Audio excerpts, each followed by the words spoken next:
We also have Zane Saggio back in the Cougar Sports Network studios. Alex, what comes to mind first is things are a lot different than the last time we were all together for a game broadcast, and yet they're the same in a lot of ways. That this is about the players, this is about the group of guys that are trying to wrap up this season with a victory, and for the seniors to send them out with a win in their final game of their college careers. Yeah, this is a player-led moment, in my opinion, Chris. Guys like Zevi Eckhouse out there, Tucker Large, Ray Stevenson, Josh Meredith. I mean, the seniors, right, whether they were at Washington State for the duration of their career or they transferred in at some point, this is their last college football game. And that means something, right? That means something to them personally. I think for a coaching staff that is obviously in flux for this game, that's really, in the end, all that matters, is that they're going out and doing right by these athletes. And by all rights, it sounds like that has been the case, for the last week or two. Talking to coaches and players, sounds like a great week of bowl prep. Really feels like this team is excited to get out and play and represent Washington State University on a national stage, Chris. I mean, this is, you go to a bowl game, that's one of the best parts about it. Like, you're going to be on big ESPN. You're going to get eyeballs on you, right? People are at home on winter break watching football, and Washington State and the Cougar head logo is going to be front and center in that. And I will say, last night we were all together at the Treefort Music Hall in downtown Boise, a really neat venue, and it was absolutely packed. We had the Cougar Football Hour, and the energy was off the charts. There's a great Cougar turnout here in Boise, and I know there'll be folks packed in the stands. There'll be some folks who bought the club seats where they'll be inside. And actually, it had been very, very soggy down here in Boise, but the football gods are smiling down on the Cougs and the Aggies as we actually see some blue skies. And for the game itself, things seem like it's going to be pretty good weather. Yeah, I was going to say, for anybody that flips on the TV to watch this game in about 30 minutes, they're going to be like, boy, it looks like a nice day in Boise. For the last 12 hours, it's been pouring down rain and pretty messy, but it is going to be nice. Field had some wet spots on it. I'll be interested to see what Jess has to say about field conditions, but like you said, the sky's parted, the sun's shining down, and it really is a beautiful day in Boise. With that, let's dive into Alex Brink's keys to the game. What do you have for us, Alex? What's it going to take for the Cougs to get this victory here in the Potato Bowl? Well, a huge matchup I'm looking at is quarterback Bryson Barnes for Utah State, a very effective runner and thrower, true dual threat player. He's a veteran quarterback, started out at Utah, now at Utah State.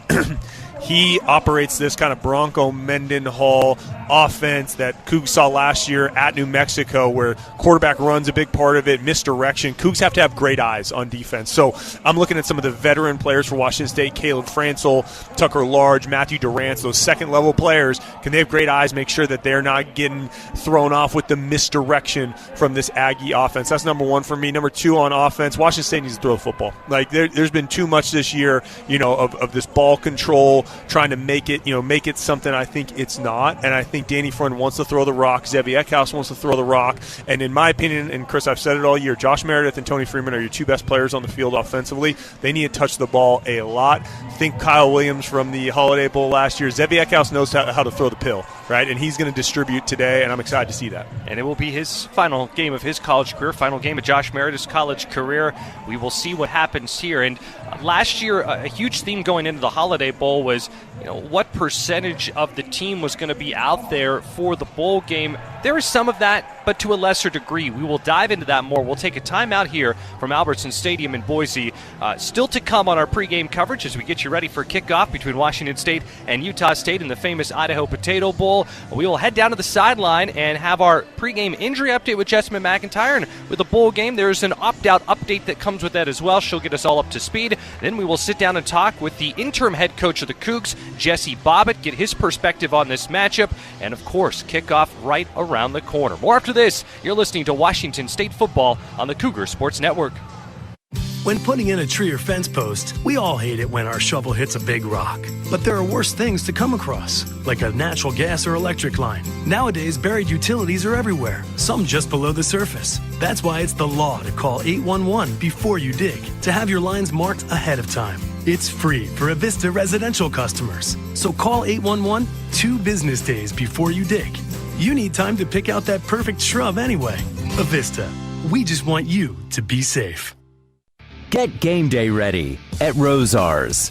Rosars is a proud sponsor of WSU Athletics and your headquarters for keeping snacks stocked up for game time. You'll find the largest craft beer selection, local and imported wines, and all the makings for your favorite cocktails. And while you're there, stock up on your favorite deli snacks, pizza, rotisserie chickens, and ribs. Don't just watch the game, experience it with your favorite Game Time foods. Get game day ready at Rosars. As proud Cougs, we always find our way back home. At McVeigh Brothers, we want to help all Cougs improve the value of your home. Hello, I'm Mike McVeigh from McVeigh Brothers Roofing, Siding, and Windows, a proud supporter of Cougar Athletics. The team of professionals at McVeigh Brothers take great pride in helping our customers remodel their homes with new entry doors, rain gutters, siding, roofing, and windows. At McVeigh Brothers, we're working for you.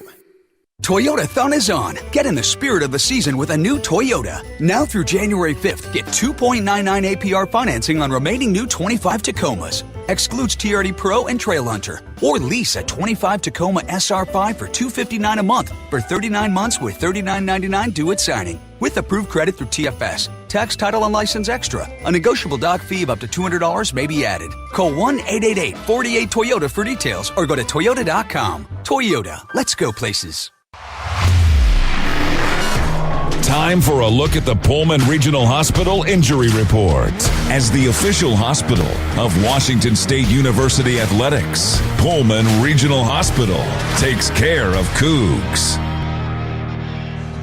Back at Albertson Stadium in Boise, it is the famous Idaho Potato Bowl. Washington State clashing with Utah State, and for the first time today, let's head down to the sideline. Jess McIntyre standing by. Jess, we talked about how soggy it had been here in Boise. The sun is shining now. What are the field conditions like? Well, it is certainly soggy on the sidelines where I am patrolling right now. However, the field conditions are quite the opposite. They're lovely. I talked to a couple of coaches who were out there during warm-ups, and it is night and day when it comes to the soggy sidelines and the actual field surface. I know that they are going to have this field replaced in the near future. So, but right now they're playing on current conditions, and it is dry and as safe as it could be when it comes to at least the wetness of the field. It is not actually wet out there. So that's good news. That is very good news. And boy, oh boy, this sun, you said it, it is just shining. I didn't bring sunglasses. I brought a coat and a hat and gloves.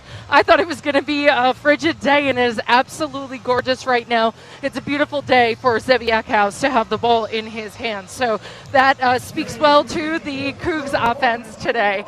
When it comes to the injury front, though, there's the marching band. Please excuse me as they get going.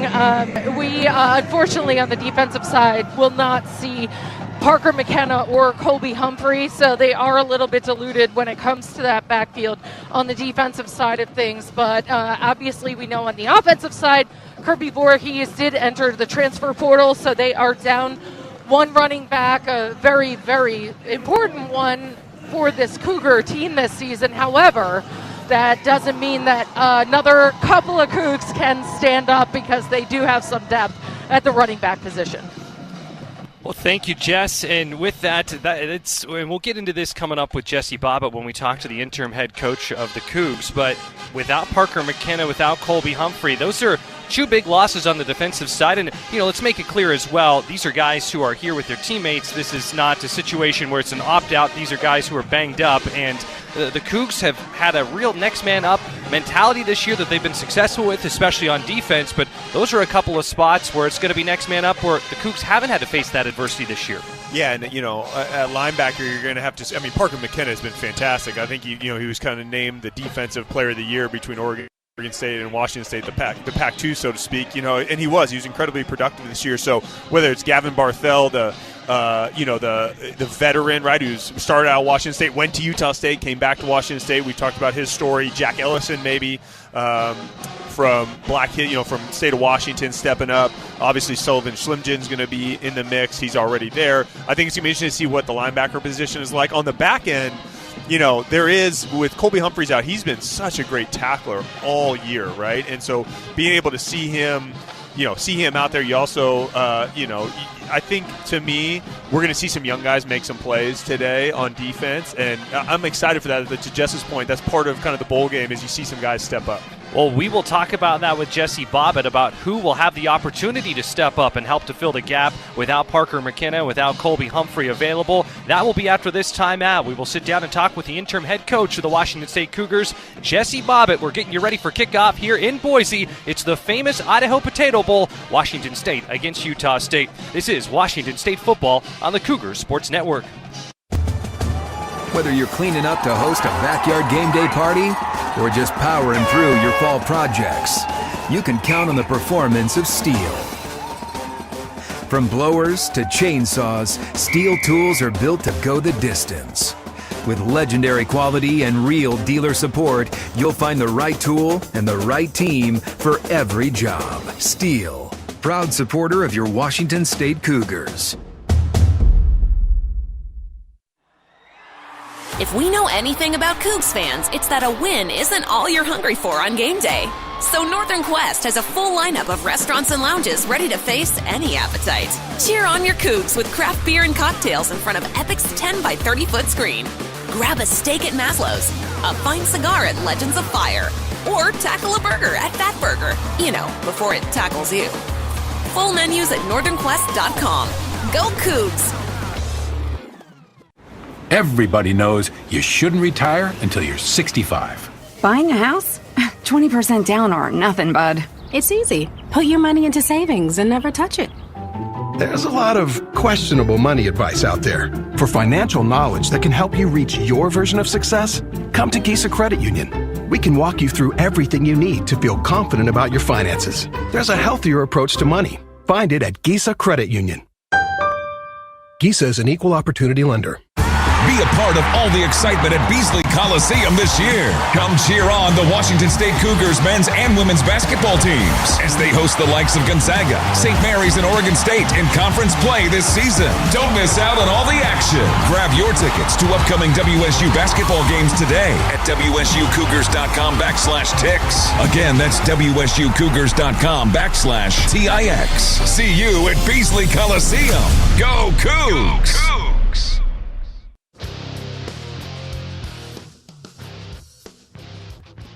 Well, here we are. It's go time. Definitely a lot has happened for the program since the last time the team was out on the field, and this opportunity here today.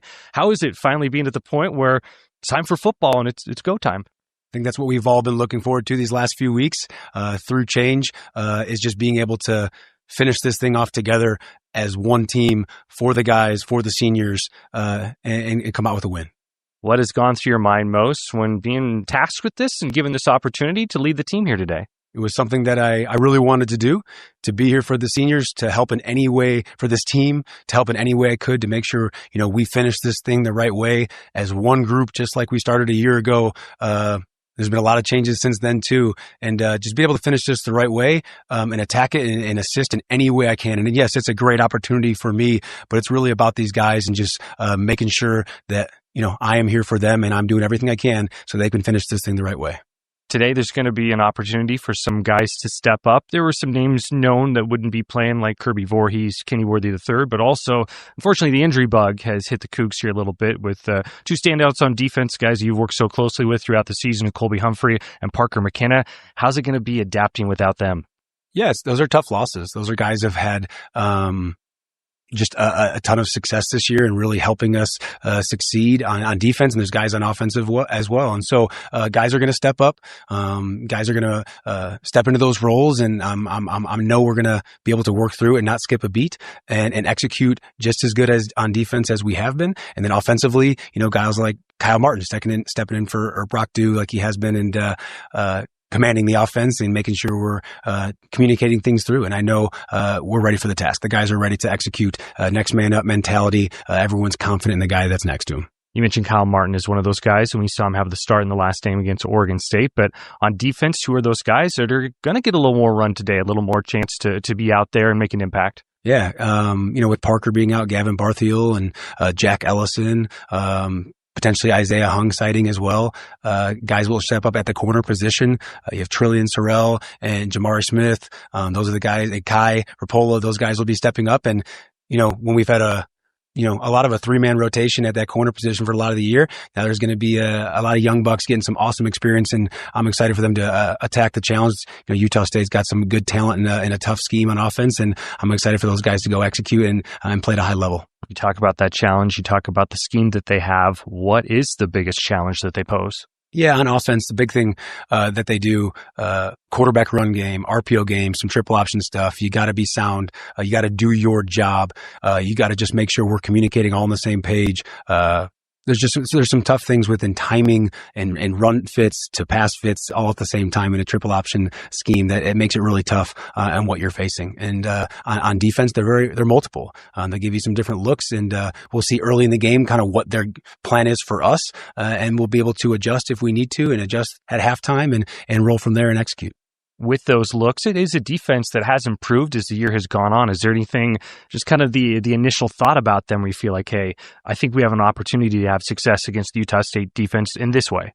Yeah, I think we want to try and pride ourselves on running the ball. And, we've had some success this year. We've also had some ups and downs in running the ball. But, we want to come out, want to be able to run the ball. There's some things that they do, and they'll drop 8 guys out, and they mix up their looks. And so we got to be able to set the tone running the ball, click off combos, and let the backs get downhill.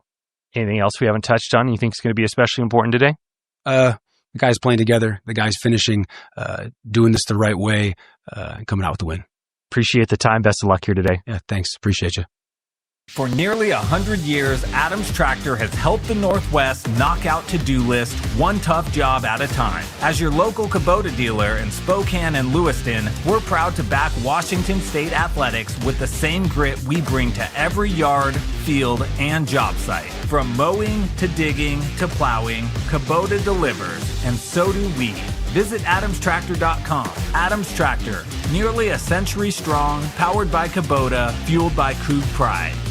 RV buyers, it's a fact. Jayco builds America's best-selling models with superior engineering, Amish craftsmanship, and the best in the business warranty. Valley RV Supercenter is America's top volume Jayco store because they make them affordable. For comfort and reliability, there's no better choice than Jayco. And for a great buy, there's no better choice than Valley RV Supercenter. Stop by and see them in Kent and check out their full Jayco lineup. Or visit ValleyRVSupercenter.com, where journeys begin.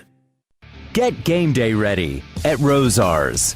Rosars is a proud sponsor of WSU Athletics and your headquarters for keeping snacks stocked up for game time. You'll find the largest craft beer selection, local and imported wines, and all the makings for your favorite cocktails. And while you're there, stock up on your favorite deli snacks, pizza, rotisserie chickens, and ribs. Don't just watch the game, experience it with your favorite game time foods. Get game day ready at Rosars. Your audio home for all things Cougar athletics is the Washington State Cougar Podcast Channel. Just search for Washington State Cougars on your favorite podcast platform to follow and subscribe to the official podcast home of the Cougs. Hear our original WSU Athletics podcast, plus replays from the Cougar Sports Network, including football pregame and postgame show coverage, full football game broadcast, and coaches shows. Find it all by searching for Washington State Cougars on your favorite podcast platform to start listening today. Back at Albertson Stadium in Boise, what has turned out to be a sunny afternoon here in Boise, and an early start for everyone back in Washington with the Mountain Time Zone here. We are going up into the national anthem right now, so we're getting close to that. Reminder, kickoff coming up. We're about 15 minutes away from kickoff. It is the famous Idaho Potato Bowl, Washington State taking on Utah State. Cougs first time ever playing in the famous Idaho Potato Bowl. Washington State on the blue turf here in Boise against a future conference opponent in Utah State. So we will take another timeout. Again, still to come. We're getting you ready for kickoff. It is right around the corner. Cougs against the Aggies. This is Washington State football on the Cougars Sports Network.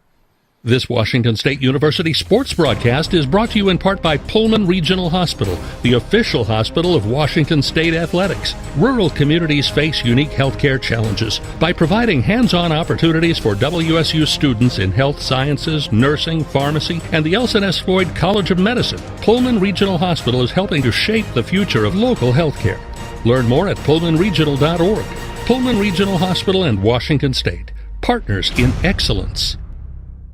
a mission that matters, a place to grow. Schweitzer Engineering Laboratories is an internationally recognized designer and manufacturer of products that protect and control electric power systems worldwide. Employees are problem solvers, inventors, and doers. At SEL, you can support a mission that truly matters and create a career that maximizes your full potential. Apply to join the growing SEL team today at selinc.com/careers.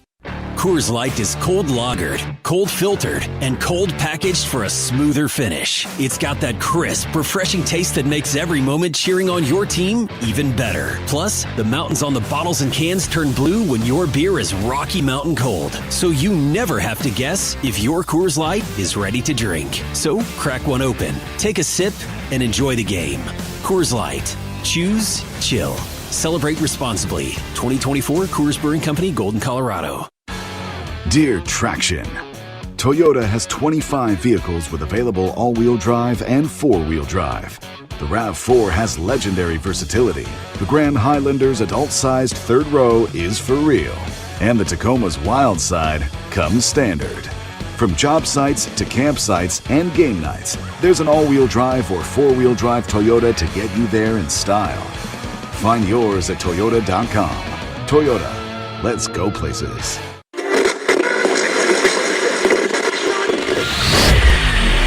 This is Washington State football on the Cougars Sports Network. Today's broadcast is brought to you in part by Coors Light. Choose chill. Proud partner of Cougar Athletics. Celebrate responsibly. And by Northern Quest Resort and Casino. Earn your bragging rights at Northern Quest with more slots, table games, restaurants, and luxury hotel rooms than anyone in the region. More at northernquest.com. It's game time on the Cougar Sports Network. Now, alongside three-time all-conference quarterback Alex Brink and veteran sideline reporter Jessamine McIntyre, here's the voice of the Cougs, Chris King. One last ride here in 2025. It is the famous Idaho Potato Bowl. Washington State taking on Utah State. Another year with transition once that final regular season game came to an end. But this squad geared up, ready to go, and looking to notch the first bowl victory for the program since 2018. We're on the blue turf here at Albertson Stadium in Boise. And even though there's the blue turf, it almost feels like the Cougs are the home team as we'll head down to the sideline. Jess, there's a lot of crimson and gray here in the stands today. Oh, yeah. I'm not seeing too much blue, to be honest. The Cougs traveled well, as we saw at the event last night. Tons of Cougs here. I'm looking in the stands, and all I see is crimson, and it's a beautiful thing. And I think just what you said, one last ride, and the Cougs ride. You know, you always find your way back home, but sometimes you find your way to Boise. And there are a ton of people here. I had the pleasure of talking to multiple family members of players who could potentially be playing their last football game of their life, their career, and they are just so happy to be here and support them. And I just love it. I'm just looking in the stands right now. There's signs up. Caleb Francel's family is holding up posters right now in the stands. It's just a beautiful thing, and it reminds me what football really is, because football is family. You know, and this is a time, Alex, for opportunity as well. As we kind of had your keys to the game earlier, but this is going to sync up to a little more of a key. Alex brings keys to the game, brought to you by Coors Light. Coors Light, mountain cold refreshment. Choose chill. Celebrate responsibly. Jimmy Rogers leaves, but the staff is still here outside of Jimmy Rogers, trying to put this team in the best position possible to win this bowl game. Jesse Bobbitt will be the interim head coach. He was the defensive coordinator for the Cougs this year. Talking to Jesse Bobbitt, he will not be calling the defense. That will go to Pete Minich, an assistant coach on the defense for Washington State, and then Danny Freund will still be calling the plays on offense, but instead of being up in the booth, he will be down on the field. So these guys, more of an opportunity as well for all the coaches here today. Yeah, very much. I mean, for Jesse Bobbitt, look, I mean, he's a young head coach. He's shown to be a great defensive coordinator. Ultimately, all football coaches are worried about upward mobility, and so he's got a chance now to manage this team right from the sideline. I think that's going to be special for him for sure. and we see him on the big screen here at Albertson Stadium, ready to lead the team out of the tunnel. I did ask him yesterday, just confirming, you know his resume, and he's been great to chat with throughout the season, but confirming, hey, you've never been a head coach before, and he said, nope, that is true, I've never been a head coach, and what a stage for someone like Jesse Bobbitt, who's still very much a young, up-and-coming coach, and he has said he'll be following Jimmy Rogers, he'll be the defensive coordinator at Iowa State, but not only a bright present for Jesse Bobbitt, and what he's done with the defense this year, earns a ton of accolades for how impressive the defense is, and of course he would love to send these guys out with a victory. And I think about it, he's been at WSU twice. He was at WSU in the Nick Rolovich era. He was at WSU when the transition happened from Nick Rolovich to Jake Dickert. He has been here for some interesting situations. He made his way back to be the defensive coordinator under Jimmy Rogers, but I think there is a real deep and honest and true appreciation and care that he has for WSU, but also these players as well. He's been in the trenches with them this year, and even those South Dakota State guys, Caleb Francel, just assistant coach at the high school level, coaching against Caleb Francel when he was in high school. Here they are together at this stage, those guys from South Dakota State, where they've been together for years and years. Everyone's rowing in the same direction to try to end this on the right note. That's one of the things that's interesting for me about the storylines in this game is Utah State obviously is pretty steady. Bronco Mendenhall, they've got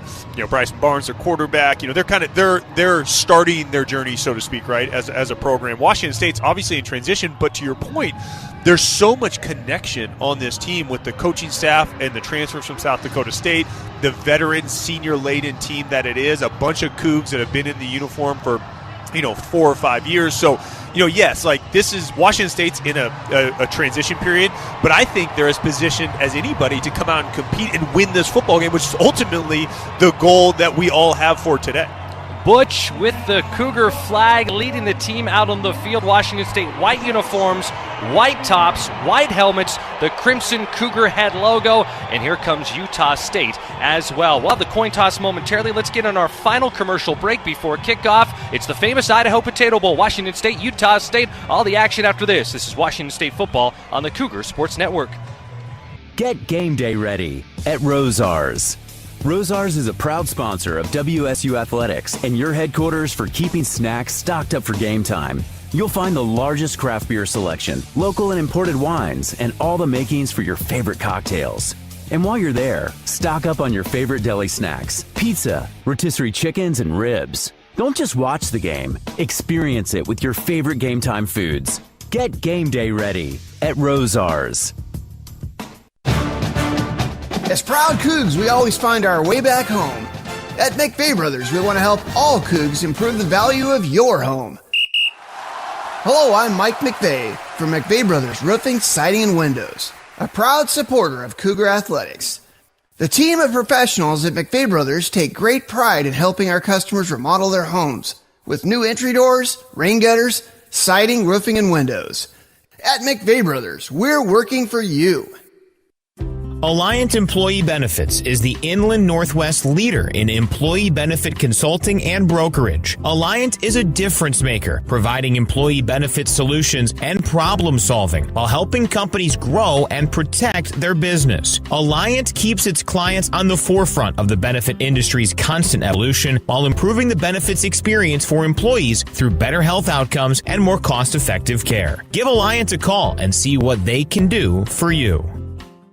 The Swinging Doors in Spokane has been family owned and operated since 1981. Open at 8 a.m. every day, with breakfast once again being served all day.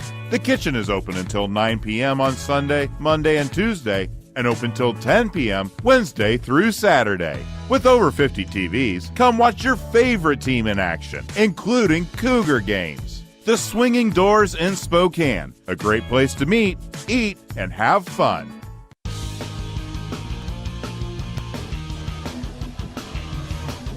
We are ready for kickoff momentarily. Washington State, Utah State, the famous Idaho Potato Bowl. Jess, you were down there for the coin toss. Fill us in. Who won the coin toss? Hey, guys. The Washington State has been designated the visiting team, so they got to actually elect. They did not win. However, Utah State wanted the ball. So, as we know, Washington State chooses to defer most of the time, so they kind of get what they want, even though losing the coin toss. Well, and even Spuddy Buddy was out there. His famous Idaho Potato Bowl. He looks like he's right out of the McDonald's Central casting to be there with the Hamburglar and Ronald and everyone else. We're ready for kickoff here in just a moment, but we're also a hair past the top of the hour. That means let's pause right now 10 seconds for station identification. This is Washington State football on the Cougar Sports Network.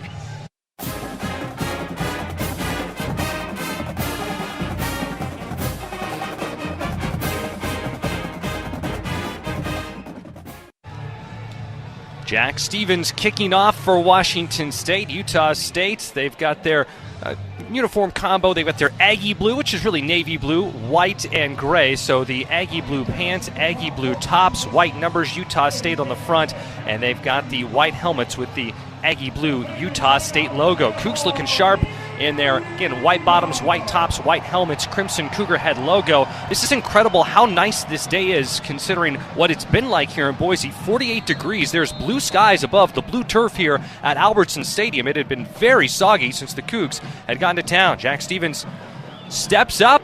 The opening kickoff will go through the back of the end zone. It is a touchback on the blue of the Broncos. It is orange in the end zone, and it is the famous Idaho Potato Bowl. First time the Cougs have ever played in it, Alex. We're off and going. Yeah, like I mentioned, Chris, I mean, this is, to Jess's point about Cougs wanting to start on defense, this is going to be a real challenge for them against this Aggie offense. Look for a lot of formations, look for a lot of personnel groupings and motion, and then most importantly, quarterback run with Bryson Barnes, over 700 yards rushing on the season. He leads the team in rushing for Utah State. Then at quarterback, Colby Humphrey injured, not able to play. Kenny Worthy III entering the transfer portal. So it is Jamari Smith, who has played sparingly this year, who is starting at cornerback, opposite of a very veteran Jamari Colson. Here's the opening play. A little pop pass goes into the hands of Javen Jacobs. Cougar defense not fooled all that much.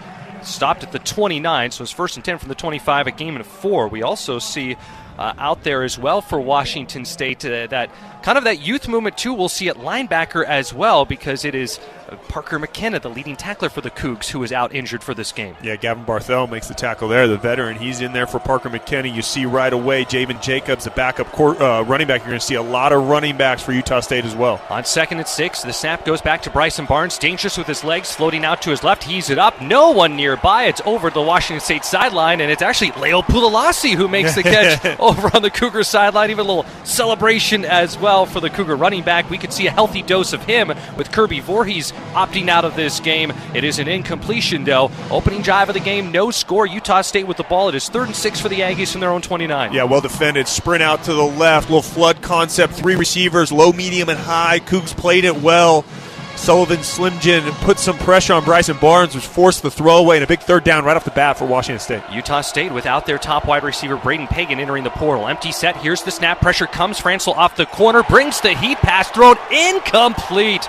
Good coverage for Washington State. Helping to make this up that time, Jamari Smith. So it is the young pup out there who is able to do a good job in coverage on 3rd down. It is a 3 and out for Utah State. The punting unit out on the field for the Aggies. Yeah, right away you see Jamari Smith in man coverage, pressure package from Jesse Bobbitt and that defensive staff coming downhill. And nice job by Smith on the backside of the receiver. I think that was Anthony Garcia making a play.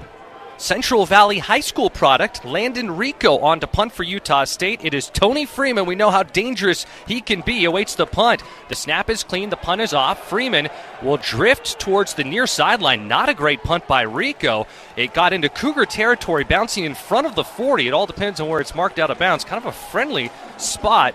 It will be at the 36, so here we will see Zevi Eckhouse and the Cougar offense for the first time. No score, just getting going here on the blue turf at Albertson Stadium in Boise. It is the famous Idaho Potato Bowl. Alex, you touched on it during our pregame coverage that the Cougar offense, what the philosophy will be, what kind of that aggression will be, it's going to be different than we've seen this year is the expectation. Yeah, I think very much so. I think Danny Freund wants to throw the ball a little bit. Zevi Eckhouse, again, you know, they have the capability. They've had the capability all year, and now you got the training wheels off. A little chance to see see if he can throw it around the yard a little bit. 2 tight ends in the game. We'll see how aggressive the Cougs are on this first play. In motion goes Josh Meredith. Maxwell Woods running back. 1st and 10. Here's the snap. Eckhouse goes through his progressions in the flat, finds Woods, makes the catch, loses the ball, but he is out of bounds. Woods tiptoeing the near sideline in front of his teammates out to the 38-yard line. So not a huge gain there, but still a solid pickup on first down. It's a gain of 4. Yeah, nice job by Zevi Eckhouse. He's actually trying to throw to the wide side of the field to Meredith, and Utah State defended it well. He just worked through his progression to his check down Maxwell Woods, who we know is a good receiving running back out of the backfield. Woods really starting to emerge as the season went on. So without Kirby Voorhees, more on the plate of Woods and Pulalasi. Looking like man coverage here. A chance to take a shot. Here's the snap, play fake. Zevi has some time, steps up in the pocket, goes deep looking for his tight end. Trey Lechner over the shoulder attempt, but it sailed out of his reach. Zevi just a little off on that touch ball. It is an incompletion, setting up 3rd and 6. Yeah, kind of had to step up in the pocket with the pass rush. Maybe threw it just a half a second earlier than he wanted to. It was very close. Lechner trying to kind of make an adjustment. He's running a deep cross over the field. The ball is kind of over his outside shoulder, which is a little bit of a tough catch on that upfield shoulder. Couldn't track it down. No score here in Boise. Opening drive of the game for Washington State. Utah State forced to punt after a 3-and-out. Cougs trying to avoid the same fate. 3rd and 6 for Washington State from their own 38-yard line.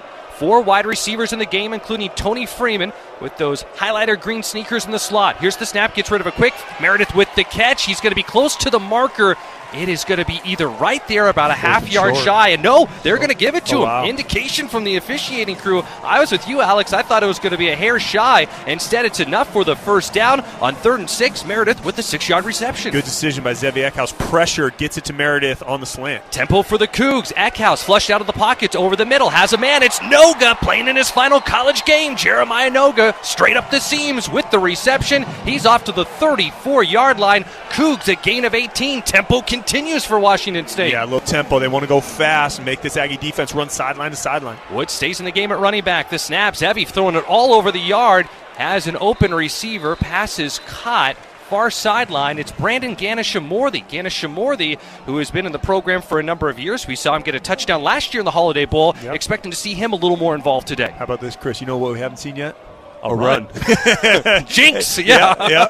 And again, Zevi Eckhouse, good decision making that throw to Jeremiah Noga, stepping up in the pocket and allows Noga to wrap in behind the big in route, delivers it on target, and then that tempo play, quick pass out to Ganeshamorthy. No score. Cougs looking to change it. 2nd and 4 for Washington State after the 6-yard gain. Cougs have it at the Utah State 29. Angel Johnson in the game at running back. Low snap. Zevi scoops it up. Throws near sideline. Wide open target. It's Meredith. Tiptoeing the near sideline. He is into the red zone. Down to the 18. Meredith an 11-yard reception. And the Cougs, their first opportunity of this game. As you mentioned, Alex, they have not run the ball yet. And they enter the Rose Hours red zone. Yeah, very productive too. Tight set there. 22 personnel, 2 tight ends. Josh Meredith goes in motion. You get softness from the corner, and Meredith just runs a quick out route. Great decision, great ball by Zevi Eckhouse. That ball's out of his hands quick, allows his receiver to get the first down.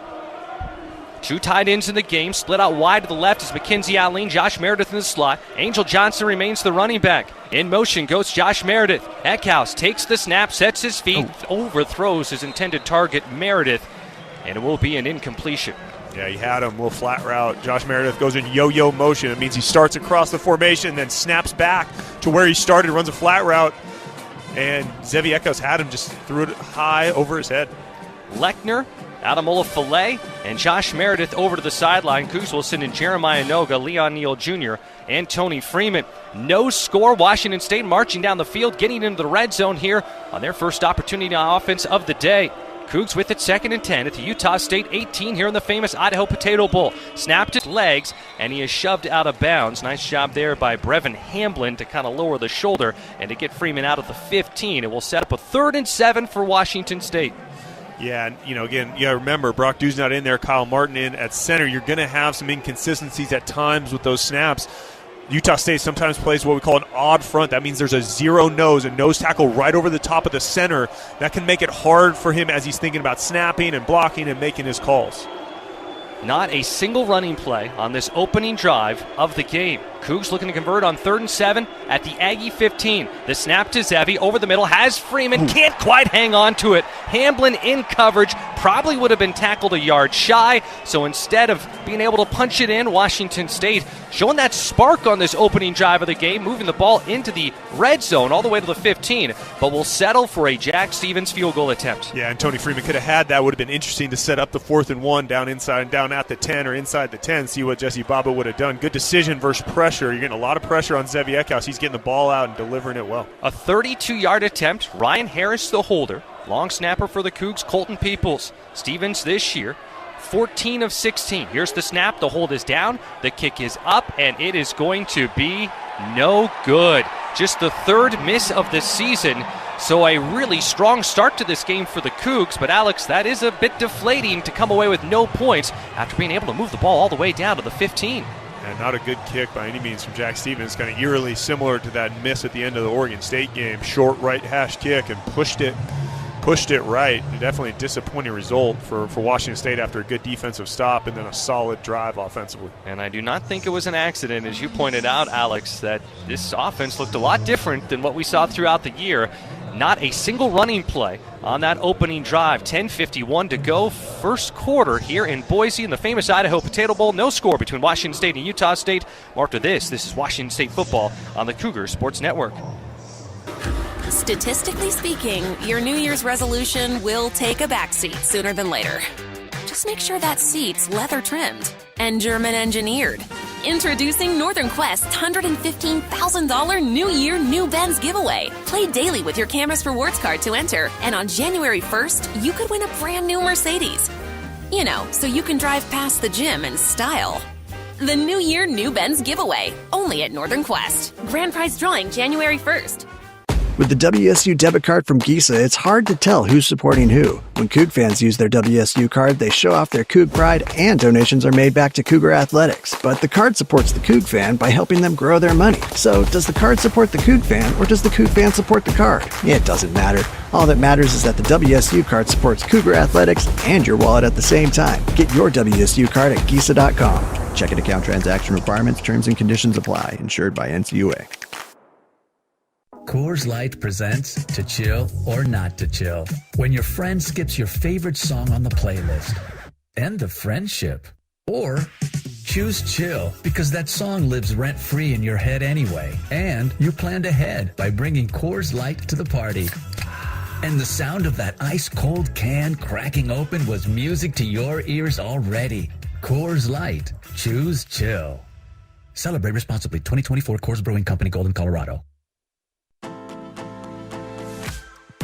Cougar Nation, each time you bring your Toyota vehicle to be serviced at a local and participating Toyota dealership, you can receive a premium Washington State giveaway item as a member of the Toyota Rewards Program. Stay tuned for more information on how to become a Rewards Program member.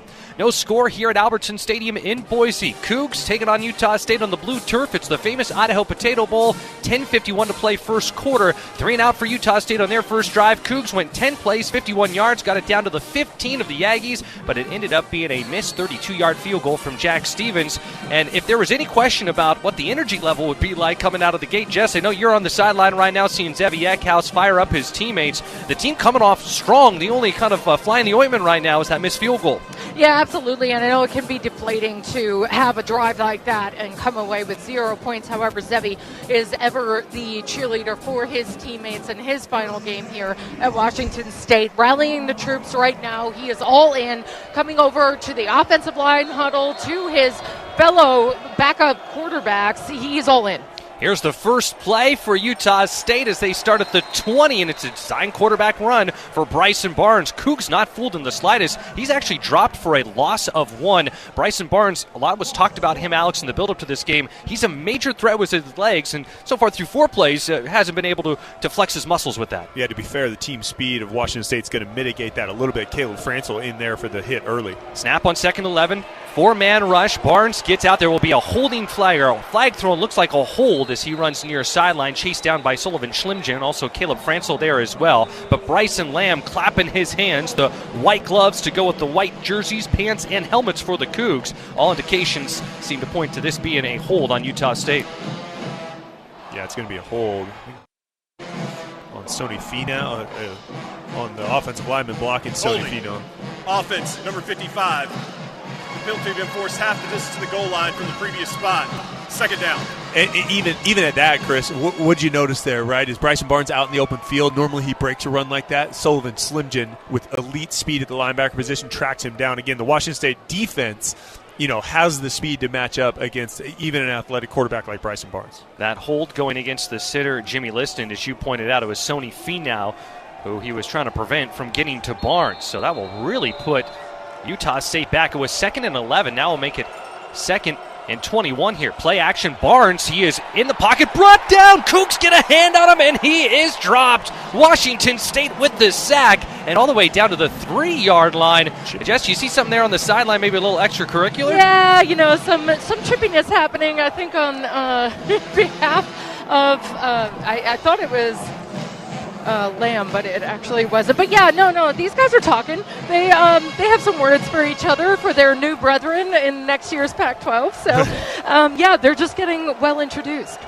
It looked like Malaki Taase will be credited with the sack, but this moves it all the way back to the 3-yard line. It's 3rd and 27. They need to get to the 30. Barnes will try to run. He tucks, takes it for himself. There's a lot of white Cougar jerseys around him, and he is tackled by Jamari Smith and Caleb Francel. This defense is flying around, and credit to Jamari Smith making an impact here without Colby Humphrey, without Kenny Worthy III. It has been truly next man up, and here he is stepping up and taking on a bigger role. Yeah, you saw that on tape with Bryson Barnes. He's a little bit reckless when he runs. Number 0 for Washington State is reporting into the game. That's number 48.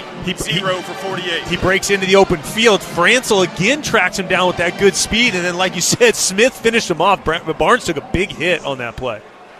So it'll be a punt for Utah State, but Landon Rico is back in the end zone. Here's the snap, a little high. Pressure comes, gets it off cleanly. It is Tony Freeman awaiting the punt. Cougs will get great field position, calls for a fair catch at the 44. So far, even though the score shows it still as a scoreless tie, it has been Washington State that has come out much stronger than Utah State. The Aggies have had the ball twice. It has been 2 3-and-outs for the Cougs. They got into the Aggie red zone and ultimately missed a 32-yard field goal. But Zevi Eckhouse and company will have great field position. They'll take over at their own 44 when we return. It's the famous Idaho Potato Bowl here on a really nice afternoon in Boise. 8:45 to play first quarter. Scoreless between the Cougs and the Aggies. This is Washington State football on the Cougar Sports Network. Play, stay, get away at Clearwater River Casino in Lewiston, Idaho. Owned and operated by the Nez Perce Tribe. Experience Namipu hospitality with 600 gaming machines, comfortable lodging, dining, and sports bar. Excitement is everywhere. The region's premier destination for events and entertainment. Win big with unforgettable concerts, comedy shows, and live sports action. Discover your next play, stay, get away. Visit crcasino.com and start your adventure today. Look, I'm not going to tell you how to live your life, but if you're a WSU fan and you haven't switched your phone service to Cougs Mobile, you're leaving points on the field. Here's the deal. You get exclusive game day perks, and Cougs Mobile contributes to WSU athletics every time you pay your monthly bill. No contracts, no hidden fees, no reason to wait. Switch now to the only phone plan built for Coug fans and on the T-Mobile 5G network. Visit CougsMobile.com. Whether you're cleaning up to host a backyard game day party or just powering through your fall projects, you can count on the performance of Steel. From blowers to chainsaws, Steel tools are built to go the distance.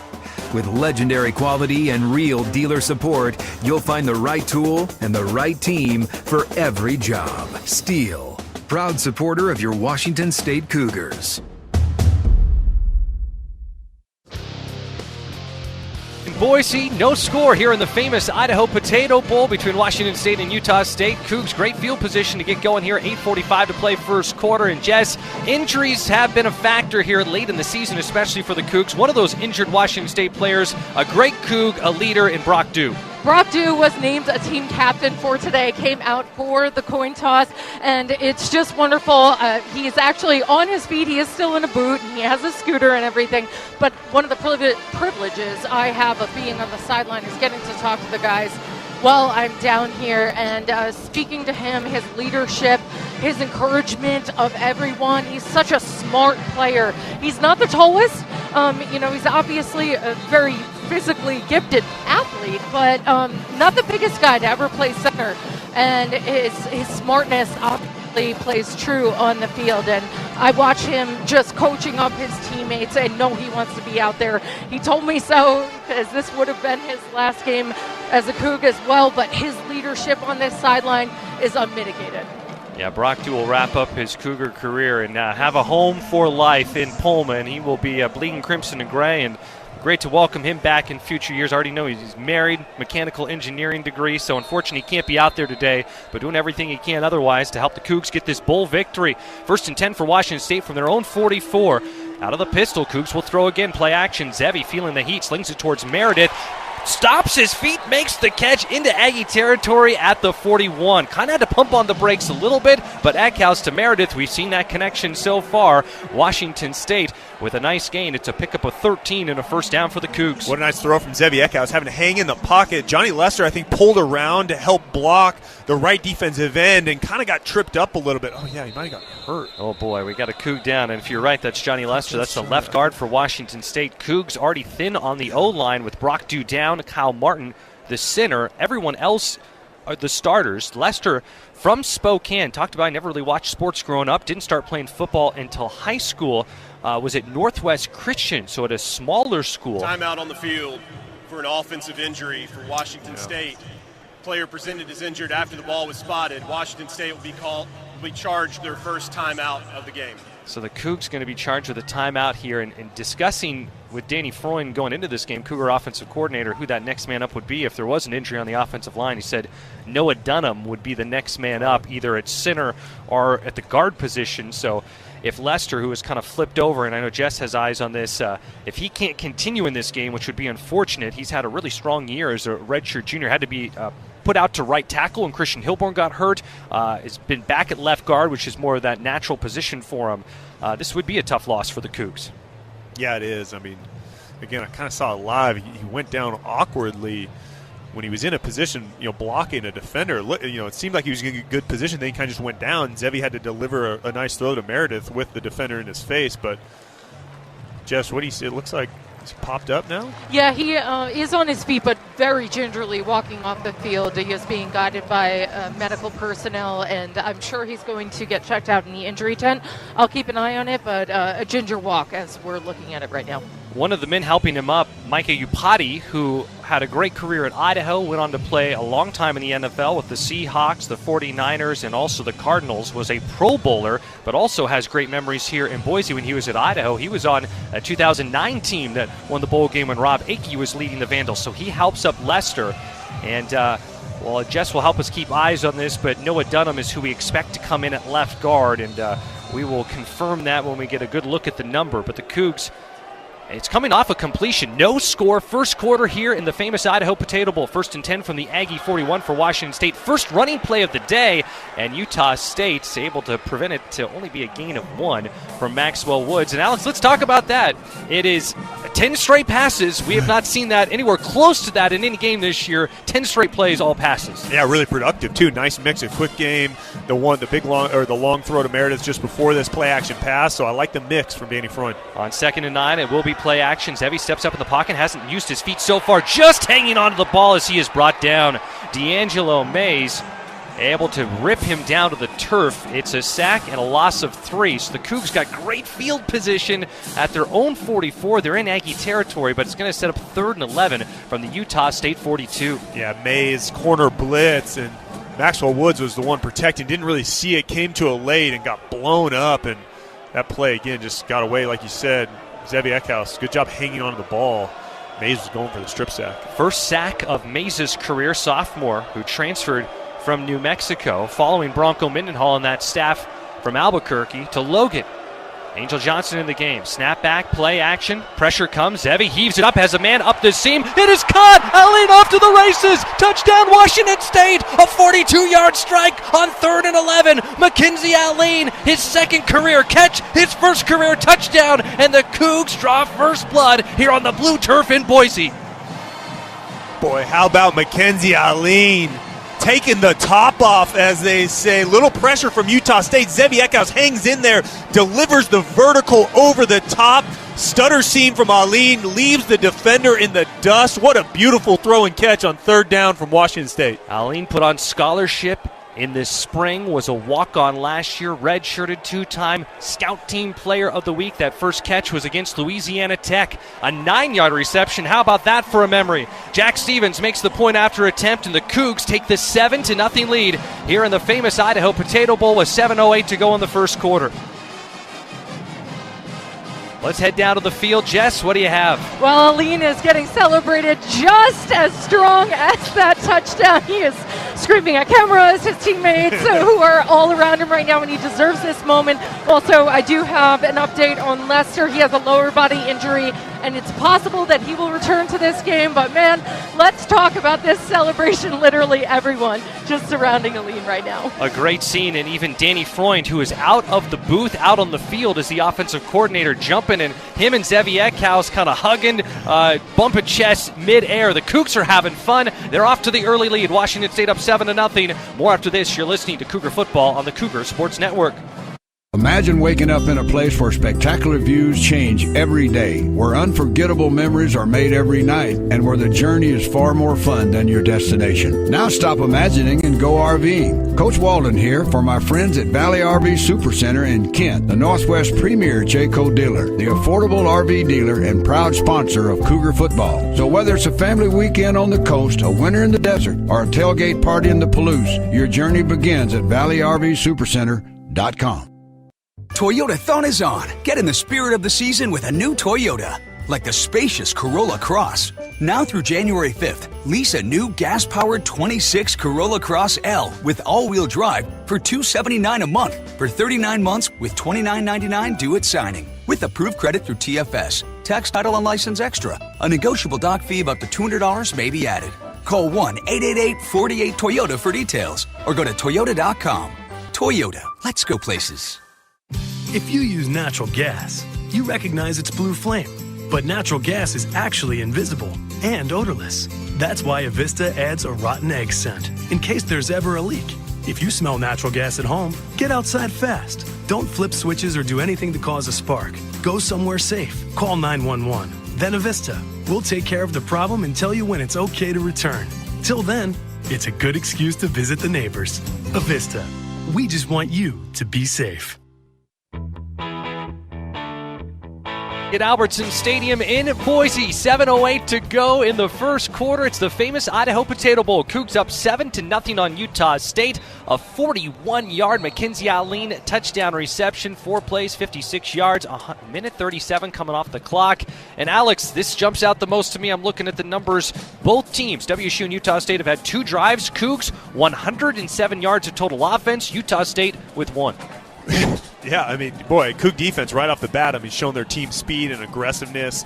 You know, again, that's kind of a matchup to watch for me. And right now, Washington State has won it. And then offensively, boy, just pumping the football back up, throwing it, letting it rip. I mean, it's really paying off for the Cougs. I mean, obviously easily could be up 2 possessions if you don't miss the field goal. But that last possession, again, showing the productive, throwing the production down the field with the vertical pass game.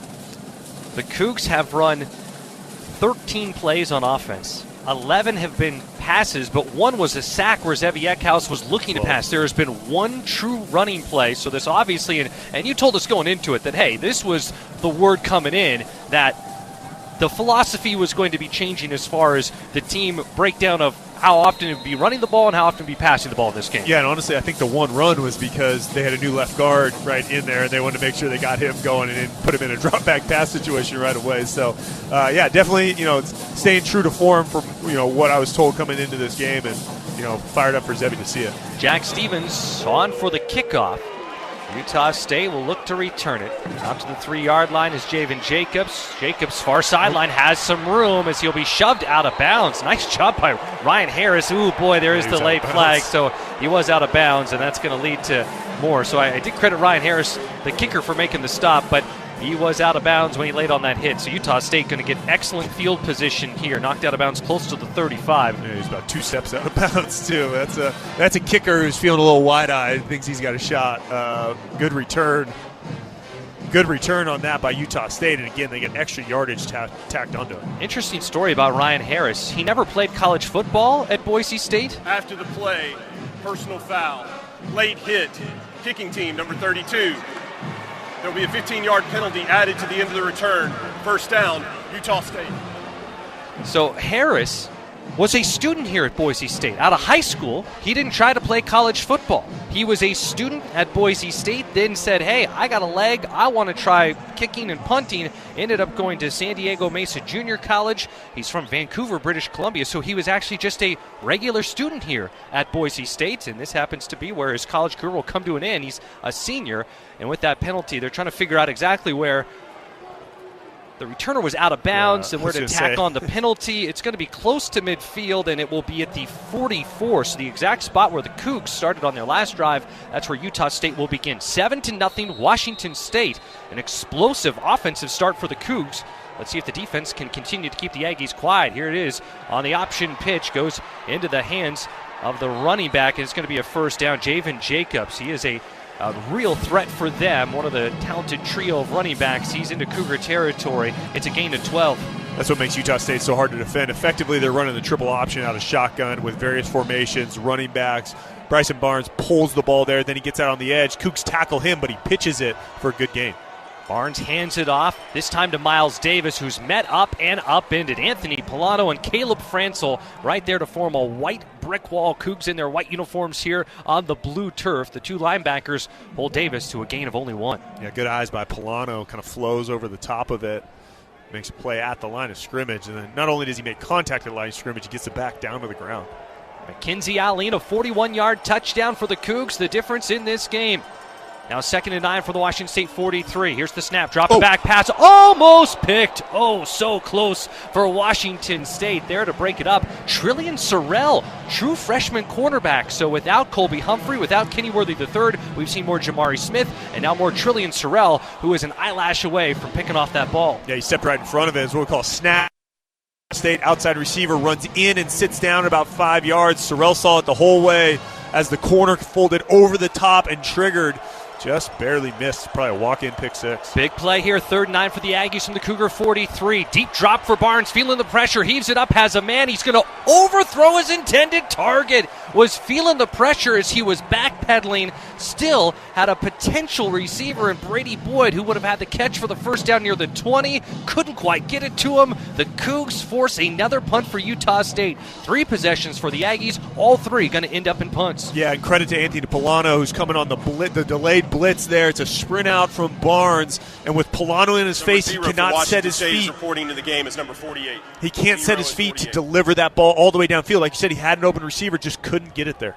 Washington State up 7-0. Tony Freeman back to return the punt. He's at the 8. Landon Rico is 3rd punt of the game, gets off a high booming punt. This will be a tough one for Washington State to deal with. It takes an excellent Aggie hop. It will be down inside the 5. So credit to Landon Rico, who is from Central Valley High School. His brother Ryan is the punter for the Cincinnati Bengals. Older brother Austin, very successful kicker and punter at the University of Idaho. So a pipeline of Ricos who have been outstanding in college and in the NFL as well. Pins Washington State back deep at the 3. Yeah, that's a really nice kick. A little wedge shot in there. That thing just stuck at the 2-yard line, and then it kicked directly sideways, Chris, and stayed right there at about the 3-yard line. It's as good as it gets punting-wise.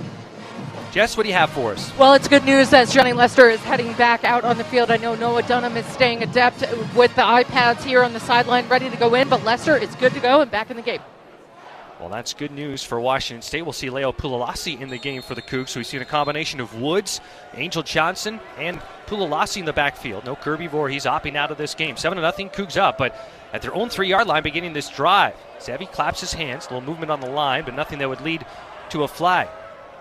Play clock getting low. Here's the snap. Eckhouse looking to throw, feeling the pressure, and it will be incomplete. Trying to connect with his tight end, Bo Baker, but just out of his reach. So the Cougs have now had 14 plays, and 13 of them have been through the air, at least intended to be through the air.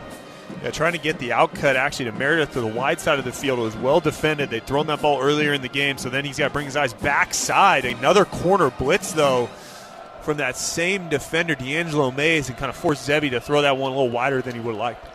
Good coverage by Bronson Olevau Jr., who had a sack of John Mateer in last year's game between Washington State and Utah State.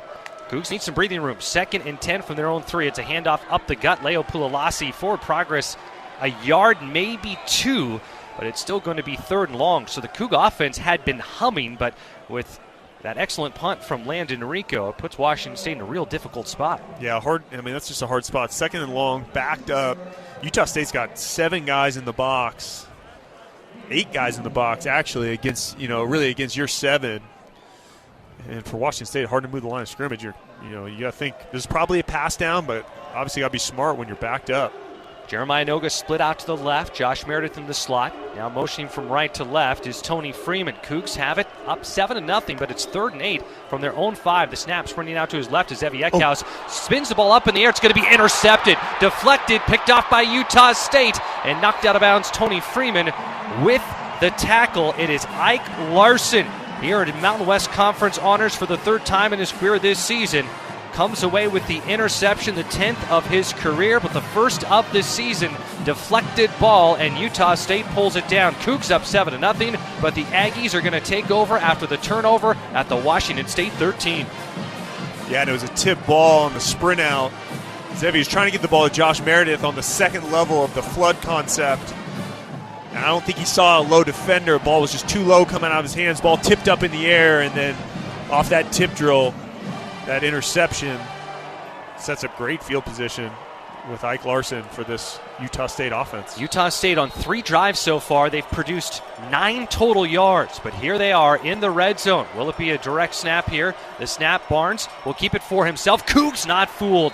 Off the edge, the tackle made by Caleb Fransel, and that is going to be no gain. The defense, we've seen this time and time again this year, Alex, where they've been put in some tough spots, and they've been able to answer the call. Will this be another one of those cases? Yeah, that little trick play right there. Kevin McGivens got Anthony Garcia, backup quarterback, under center. He goes in motion, wraps back around the whole formation, ends up being just quarterback run. Again, a good example of good eyes by Washington State's defense. Cougs up 7-0, but the Aggies have it 2nd and 10 at the Washington State 13. The snap back to Barnes, drops back to throw, has some time, open target, but not a great toss.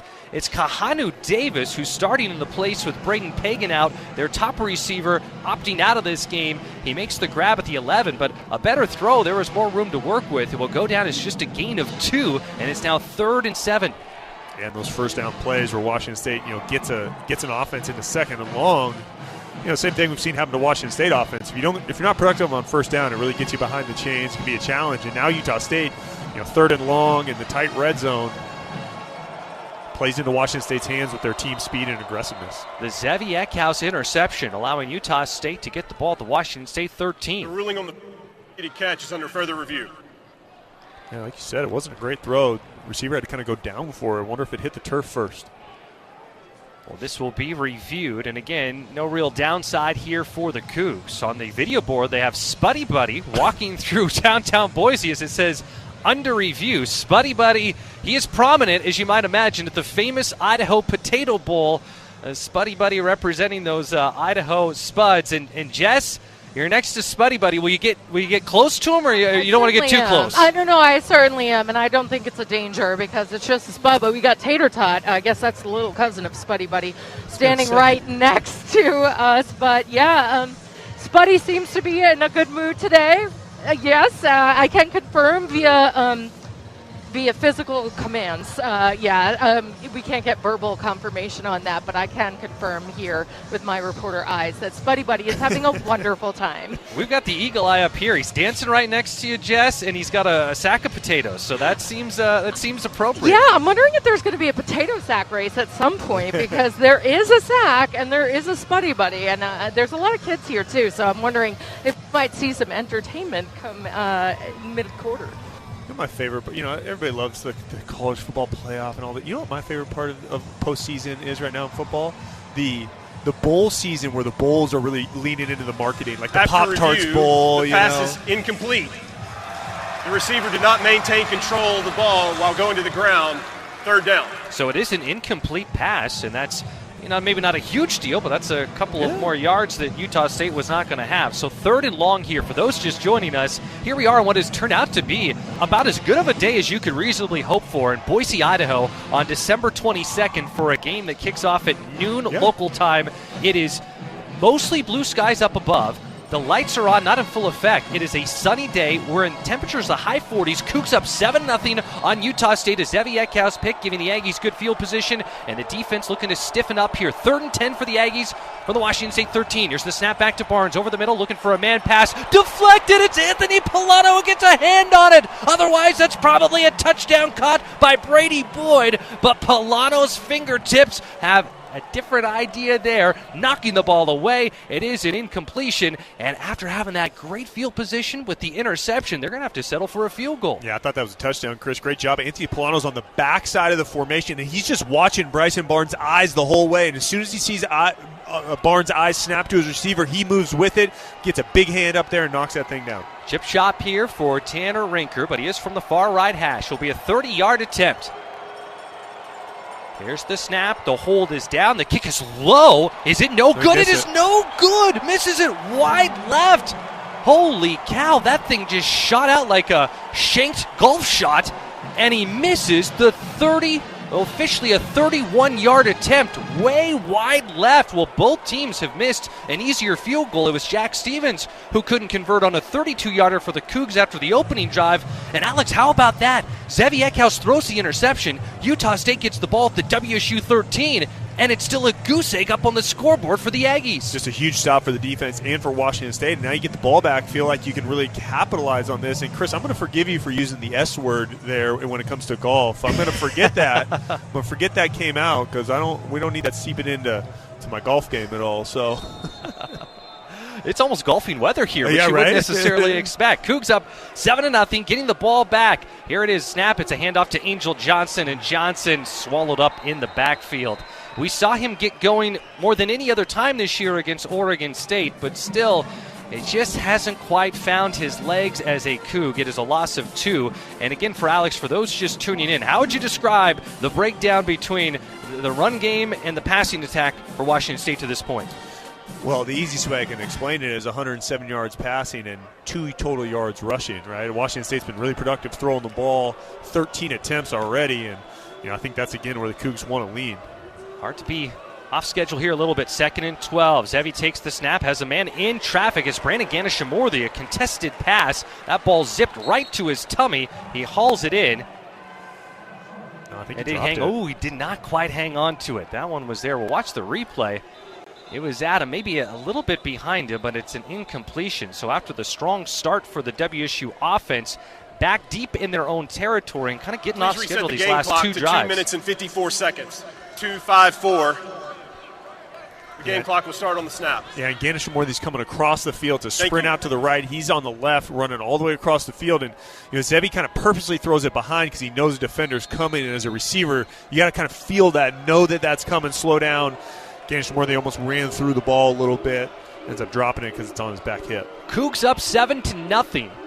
But the offense slowing down a little bit after a red-hot start. Here it is on 3rd down, the pass near side picked off again, and it is Zevi taking a risk, and he is picked off, trying to go to the far side of the field. Dylan Tucker with the interception. Alex, that decision there by Zevi, what really did on he the field see? is What an ended up interception by happening? Utah State. Yeah, I think the ball got tipped. It's a deep out route to the wide side of the field. I think the ball got tipped or just popped up on him. I mean, just not a strong throw. Didn't really get to step into it. Let's see if I can. Yeah, I just think Zevi didn't set his feet, kind of trying to throw that ball all arm from the left hash outside the right hash. Not enough juice, and the defender's able to step into it. But again, Chris, you get behind the chains on 1st down. You're in 2nd and 12. You miss on 2nd and 12, and then you're 3rd and 12. You're playing into the defense's hands no matter what. When Washington State's first 2 drives, they were so efficient, right? They were getting yardage on 1st down, and they were staying out ahead of the chains and staying on schedule. Cougs up 7-0, but Utah State again, another interception, great field position, 1st and 10 from the Washington State 28. It will be a quarterback run. Bryson Barnes pulled down from behind by Gavin Barthiel at the 25. Barthiel is in his 2nd stint with Washington State. Barthiel making his first start as a Coug but also spent time at Utah State. It was Jesse Bobbitt who brought him back in the fold. He wasn't playing college football, and here he is in this spot here, stepping up with Parker McKenna hurt. Yeah, it's a pretty cool story to have him, obviously back on the field and stepping in a big moment, being productive. He played well in that Oregon State game, right, when he had to step in also for Parker McKenna. 2nd and 7. Handoff, plenty of room near side. It is Jacobs who stretches out, and I think he's going to have the first down. Needed to get to the 18, and he'll be marked down at the 18. It's a fresh set of downs. Cougs trying to hang on to the 7-0 lead, but the Washington State defense being put in a very difficult spot on back-to-back drives. 2 Zevi Eckhouse interceptions, giving the ball to Utah State at their own 13. No points came out of that, but then also here at the 28, and here they are inside the red zone. Yeah, defense has been on the field a lot. It's kind of a double-edged sword if you're going to throw the football that much, and again not be efficient with it, create some problems. 1st and 10 from the Cougar 18. It will be Barnes trying to stretch out to the right. He is grabbed and brought down. We are talking about Gavin Bartheel. He got Barnes low and hung on. Barnes is a slippery player and nearly was able to shake loose. Instead, he is stopped right back at the line of scrimmage, the 18. Utah State uses such unique formations. That time they've got Barnes at quarterback behind center and shotgun, 2 running backs to his right next to each other, and then they use kind of a zone read, again, triple option, trying to create misdirection, get Barnes on the outside. Good recognition. That looked like that was Sullivan Slimjin who got there first. 7-0 Cougar lead, empty set, 2nd and 10 for the Washington State 18. The snap, Barnes trying to tuck and run, and he'll be hit hard. Got low by Bryson Lamb. Gavin Bartheel all over the field, so Lamb got him low, and it's Bartheel who puts the finishing touches on up high. It's a pickup of 2, but 3rd and 8 now for Utah State. Yeah, that's really credit to Washington State's back end. That secondary, even with some injuries, playing really well, matching up against these Utah State receivers. Bryson Barnes had nowhere to go. He's working left to right all the way through his progression before he gets flushed out of the pocket, and like you said, Bartheel kind of finishes it off. Getting close to the end of the first quarter, 25 seconds and counting. Been an entertaining start to this famous Idaho Potato Bowl. Cougs looking for another defensive stop on 3rd and 9. Here's the snap. Barnes steps up, flushed out, surveying down the field. He will throw it into the end zone. This is going to be intercepted. Washington State comes away with the pick. It is Matthew Durant's, the final game of his college career, and he intercepts Utah State's Bryson Barnes, coming down with it in the end zone. Boy, I'm not sure what Bryson Barnes was trying to accomplish. He gets flushed out. Bartheel's coming downhill at him, throws back across his body, and Durant steps in front of it. He's got to probably just get rid of that ball, in all honesty. And now the officials are huddled up talking. There was a flag. Now it's being held. Durant did have a little bit of a celebration after. The result of the play was an interception by Washington State and a resulting touchback. There was no foul in the play. 1st and 10, Washington State at the 20-yard line. Big time play by Washington State. That's 2 in a row for the defense, getting put in a tough position with the interceptions by Zevi Eckhouse. Defense steps up both times. Matthew Durant is fired up on the sideline. Like you said, a senior, Chris, last college football game. What a cool moment for him. Listen to this crowd. And Jess, we'll go down to you on the field. What is the breakdown here at Albertson Stadium of the number of WSU fans that you'd say compared to Utah State fans? I would say generously it is 70% Cougs and 30% Utah State. I can say, though, I will be, in all honesty, I'm on the sideline. But listen to this, guys. You can hear the fact that these people are here, and they also exist on the other side of the stadium. I can see the crimson speckled in amongst the Utah State fans. While they did show up, I think we're 70-30. On 1st and 10, here's a pitch to Tony Freeman trying to make it happen with his legs. And again, the Cougs will lose yards on that first down.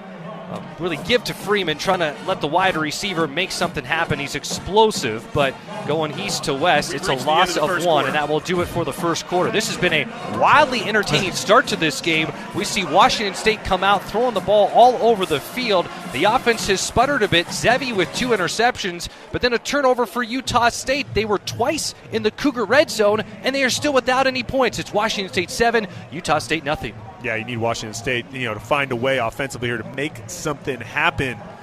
Even though they got behind the chains, I like that idea of pushing the ball downfield. That's where they've had success. The last few drives tried to run the football on first down, not super productive. Let's see if they stretch it out here these next 2 downs. Coors Light, Mountain Cold Refreshment, choose chill. Proud partner of Cougar Athletics. Celebrate responsibly. This is as much fun as you can have on a Monday late morning, back Pacific time, early afternoon here Mountain time. Second quarter after this, Cougs up on Utah State 7-0. This is the famous Idaho Potato Bowl on the Cougar Sports Network. Okay, text from the wedding planner. She's talking about a cake pop mural. Ah, exciting. Ooh, it's $8,000. Oh. I don't know, we're trying to save for a house. Well, you only get married once. Or twice. 3 times tops. There's a lot of bad money advice out there. For knowledge you can trust, come to Giza Credit Union. Whether it's saving for the wedding or everything that comes after, we can help get you where you want to be. Find a healthier approach to money at Giza. Be a part of all the excitement at Beasley Coliseum this year. Come cheer on the Washington State Cougars men's and women's basketball teams as they host the likes of Gonzaga, St. Mary's, and Oregon State in conference play this season. Don't miss out on all the action. Grab your tickets to upcoming WSU basketball games today at WSUCougars.com/tix. Again, that's WSUCougars.com/TIX. See you at Beasley Coliseum. Go Cougs! So you want somewhere to play? We got you. A nice relaxing stay? We got you. Wanna be entertained? We got you. Wanna play golf all day? We got you. Go to Lake Casino. The winning is just the beginning. So you're looking for something to do? We got you. Want some tasty food? We got you. Heard you wanna do some shopping? We got you. The live music is always popping at the Go to Lake Casino. At the Go to Lake Casino. Go to Lake Casino. The winning is just the beginning.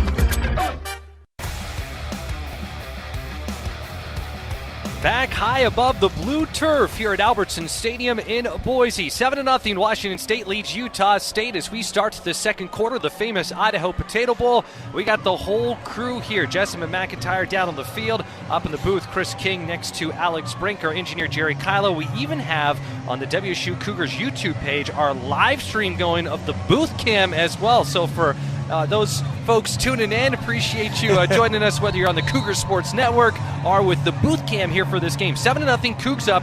Red hot start offensively for Washington State, throwing the ball all over the field. The difference in this 7-0 lead is a 41-yard Mackenzie Allen touchdown. Came on 3rd and 11, but we've seen WSU have some bad field position, and Zevi Eckhouse throwing picks on the last 2 possessions. This Cougar defense, though, Alex, has had 2 times where Utah State's been gifted great field position, and yet they still have not allowed a point.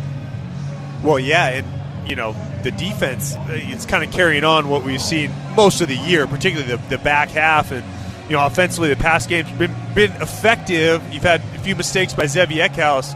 Again, part of that is, like you said, field position and productivity on first down. We haven't seen Zevi Eckhouse use his legs much today either. Surprising to see the Cougs passing the ball 15 times in the first quarter, and here it is. Zevi, a design run, and he is going to be bottled up. So this Cougar offense now stalling out after a strong start. Gabriel Aniguez Jr., who earned honorable mention All Mountain West Conference honors, brings him all the way back. That spot, let's see where they put him, at the 18, so fairly favorable. That it could have been a lot worse. It will be 3rd and 12, but Washington State hasn't had any spark on the ground so far in this game. Zevi's trying to run a QB power on that second down play, and he cut backside. Probably should have stayed front side. Would have gotten some positive yardage. It is 3rd and 12 for the Cougs at their own 18, trying to avoid a quick 3 and out. Here's the snap. Zevi pump fake, screen pass to the running back. Maxwell Woods trying to use his legs. Cuts near side. He's got the first down and more. Looking for an extra blocker. Across midfield. Shoved down from behind on the famous Idaho Potato Bowl logo. Right on the sour cream above the russet potato. He makes it into Aggie territory to the 49-yard line. That will go down as a gain of 33. Yeah, really good play call by Danny Freund there. A little running back screen to Maxwell Woods, and we see the wiggle from Woods once he gets out in the open field. Tempo for Washington State. We saw that early. Tucking it, faking the handoff. Zevi keeps it for himself, lowers his shoulders, looking for a flag, and it comes in late. 2 flags thrown. I would say a beat late, Alex. That was about 2 or 3 beats late. I mean, you could see it unfold. Zevi gave himself up, and the defender went down low, head first. I mean, that was as clean as it gets. 7-0 Washington State leads. Zevi was going to have a gain of about 6. After the play, personal foul, late hit, defense number 4. 15-yard penalty will be added to the end of the run. First down, Washington State.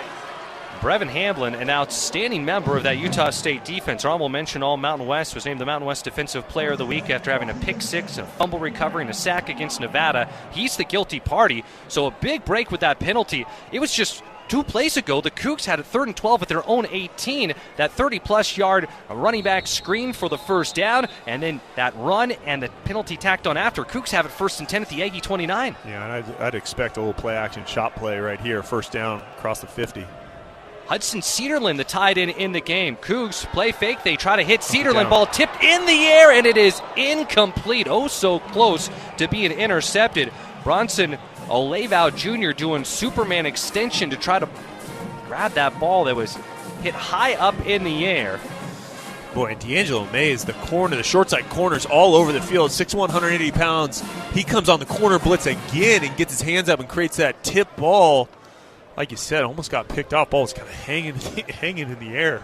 7-point Cougar lead. Washington State has a missed field goal. Both teams have a missed short field goal, under 35 yards. The difference, the 41-yard Mackenzie Allen touchdown reception. Cougs up 7-0, trying to grow the lead. A little over a minute into the second half. On 2nd and 10, Cougs go to the ground. It's Maxwell Woods, lowers his shoulders, and that extra push gets the ball to the 26 for Washington State. He gets 3, and it's now 3rd and 7 for the Cougs. Kind of an interesting territory here at the 26.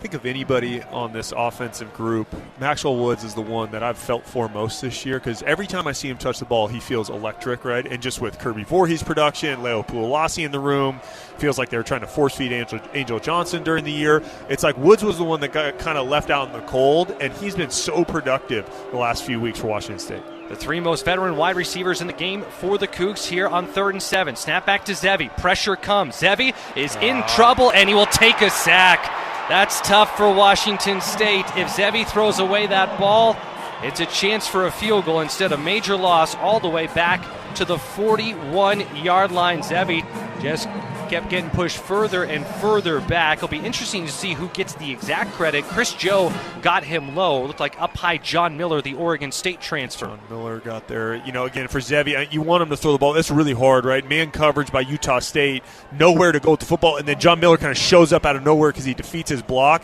Zevi can't get out of the pocket to get that ball out. Really not much he could do there. Kahanu Davis back to receive this punt. Ryan Harris on to punt. It is going to be 4th and 22 after the big loss. Harris, a high punt, and it's going to be grabbed by, I believe that's Mackenzie Allen, who had the touchdown reception, so pulling special teams duty as well.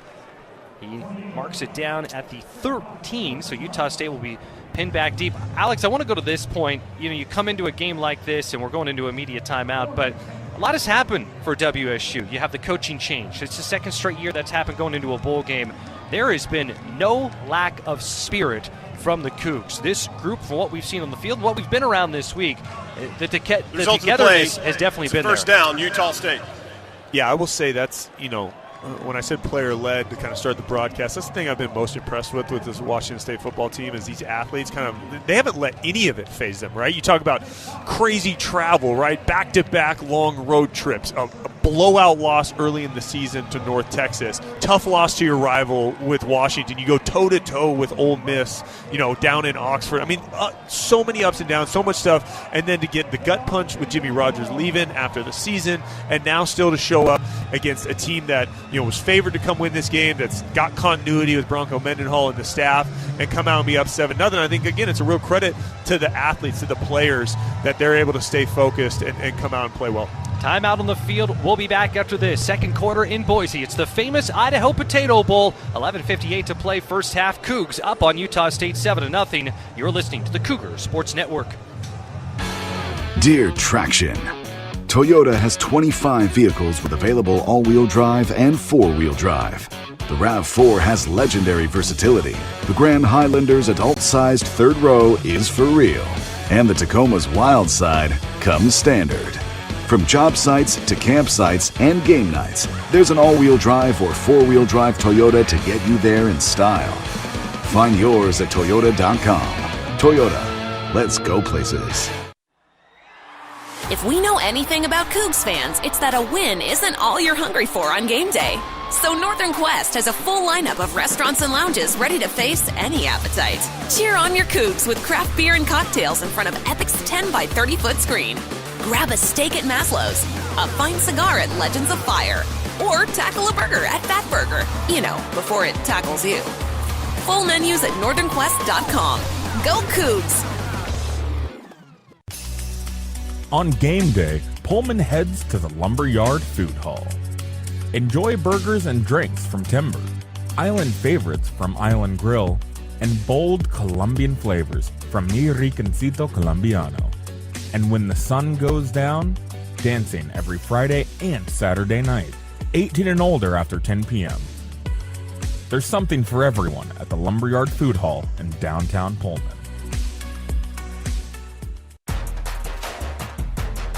7-0, Washington State leads Utah State in the famous Idaho Potato Bowl. 11 minutes, 58 seconds to go first half. Utah State, after the punt, will take over at their 13. Before we get to the action, let's pause 10 seconds for station identification here on the Cougar Sports Network.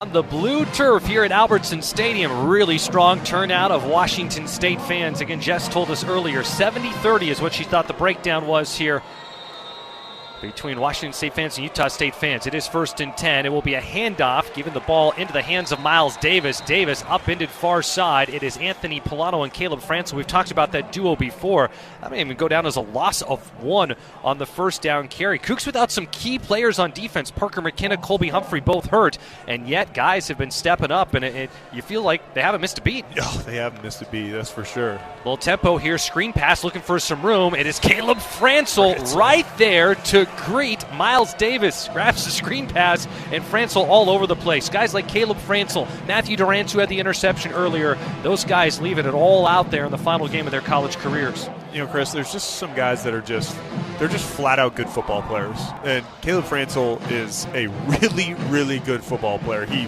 recognizes well, he plays fast, he tackles in space. Like, I rarely see him make a mistake when he's on the field defensively. No gain. It means it's 3rd and 10. Aggies with it at their own 13. Snap back to Barnes. Scrambles out over to his right. Now Polano delayed, brings the heat, and the pass is going to be, is it caught? Cougs saying incomplete, and initially it was motioned incomplete is what it looked like it was starting to have happen, but Brady Boyd hauling it in front of the Cougar bench at the 30. Be interesting to get another look at it if he actually hung on to the ball. That was that same play that Barnes missed before when Polano put pressure, that deep kind of out corner route. That time he's able to set his feet, absorbs a hit from Polano, delivers a great catch by Boyd. That's a major play there. 17-yard gain on 3rd and 10. So Utah State, that's just the second completion of the day for Bryson Barnes, looking to throw again. Now dancing around the pocket. He will be grabbed and brought down. Washington State, Malaki Ta'ase getting him low. Also in there for WSU, multiple guys helping to make him feel the pressure. Titus Miller in the game on the defensive line. So a number of those younger guys we haven't talked about as much this year making an impact. Great job in coverage again. Jamari Smith, short side corner, working with Gavin Barthiel, the linebacker. Bryson Barnes trying to work that side of the field. Nothing there. Veteran quarterback really should probably throw the ball away at that point. He had plenty of time to do it, but doesn't, and Washington State gets a sack. It is 2nd and 10. Cougs up 7-0 here. Defense has been outstanding for Washington State. Can they keep the Aggies scoreless? Now Barnes splits out wide to the right. It is going to be a direct snap, full head of steam, and taking it is Anthony Garcia. Garcia gets about half of what was needed. They'll mark him down at the 31. Sets up 3rd and 4 now for the Aggies. Yeah, designed kind of QB counter for the good athlete Garcia, transferred from Arizona. You see his athletic ability. Short sets up this 3rd medium. Garcia, his dad Aaron Garcia, former quarterback at Washington State.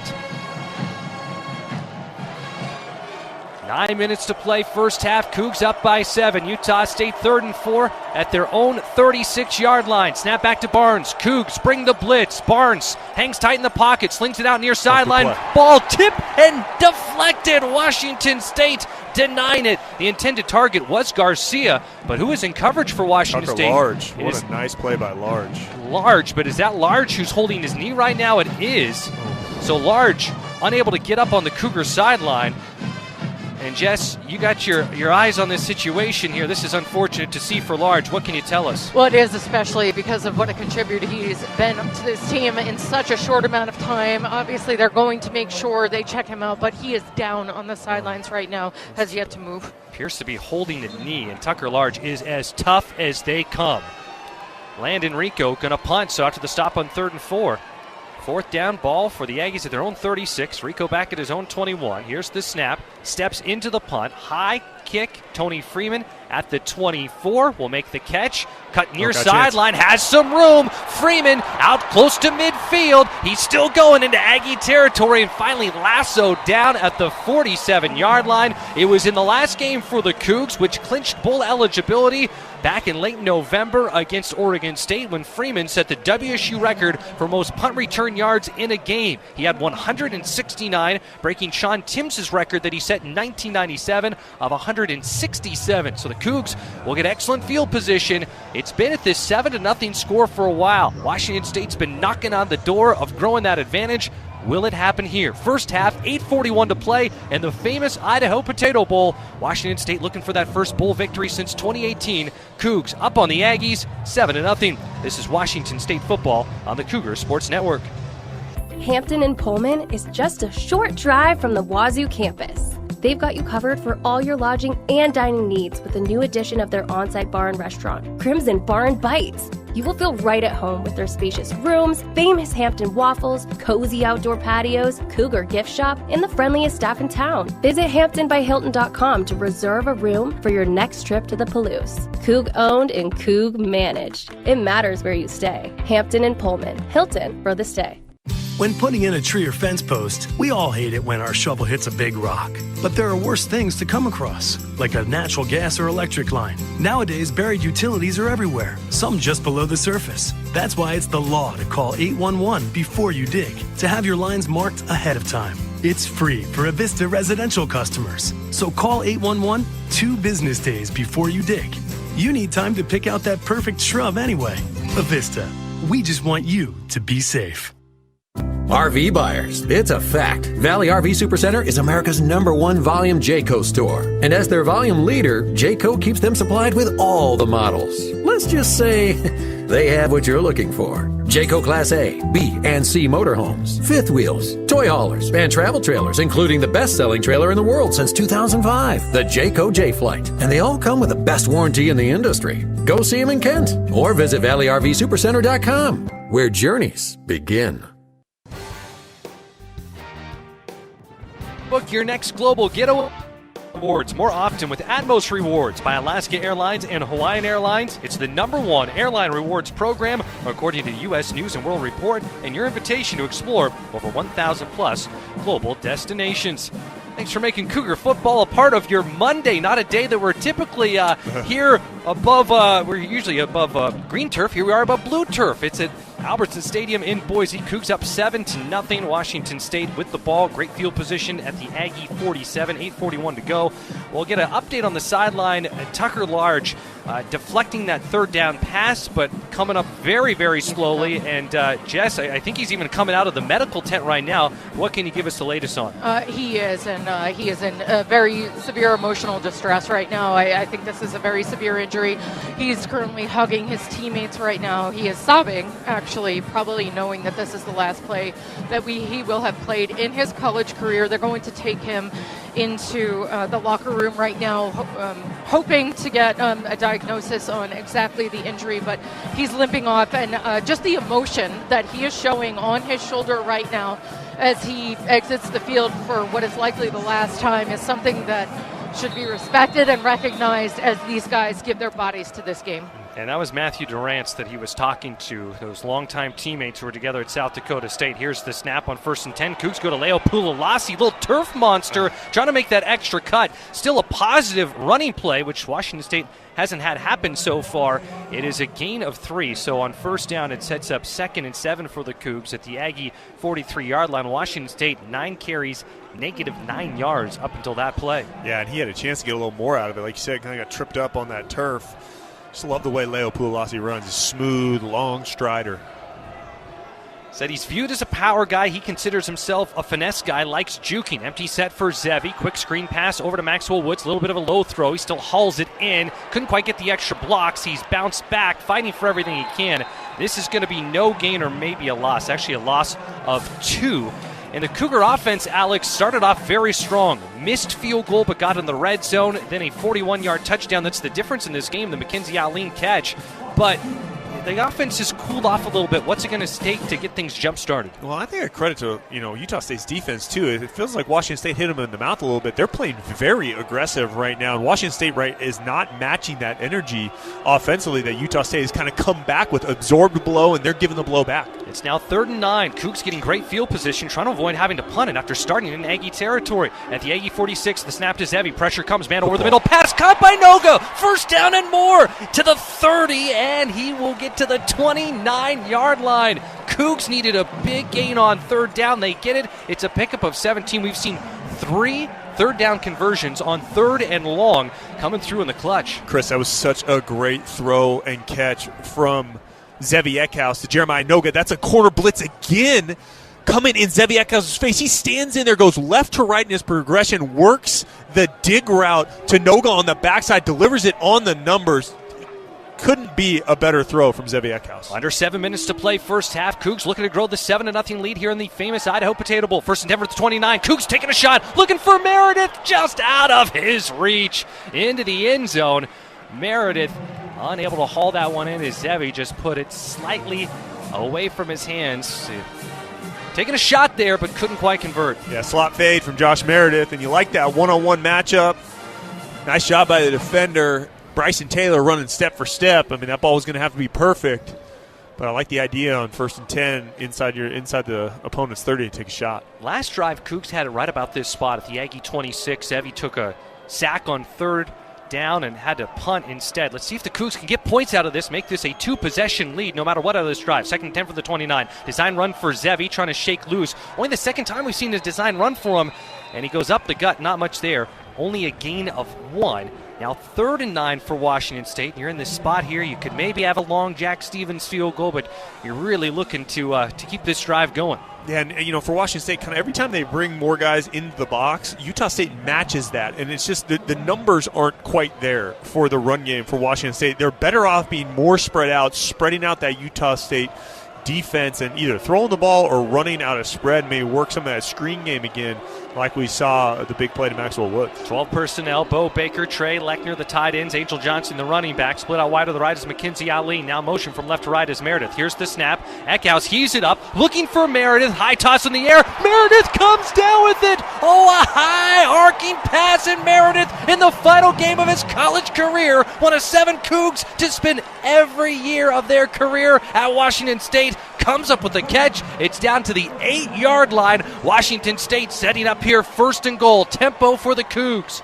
Eckhouse takes the snap. The Cougs fake the handoff to Johnson. It's Zevi going with his legs, faking the pump fake, and he's down close to the goal line all the way to the 1. He was teasing that ball up in the air and almost got in. Zevi so good with his legs. 8 rushing touchdowns this season, tied for the 4th most in a single season for a WSU quarterback. And Chris, I've been banging this drum all year. Josh Meredith and Tony Freeman, to me, are the 2 best players Washington State has on the field at all times. When you give them a chance, like Zevi gave Josh Meredith there on that out and up, that wheel route, Meredith's going to go make that play, right? And you see him track that ball, bring it in for a huge spot, and then Zevi with the QB keeper down inside the 1. What a great sequence of plays for Washington State. That was a 20-yard catch by Josh Meredith. Cougs have it 2nd and goal from the 1. Johnson, the running back, out of the shotgun. Eckhouse takes the ball, has him wide open, man. Hudson Cedarland with the touchdown. Hudson Cedarland, the tight end, the first touchdown of his career. He was a linebacker for Washington State at this time last season. Comes through and makes the grab. 1-yard toss. Eckhouse, Cedarland, Cougs grow the lead. 13-0 Washington State. 4:43 to go first half here in the famous Idaho Potato Bowl. Beautiful play design. Trey Lechner goes in yo-yo motion, starts to the left, goes back to the right, and then on the snap, he rips back behind the line of scrimmage as kind of a ghost tight end, sliding back across that. Attracts the defense. Zevi Eckhouse fakes the run to Angel Johnson, drops the ball over the top to Hudson Cedarland, running the corner route in the back of the end zone. Jack Stevens on for the point after attempt. Here's the snap to hold this down. The kick is up, and it is good. Cougs jump out to the 14-0 lead. Hudson Cedarland battled through injuries in his college career, cleaned out his locker, was ready to go home and enter the portal last year. Talked to Jimmy Rogers at the time. They embraced his idea to move from linebacker to tight end. Played in just one game last year. Played 12 games 2 years ago, 6 tackles. And how about that? Came to WSU in 2022 from Gig Harbor High School. And Jess, I know you're down on the sideline. That is a happy group of Cougs after that Cedarland touchdown catch. Oh, the celebration continues. He still hasn't let go of the ball, which I think is amazing. Obviously, both sides of this team on offense and defense have played next to this guy, have defended him, have played with him, and are so excited. This entire team is just going nuts for him, and I hope that ball ends up going home with him after this game. He's now working on his MBA. He even missed some time this year. Inter versus Colorado State, missed 4 games out of Gig Harbor High School. You love to see moments like that. Yeah, and I see, Danny Freund giving him a big hug, Jesse Bobbitt giving him a big hug. Think about the guys, right? Hudson Cedarland, Mackenzie Alleen, right? Obviously Zeviek. Again, that's what I love about these bowl games for these young men, like getting that opportunity, to get in the end zone when you haven't had that chance. Leaving it all out there. Hudson Cedarland, redshirt junior, with the grab. 14-0 Cougs. More after this from Boise. This is Washington State football on the Cougar Sports Network.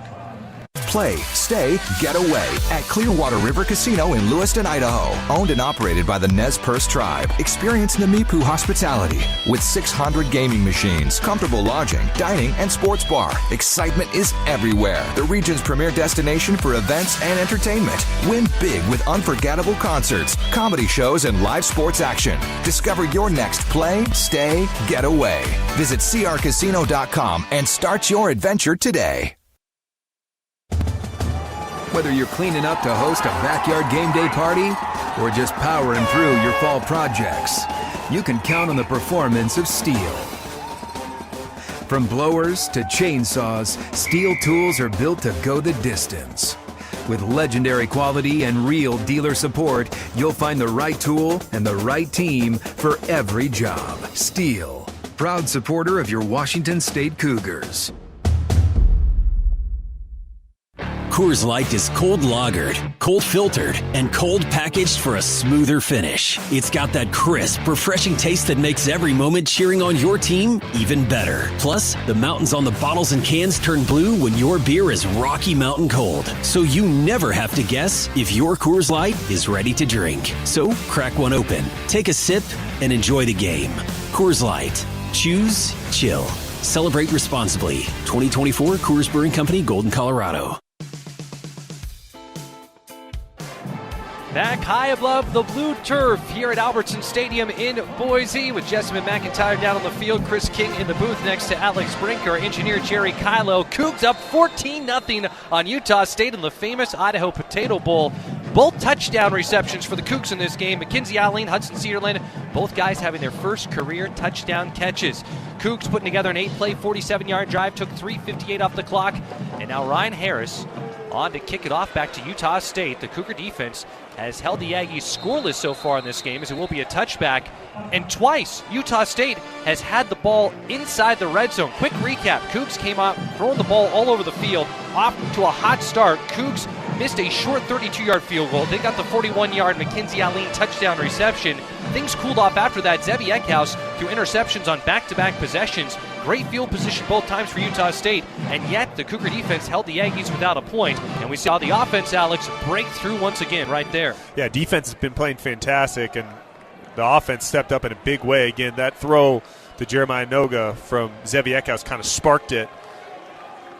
Here on 1st and 10, Bryson Barnes with the keeper. He's going to shake loose, breaks a couple of tackles, but this Washington State defense still flying all over the field. Matthew Durant makes the tackle. He had his first interception as a Coug earlier in this game.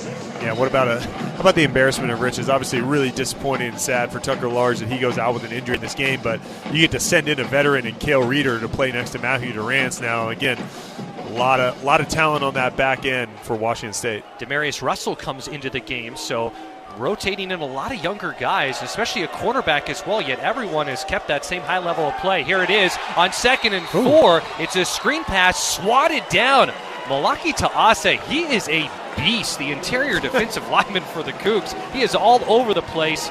gets his hand on the ball, deflects it. The incompletion makes it 3rd and 4. And I think maybe for a moment were you thinking that might be a backwards pass? Yeah, made that. I think he was thinking it too. And again, you talk about it, the defensive line and guys like Taase, just a really.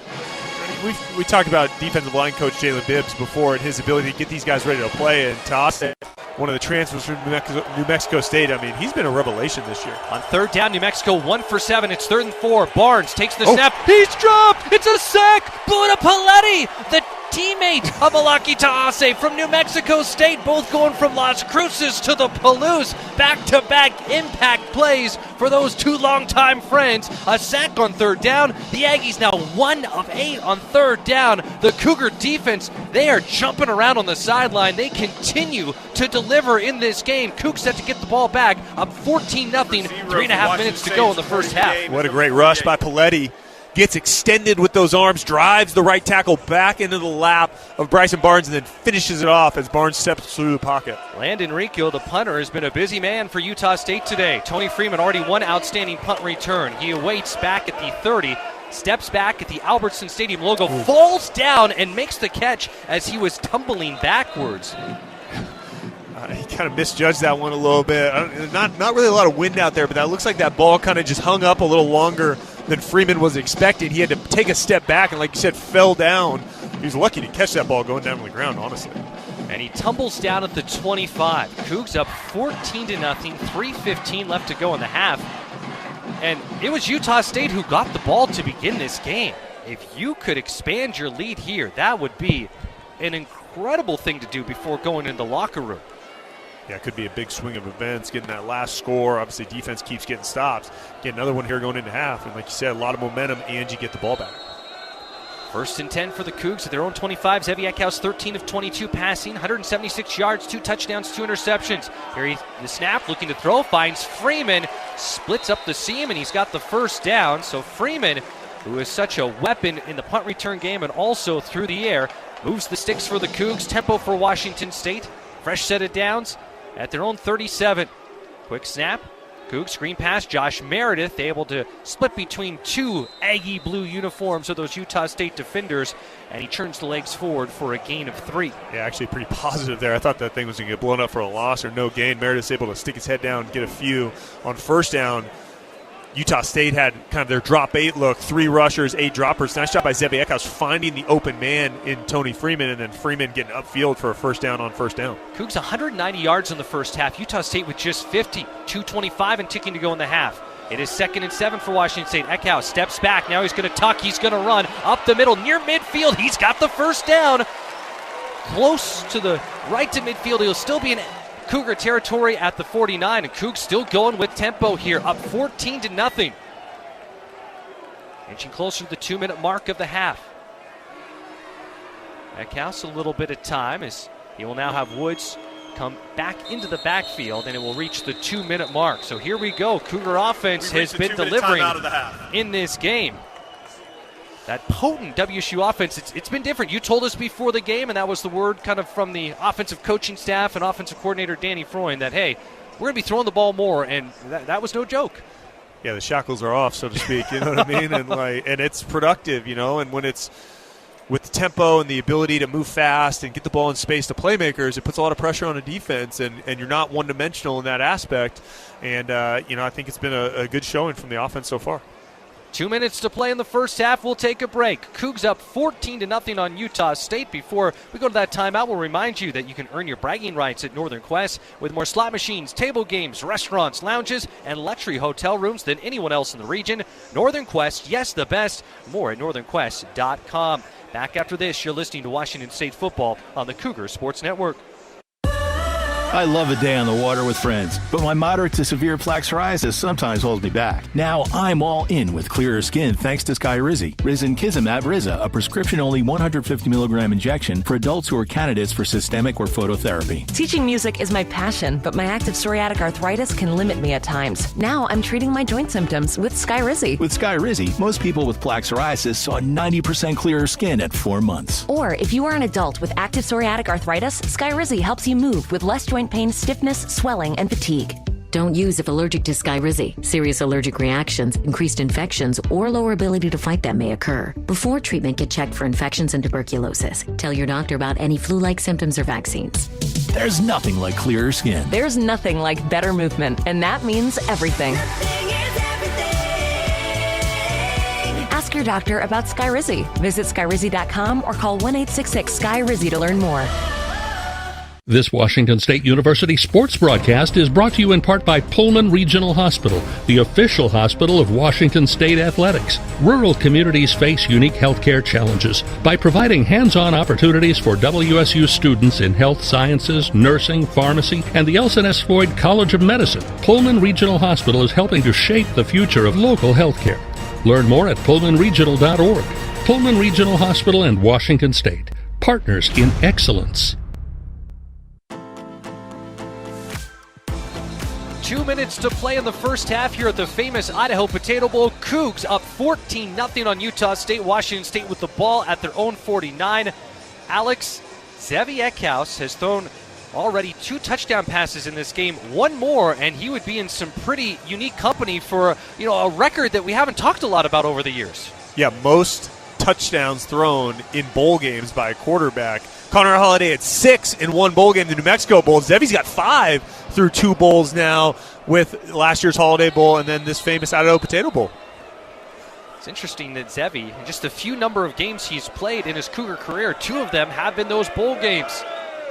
Here it is on 1st and 10. Swing pass over to Maxwell Woods. Try to make one Aggie miss. Forward progress. I should say Leo Pulalasi actually gets 1 yard, and that clock will keep moving. And while the Cougs have the 14-0 lead and you want to grow the advantage, you also have been able to get a couple of first downs on this drive, so you're either going to probably severely limit Utah State from having much of a chance to answer back. Cougs will get the ball to start the second half on 2nd and 9. Eckhouse gets it out quick. It's Brandon Ganesha-Morthy with the catch. Extra effort. Does he have the first down? Ooh, he will. Kind of that extra step, slowing down in slow-mo. Well, that's a credit to Ganesha-Morthy. As soon as he caught that ball, he knew right where the first down marker was. He ran a little hitch route. He catches the ball, and he gets right upfield, and he's able to step out of bounds and get that first down, stop the clock. Right where that ball was marked. Again, it wasn't clear at first, but kind of slowing down, and then it was marked enough to give the Cougs the first down. Washington State, 2 timeouts. There was an injury earlier to Johnny Lester. They had to use one of those timeouts. But Cougs still in an advantageous spot here, trying to grow the 14-0 lead before the end of the half. 1:33 to go. 1st and 10 at the Aggie 41-yard line. Snap to Zevi, has a wide open man. It is Aline who can't quite make the catch. Threw it a little low for Aline, who had just his 2nd career reception, which was his 1st career touchdown, when the Cougs got that 41-yard strike to take the early 7-0 lead. Yeah, we've seen a couple times where Zevi kind of gets his feet a little stuck in the mud, so to speak, and he's not able to – he's trying to get the ball out quick, but he's not getting his lower body into the throw, kind of relying on his arm. That one right there, a big short out route to the wide side of the field and throwing a little low for Aline. Incompletion stops the clock with 1:29 to go. Cougs at the Utah State 41-yard line. On 2nd and 10, empty set. Eckhouse again gets it out quick. He finds Leon Neal Jr. Great to see him have a catch, his first of the day. Reception made at the 34-yard line. Clock is moving. Leon Neal Jr., 5th-year senior out of Garfield High School in Seattle, working on his MBA. Had his first career touchdown on that catch against San Diego State earlier this year. 0 catches before the Idaho game this year. Now a timeout will be taken by the Cougs. Stop the clock with 1:08 to go. It's a 3rd and 3. And Cougs are kind of at their best, right? When they're in that time, they're spread it out. Washington State is called you get Utah State in a rush 3 kind of drop 8 scenario. They try and they end up showing that and bringing blitz. But when you go empty formation and no backs, for a quarterback, it's really easy to see those pictures. It's really clean. And so Zevi saw the blitz the whole way. Leon Neal Jr. did what we call replace the blitzer, so he just stops his route right where those defenders had started. Zevi delivers it to him, good gain on 2nd down, and now you're in this 3rd and short, 3rd and short, and you're thinking you want to get the first down, obviously, but at least get a couple yards because you're probably going for it at this yardage and this point in the game and, trying to keep the pedal on the gas. Utah State has all 3 timeouts. Interim coach for the Cougs, Jesse Bobbitt, only with 1. Cougs with Adamola Filet in the game at tight end, and now Bronco Mendenhall will call a timeout. Well, chance to tease what's to come. So not only do we have this last minute and 8 seconds of the first half, timeout of the half, with Washington State leading 14-0 here in the famous Idaho Potato Bowl on Utah State. Cougs looking for their first bowl victory since 2018. But also, we have our halftime report. Austin Samuels will have a full recap, a look at the stats, and a scoreboard update. But in the third quarter, Kirby Moore, the brand new head coach of the Cougs, will be up in the booth joining us. Alex, I know you've had a chance to talk to him. He was at the event that we were all at the Tree Fort Music Hall in downtown Boise. That venue was packed full of Cougs, and he spoke to the crowd. I know the reception has been great to his hiring, and can't wait to talk to him during this game, during the third quarter. Fired up for it. Kirby Moore's I could not be a better fit for Washington State. Two running backs in the game coming out of the timeout. It is out of the shotgun. To the right of Eckhouse is Pulalasi. Out of the pistol, it is Johnson. Play fake.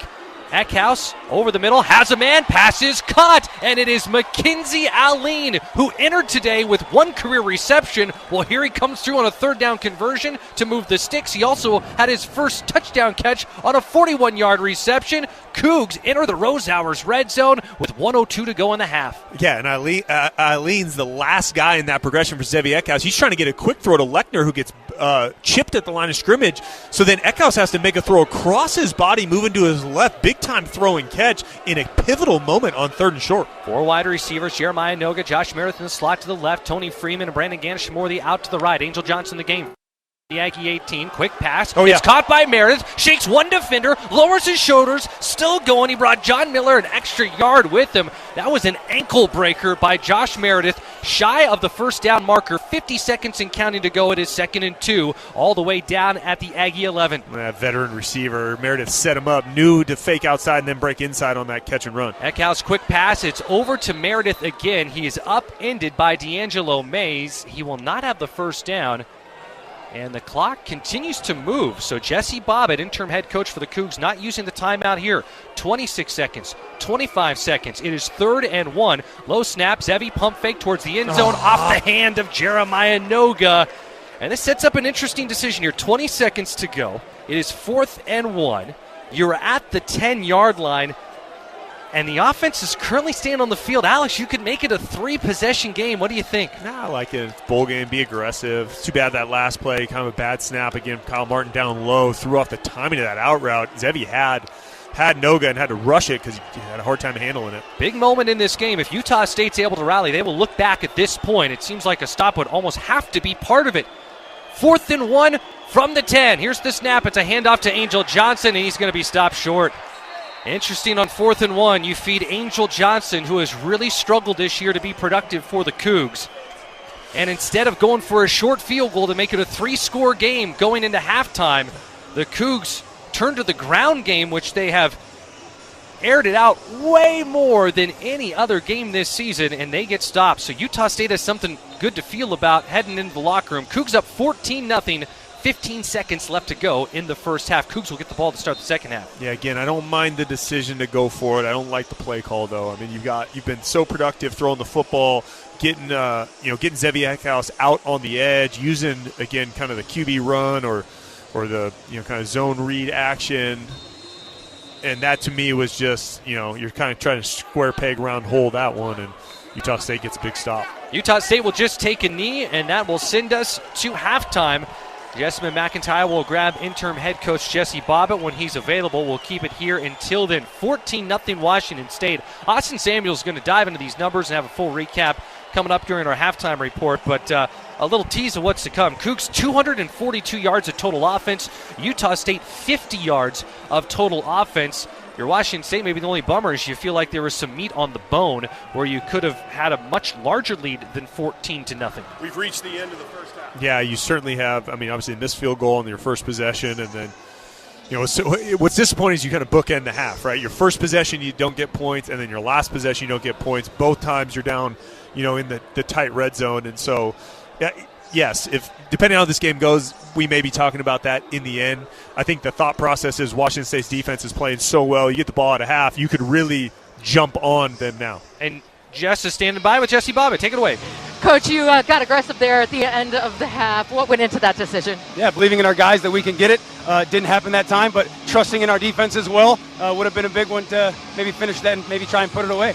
Well, you got a bagel up on the scoreboard right now on Utah State's side.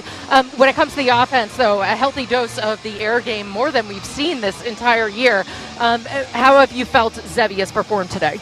Yeah, he's made some mistakes. That's part of football. He's responding. He's not getting his head down. His head is up, and he's commanding the group, and he's leading the guys down the field. All right, what more do you want in the second half? Keep doing what we're doing, make smart decisions on offense, defense, to keep doing what we're doing, and I look forward to finishing this thing off the right way. Thank you, Coach. Appreciate it. All right. There you go. Pretty frank. I haven't had the opportunity to interview Coach Bobbitt very much at halftime or ever at halftime, actually, because this is the first time he is commanding the ship here. But really good to hear, and keep doing what we're doing is an indication that they're doing things right. Well, thank you, Jess. And one note to send us into halftime. Zevi Eckhouse, 232 passing yards, second most this season, just behind 279 in the Apple Cup. So that will send us to our halftime report. We are here in Boise for the famous Idaho Potato Bowl. Cougs up 14-0 on Utah State at the break. Our coverage rolls on after this. You're listening to Washington State football on the Cougar Sports Network.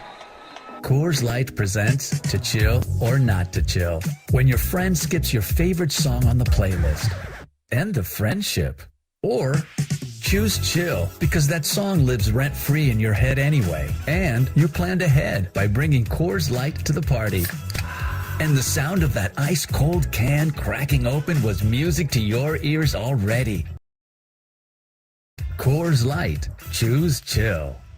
Celebrate responsibly. 2024 Coors Brewing Company, Golden, Colorado.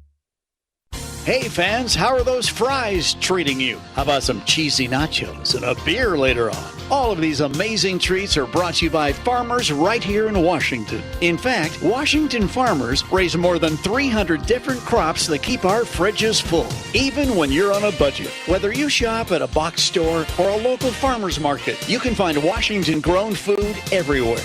Visit wagrown.com for more about the food we eat and the farmers who grow it.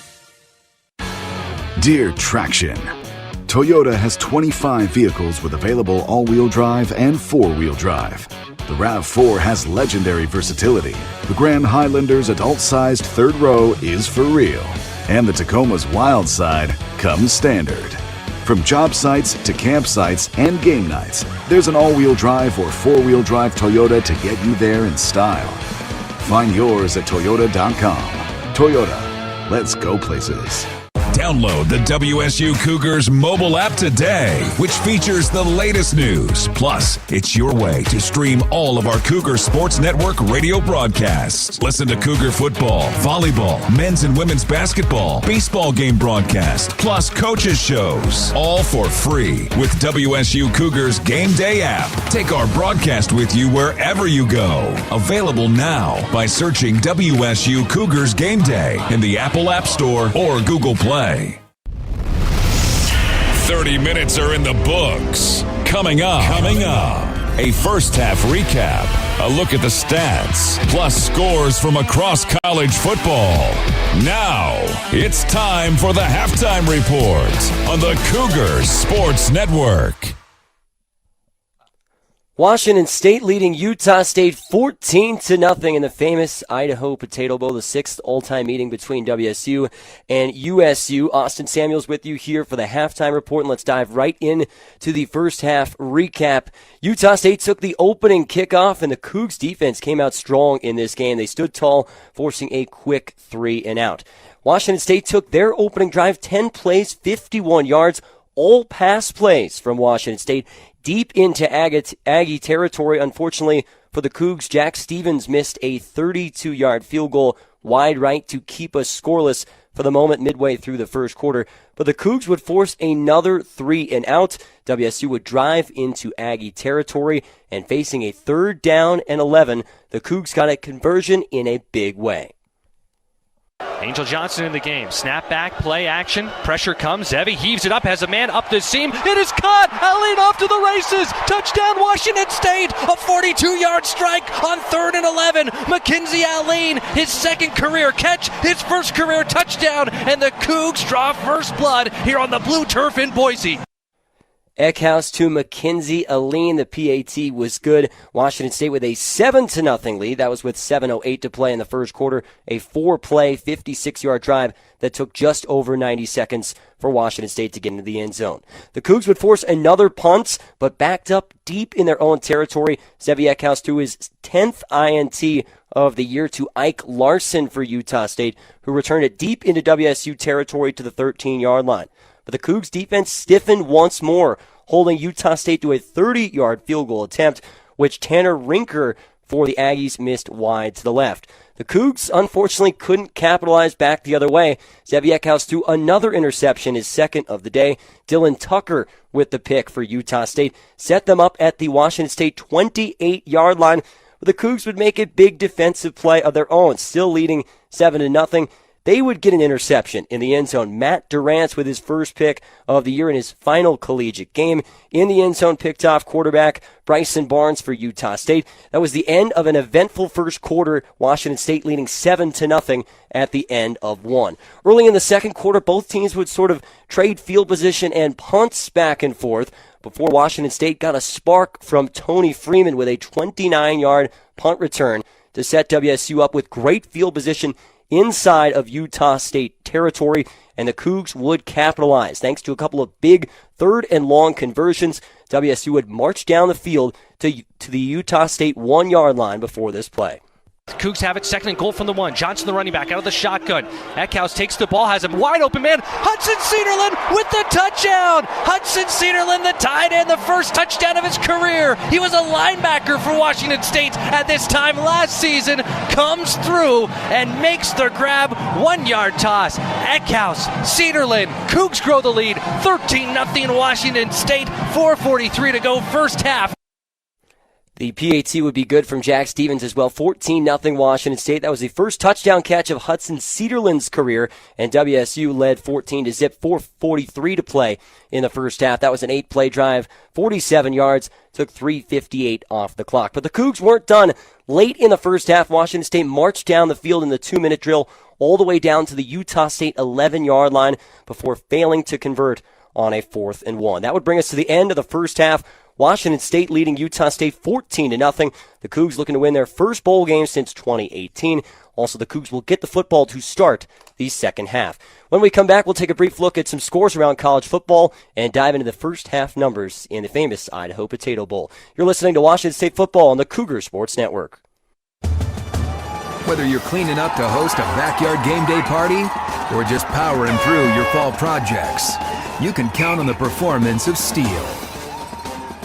From blowers to chainsaws, Steel tools are built to go the distance. With legendary quality and real dealer support, you'll find the right tool and the right team for every job. Steel, proud supporter of your Washington State Cougars. Everybody knows you shouldn't retire until you're 65. Buying a house? 20% down or nothing, bud. It's easy. Put your money into savings and never touch it.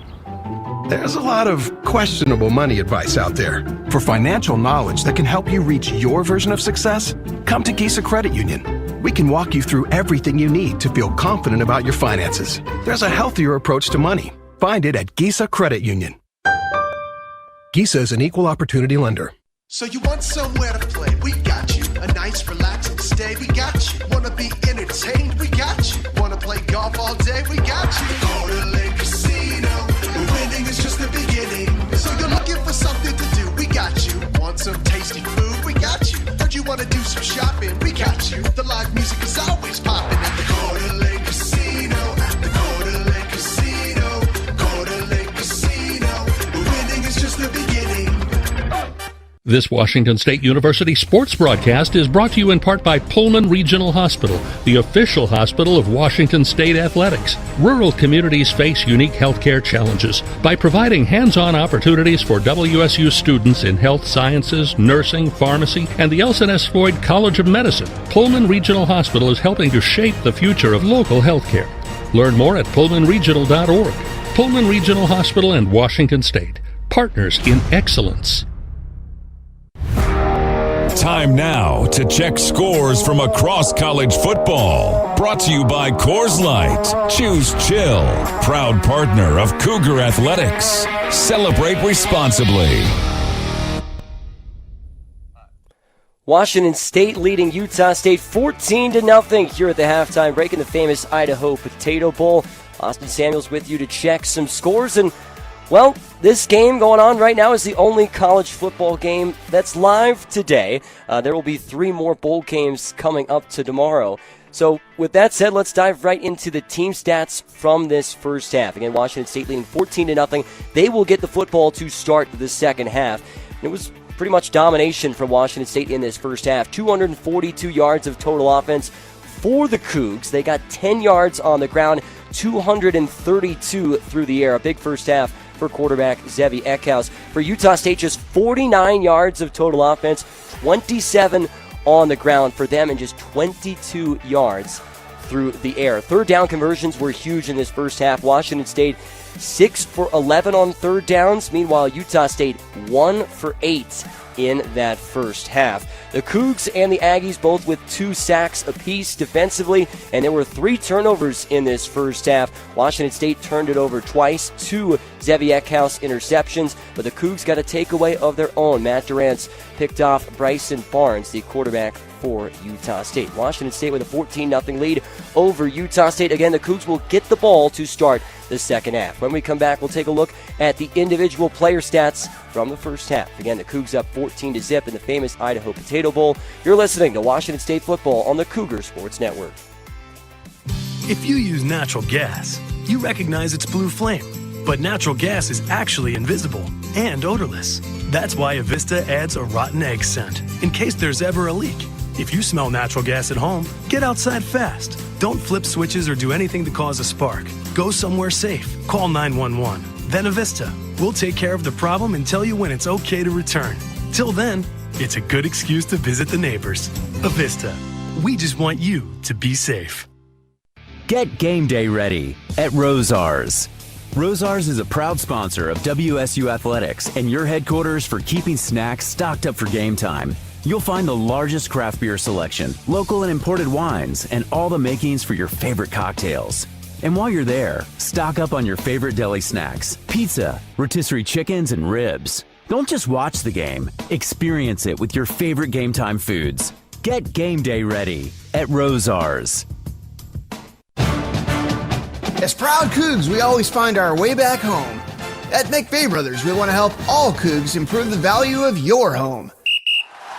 Hello, I'm Mike McVeigh from McVeigh Brothers Roofing, Siding, and Windows, a proud supporter of Cougar Athletics. The team of professionals at McVeigh Brothers take great pride in helping our customers remodel their homes with new entry doors, rain gutters, siding, roofing, and windows. At McVeigh Brothers, we're working for you. Alliant Employee Benefits is the Inland Northwest leader in employee benefit consulting and brokerage. Alliant is a difference maker, providing employee benefit solutions and problem solving while helping companies grow and protect their business. Alliant keeps its clients on the forefront of the benefit industry's constant evolution while improving the benefits experience for employees through better health outcomes and more cost-effective care. Give Alliant a call and see what they can do for you.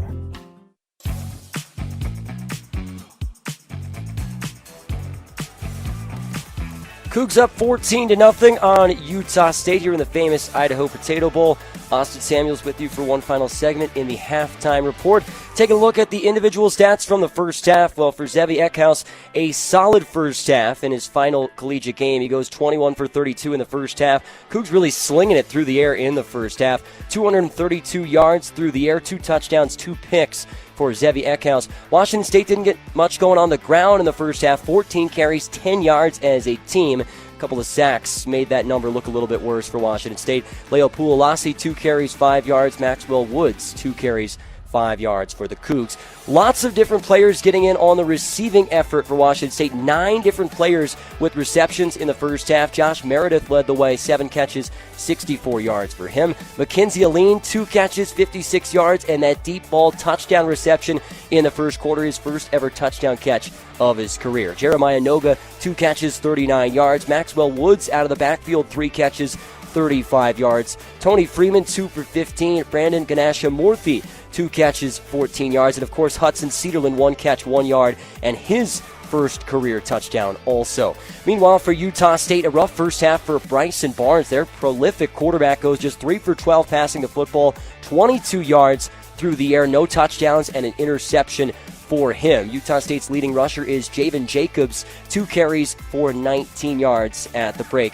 Brady Boyd leads them in catches, 1 catch for 17 yards. Again, Utah State completed just 3 passes in that first half. Again, the Cougs up 14-0. They're looking to win their first bowl game since 2018. Again, the Cougs will get the football to start the second half. When we come back, we'll send it back to Albertson Stadium. Chris, Sprink, and Jess will take it away for second half action in Boise. Washington State up 14-0. You're listening to Washington State football on the Cougar Sports Network. Statistically speaking, your New Year's resolution will take a backseat sooner than later. Just make sure that seat's leather trimmed and German engineered. Introducing Northern Quest's $115,000 New Year New Benz giveaway. Play daily with your Campus Rewards card to enter, and on January 1st, you could win a brand new Mercedes. You know, so you can drive past the gym in style. The New Year New Benz giveaway, only at Northern Quest. Grand prize drawing January 1st. This is Carrie Bice, co-owner of Allegra Image 360 on Main Street in Moscow, the one-stop shop for all your printing, signage, and marketing needs. Whether your business needs special signage for Christmas shopping, or you need help creating a truly fridge-worthy greeting card, your friends at Allegra are here to help during the hectic holiday season. Stop by our Moscow office and see how our team at Allegra can help deck your halls.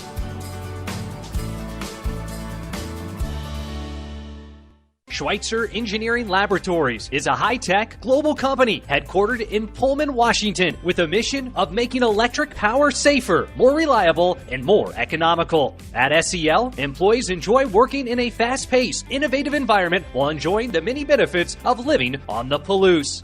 SEL is seeking engineers for paid internships and full-time positions. Apply to join the growing SEL team today at selinc.com/careers. On game day, Pullman heads to the Lumberyard Food Hall.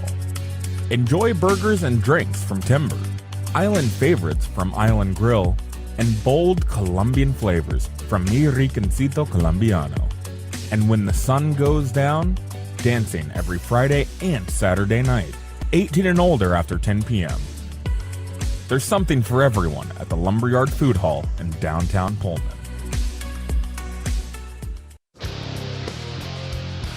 We're back high above the blue turf at Albertson Stadium, and what has turned out to be a really pleasant day here in what they call the City of Trees. We're down in the Treasure Valley. The Cougs, the first time ever, playing in the famous Idaho Potato Bowl. As we get set to start the second half, our score, Washington State 14, Utah State nothing. Again, the whole crew here on the sidelines. Jessamine McIntyre up in the booth. Chris King next to Alex Sprink. Jerry Kylo, our engineer. And again, we're doing a special booth live stream throughout the day. Jared Pringruber making it all happen. It's the WSU Cougars YouTube page, so if you go on YouTube, you can watch the live stream of us here in the booth. And Alex, we've had plenty to cheer for in what has been a 51-degree day. Mostly, I would say mostly sunny, some clouds, but nothing threatening. And with that, Alex, we'll go to your second half keys to the game, which are brought to you by Coors Light. Coors Light, mountain cold refreshment. Choose chill. Celebrate responsibly. Strong half for the Cougs. What's it going to take to keep that momentum carrying forward into the second half? I mean, I got to kind of echo Jesse Bobbitt, is that don't change a thing. I mean, defensively, they're flying around, really disciplined. Again, I talked about first half keys, having great eyes, make sure they're tackling in space. So far, they've done that. You know Utah State's going to find a way to try and loosen up this Cougar defense. I would expect some trick plays, something a little extra, possibly maybe a double pass, something like that, flea flicker. Got to be ready for those sort of things. If you're the Washington State defense, offensively, let it fly, man. Keep letting it fly. 232 first half passing yards for Zevi Eckhouse. Couple mistakes. Again, a lot of that was due to some long down situations. But to me, Washington State right now is at their best when they're spreading the ball out. They're throwing the ball outside the numbers, pushing it vertical, letting Zevi do his thing, a little bit of quarterback run, keep this thing spread out. Zevi's trending towards a season high in pass yards, nearly got it just in the first half, and so I love what I'm seeing from that pass game. Some of the storylines in this one for Washington State. We saw an unfortunate injury during the first half. Tucker Large, the standout safety for WSU, and as Jess told us, indications are it didn't look good that he would be able to return in this game. 25 seniors, Tucker Large, one of them, trying to wrap up their college careers with a victory. 7 of those seniors spending their entire college careers at WSU. Brock Dew, Christian Hilborn, Josh Meredith, Leon Neal Jr., Leighton Smithson, and Ray Stevenson. Brock Dew not able to play in this game because of that injury that happened, would have been 2 games ago before the Oregon State game. And then for Washington State as well, you've got some guys who are hurt, and yet it's been next man up as it's been throughout the season. Parker McKenna, your leading tackler, hurt. We've seen other guys step up at the linebacker's position, specifically Gavin Barthiel. And in the secondary, you're without Kenny Worthy III. You're also without Colby Humphrey, who's injured. And yet we've seen those young guys stepping forward, Trillian Sorrell and Jamari Smith, who have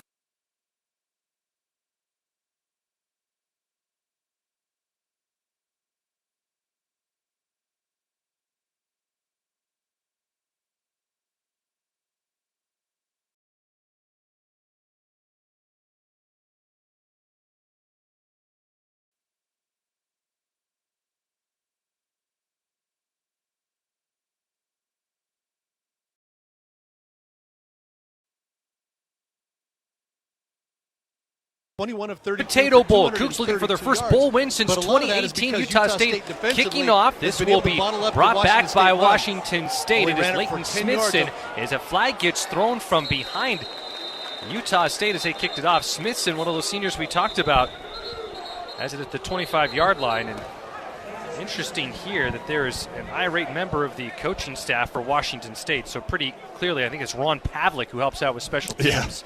Yeah, he felt like there's going to be a holding penalty. He did not feel like his unit committed the infraction, but the Zebras feel differently. And if anyone was going to question kind of that unity, that spirit of Washington State for the second straight year going into a game after a coaching change for the bowl game, it is a holding penalty on Demarius Russell, safety, a freshman who we've seen play as well in the secondary for Washington State. This team has been out there, and it looks like they haven't missed a beat despite the departure of Jimmy Rogers. Now there is still a full half of football to go, but the Cougs will get the ball. Not great field position. It will be 1st and 10 at their own 15, of 14-0. Made that decision at the 10-yard line to go for it on 4th and 1. They were denied instead of kicking the field goal. So a 14-point lead on 1st and 10. It's a handoff to Maxwell Woods. He has some room, and he is almost up in it. He's still going to the 40, to midfield. Still up on his feet and finally brought out of bounds. It's Brevin Hamlin, longest run of Maxwell Woods' Washington State career. From the 15-yard line, he ends up getting a gain of 48. What great contact balance from Maxwell Woods, man. He got through that line of scrimmage, took a hit in the secondary, put his right hand down, able to stay up and keep going for a huge first down run. Tempo again for Washington State. Cougs, after that big run there, all the way at the Aggie 37-yard line is where he gets marked down. Snap back to Zevi. Drops back. Now he could step up and run if he wants to. Hesitated. He'll still get a positive gain as Zevi goes into the arms of John Miller from Tualatin High School, the Oregon native, transferred from Oregon State.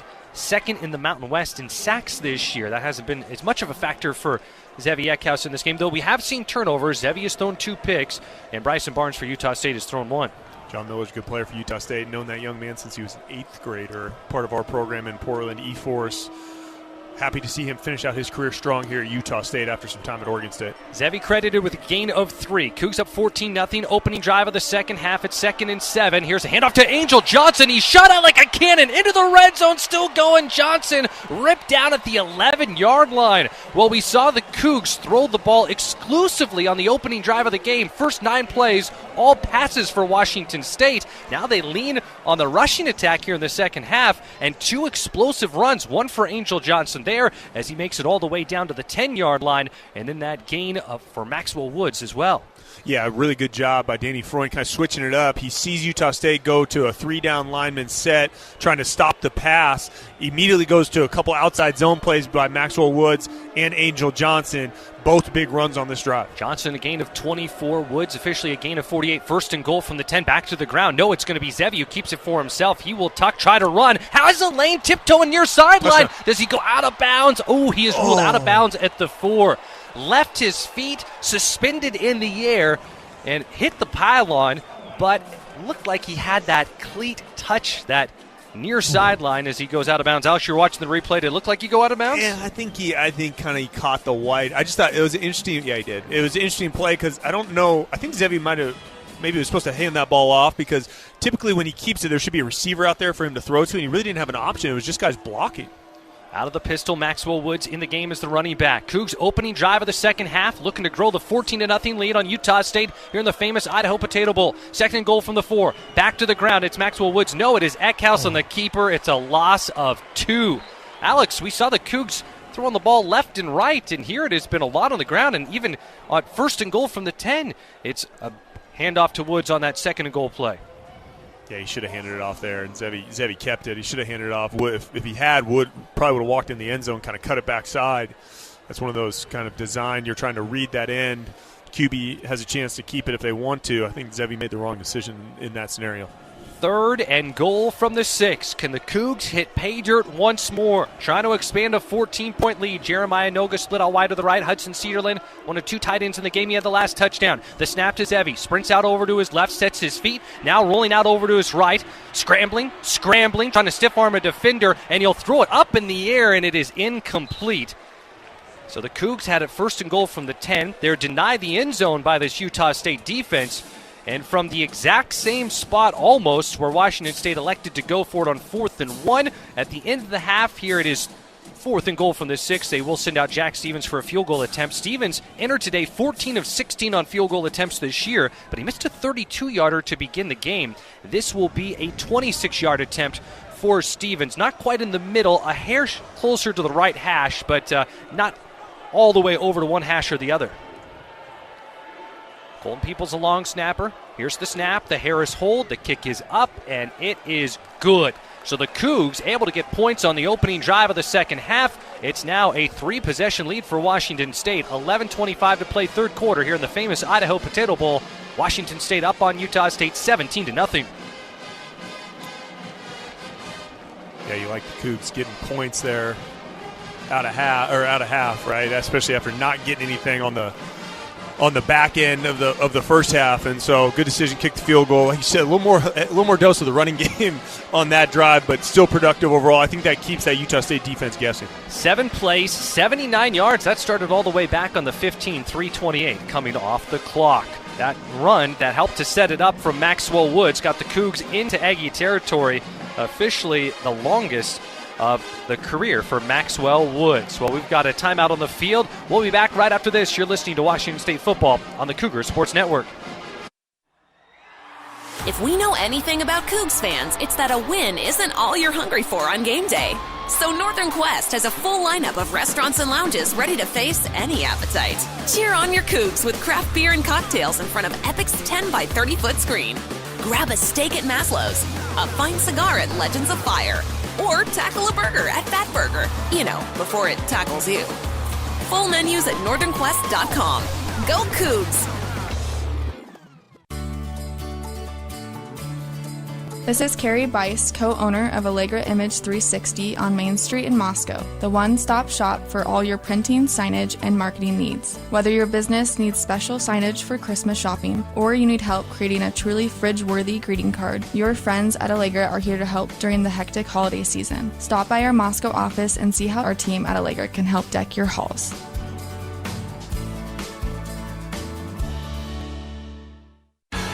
Dear Traction, Toyota has 25 vehicles with available all-wheel drive and four-wheel drive.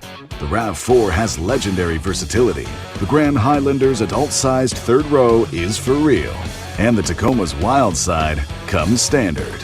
From job sites to campsites and game nights, there's an all-wheel drive or four-wheel drive Toyota to get you there in style. Find yours at Toyota.com. Toyota, Let's go places. Cougs grow the lead. Opening drive of the second half ends in a Jack Stevens field goal. Washington State in the famous Idaho Potato Bowl up 17-0. Right now, let's pause 10 seconds for station identification. This is Cougar Football on the Cougar Sports Network.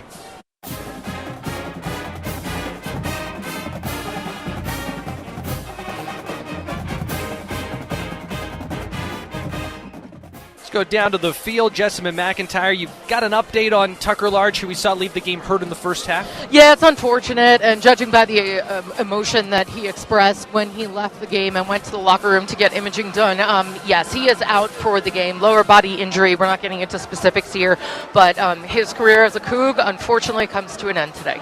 An FCS All-American at South Dakota State. Jimmy Rogers described him during the year as one of the most competitive players he's ever been around, and came in and had an instant impact here at WSU. And unfortunate to see his career end this way, and not being able to be out there on the field in what is his final college game, but hoping a speedy recovery for him, a player who's been awfully fun to watch in his one season at WSU. Here's the kickoff after the field goal. It will be returnable. Not a ton of room, though, for Javen Jacobs, and he actually cuts it back near side, has some space. Ryan Harris trying to chase him down, almost makes the open field tackle for the kicker, and is able to at least redirect his angle to get out of bounds. Seemed like he was dead to rights for a moment, and it will give strong field position to Utah State. We'll see where this officially gets marked out of bounds. At the 34 is where the Aggies offense will begin.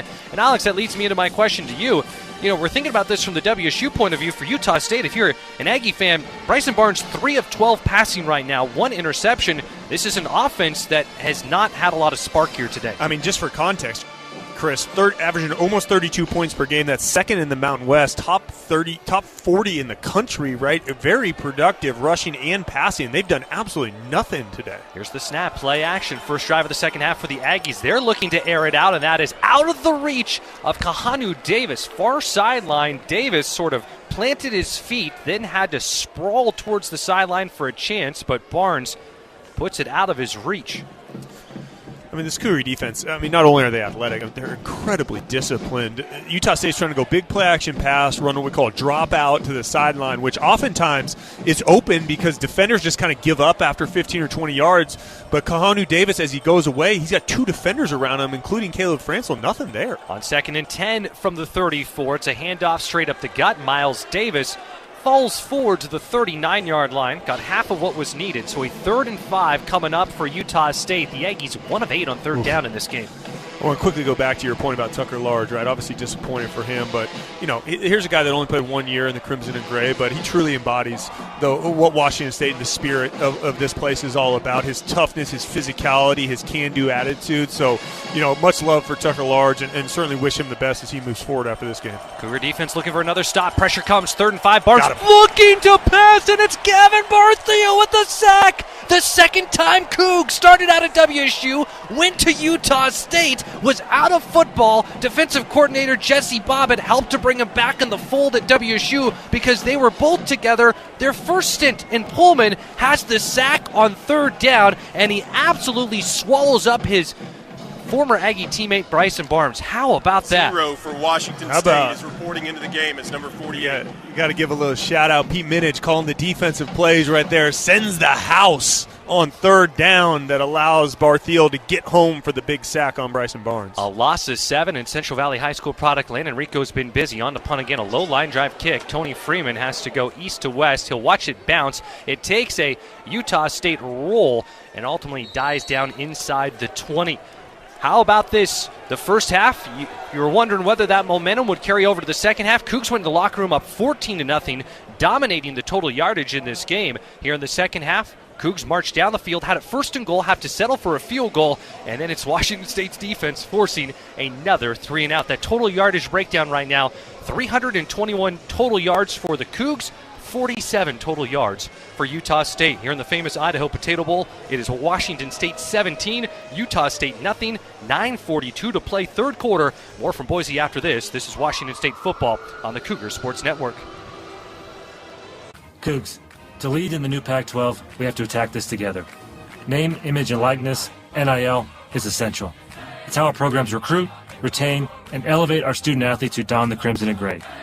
And now, you can directly support WSU NIL through our Cougar Athletic Fund. A tax-deductible gift to our Sport Excellence Funds powers WSU's NIL efforts, all in one place. Visit WSUCougars.com and select NIL in the drop-down menu to learn more. Go Cougs!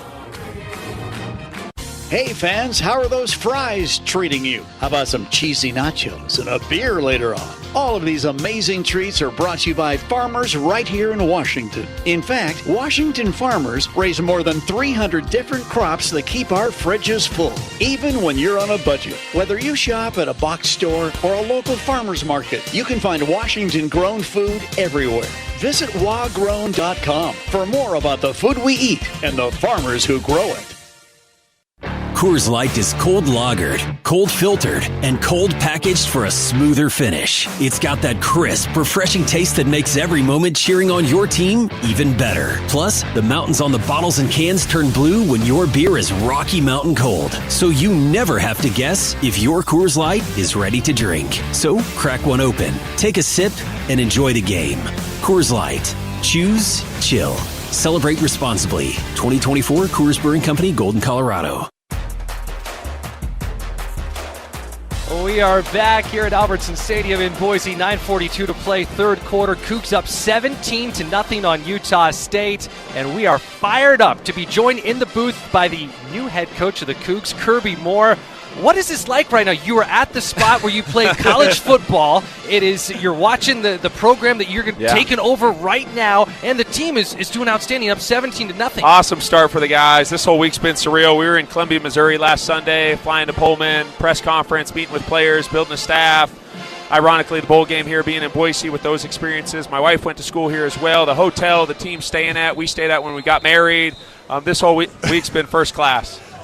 I mean, what about the football, man? At heart, right, you got to come out here. You watch them compete in practice and get ready for it, and then to see the team come out with all the things going on around them and have a 17-point lead here in the early third quarter. Yeah, really a testament to the culture here. Yeah. And the players have built the culture, right? I want to keep as much continuity here as I can.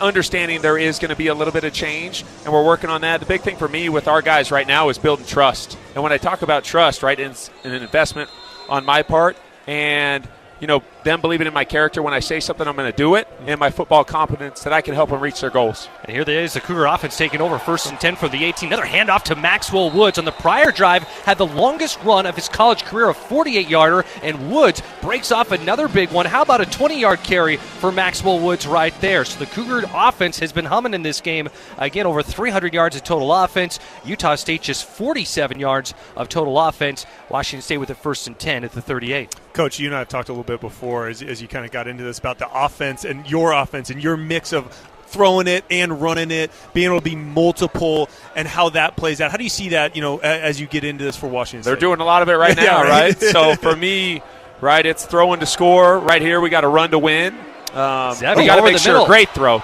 Tony Freeman with the catch in traffic. Cougs get it into Aggie territory to the 44-yard line, and flags thrown after. Looks like this could be tacked on as the Cougs. Looked like Freeman, what did you see there, Alex? Took a hit a little high? Yeah, a little high, kind of back shoulder ball. He's making a play, running a deep cross across the field. Again, that's where that running game plays into it, right? Play action pass now. You're able to get the linebackers up and throw that ball over the top, and Freeman makes a really nice play and absorbs the hit. It's going to be a big play for the Cougs. Defense is huge. Our ref mic kind of going in and out of what they have on the field, so didn't get the number of who that was on for Utah State, but that ball already going to be down at the 44, and it's going to be looked at as well. And 9 minutes to play here, third quarter, up 17-0. And here we are, and Kirby, I know the WSU culture, the Cougar culture, you're no stranger to that. But looking in this crowd, I know people with the Potato Bowl fired up about the Cougar turnout. Jess told us before on the field she thought it was kind of 70-30 Cougar fans. You can feel that WSU presence, and we were all there last night at the reception with that great turnout of Coug fans. Yeah, I felt it since getting off the plane, right? And the press conference, and obviously me being from Prosser, a ton of local support there as well, traveling to the bowl, meeting parents, alumni. Last night, the turnout here being unbelievable, and looking forward to, again, continuing that support here, building into the 26th season. Talked about building trust with the players, and this day and age with NIL and player movement, transfer portal, all the things, right? It feels like that's the premium, right? Like that's the delta to be had because, the money, it comes and goes. There's always After that. review, defensive player number 18 forcibly contacted the head of the receiver with his forearm. Therefore, the ruling on the field of targeting is upheld. Number 18 has been disqualified.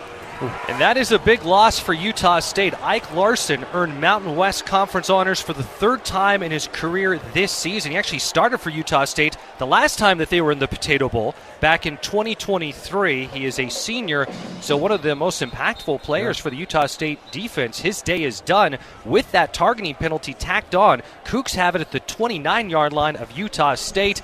Here we are. It's the famous Idaho Potato Bowl. Washington State up 17-0. We are thrilled to be joined in the booth by new Cougar head coach Kirby Moore. Chris King here with Alex Brink, and the Cougar offense continuing to do what we've seen really throughout this day. And to start the second half, they are moving the ball. So it's 1st and 10 for Washington State. After that targeting call was reviewed and upheld, Cougs go play action. Zevi over the middle, finds his tight end. It is Trey Lechner, the Snohomish native, finally ripped down, but he gets to the 10-yard line. 19-yard pickup there. Lechner a little slow to get up. Officials timeout on the field for an offensive injury prior to the ball being spotted. Good eyes by Lechner, kind of sliding back inside. They're running play action passes. He's trying to get to the outside. Usually set the game clock to 8 minutes and 44 seconds. 8-4-4. Utah State overplays it, and Zevi gets back inside to his tight end and makes a nice play downfield. Thank you. And he does pop up. That is good to see for Trey Lechner. Lechner this season, his 3 receiving touchdowns by a tight end. Tied for the third most receiving touchdowns by a tight end in Cougar history. Again, we're here with Kirby Moore, and Coach, I know you have been so busy. I don't think you've had a spare second in your day. How has it been? Because, maybe Coug fans haven't heard the names of staff members yet, but they know that you have been working hard and building this thing where it comes to talking to players and getting your staff put together. Yeah, everything's very fluid right now. I told you, first emphasis was on the players and then building a staff that's going to connect and embrace the Northwest and make sure that's from a relationship standpoint and a recruiting standpoint. Cougs have it 1st and goal from the 10-yard line. Angel Johnson in at running back. The snap to give to Angel Johnson. That extra cut back to the inside. Not a ton there. Falls forward to the 8. It will now be 2nd and goal from the 8 for Washington State. Coach, when you meet with the players, what's the message to them as you sit down and connect with them? Yeah, first I want to have an overview of what it's their program. And, hey, what are the things you really like? What are the things you think we can improve? And I want to make sure I'm taking that into consideration. How have you been coached here? And just an understanding of the lay of the land from a program standpoint. 7 minutes, 50 seconds in county to go third quarter. Cougs looking for their first bowl win since 2018. Up 17-0 here on Utah State. A chance to grow the lead. 2nd and goal from the 8. Snap back to Zevi. Heaves it up in the air. Tony Freeman the target. One-hand catch. Does he haul it in? He does! Tony Freeman, 8-yard touchdown reception. One for the highlight reels. Let's see the officiating crew talking. Now they're still discussing it. The band is playing. Will this be a touchdown or not? He's got it. One of them has it. Yep. There we go. Touchdown signaled. How about that? We got Kirby Moore clapping up here in the booth. The ruling on the field is a touchdown. The ruling on the field of a touchdown is under further review. So it's going to be under review, but Tony Freeman, second-year Coug. And, Alex, you saw a replay in your win scene a little bit. Yeah, I think he tried to bring it in one hand, left hand into his body, and it got trapped against his leg and then I think made contact with the ground. Cougs trying to run a little smash, double underplay. Tony Freeman's running the corner route, had a chance at it. A little more air under that football, probably lets him run underneath it. Really, really close. Freeman popping with those cleats. Cougs looking sharp. White pants, white tops, crimson numbers, white helmets, crimson Cougar head logo, and he's got the highlighter green cleats with the highlighter orange laces. Well, that's the Christmas, the Grinch. Those are the Grinch cleats. The like Grinch cleats, yes. Yeah. Christmas themed is what they call them. So if it does stand and this is a touchdown, it's 23-0 Washington State, point after pending. If not, it will be 3rd and goal from the 8-yard line. How has it been, learning the WSU personnel? Obviously, you have been just immersed in everything Missouri, and then you take this job, or you're gearing up to talk about this job, interview for this job. You're learning about the personnel who's here. After review, the receiver never maintained control of the ball prior to contacting the ground. Therefore, the ruling is an incomplete pass. All right, here we go. We're bouncing back. Yeah. Here we go. So it'll be 3rd and goal from the 8. That's what you're saying in the headset. If you were calling the play, we're No fine, question. we're fine. Bounce back here. Let's go. Set back, come back. What do you like on 3rd and 8 here?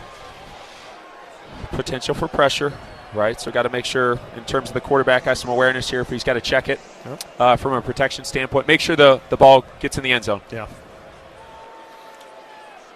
Cougs, Leon Neal Jr., Josh Meredith, and Jeremiah Noga in at wide receiver. Angel Johnson, the running back, to the right of Zevi Eckhouse. 3rd and goal from the 8-yard line. Snap back to Zevi. There is that pressure. Back pedals, heaves it up, looking for Meredith, overthrows his intended target. And it will be an incompletion. Washington State getting it to the 10-yard line each of these 2 drives to begin the second half. But both times the Cougs will have to settle for a field goal attempt, up 17-0. Jack Stevens coming out for another short field goal attempt. Yeah, Meredith came in motion left to right. They're trying to work him on a back end line, a deep cross going across the field, first read, and then trying to hit Meredith. Just got to drive it high on the back end line. Zevi let that one sail just a little bit. Stevens' first of the second half was a 26-yarder he made. This will be a 25-yarder from the far left hash. Harris, the holder, waits the snap. Here's the snap. The hold is down. Stevens drills it through. It is good. 25-yard field goal, and the Cougs take the 20-0 lead here on Utah State. Kirby, do we have you for a little bit more? Oh, yeah. I'm here. Let's go. Okay, we'll take a timeout. We'll be back with Kirby Moore. After this, Washington State up 20-0 on Utah State. 3rd quarter here in the famous Idaho Potato Bowl. 7:31 to go. We're here with the new coach of the Cougs, Kirby Moore. How great is this? We'll continue with our coverage after this break. You're listening to Washington State football on the Cougar Sports Network. When putting in a tree or fence post, we all hate it when our shovel hits a big rock. But there are worse things to come across, like a natural gas or electric line. Nowadays, buried utilities are everywhere, some just below the surface. That's why it's the law to call 811 before you dig, to have your lines marked ahead of time. It's free for Avista residential customers. So call 811 2 business days before you dig. You need time to pick out that perfect shrub anyway. Avista, we just want you to be safe. For nearly 100 years, Adams Tractor has helped the Northwest knock out to-do list one tough job at a time. As your local Kubota dealer in Spokane and Lewiston, we're proud to back Washington State athletics with the same grit we bring to every yard, field, and job site. From mowing to digging to plowing, Kubota delivers, and so do we. Visit AdamsTractor.com. Adams Tractor, nearly a century strong, powered by Kubota, fueled by Coug pride.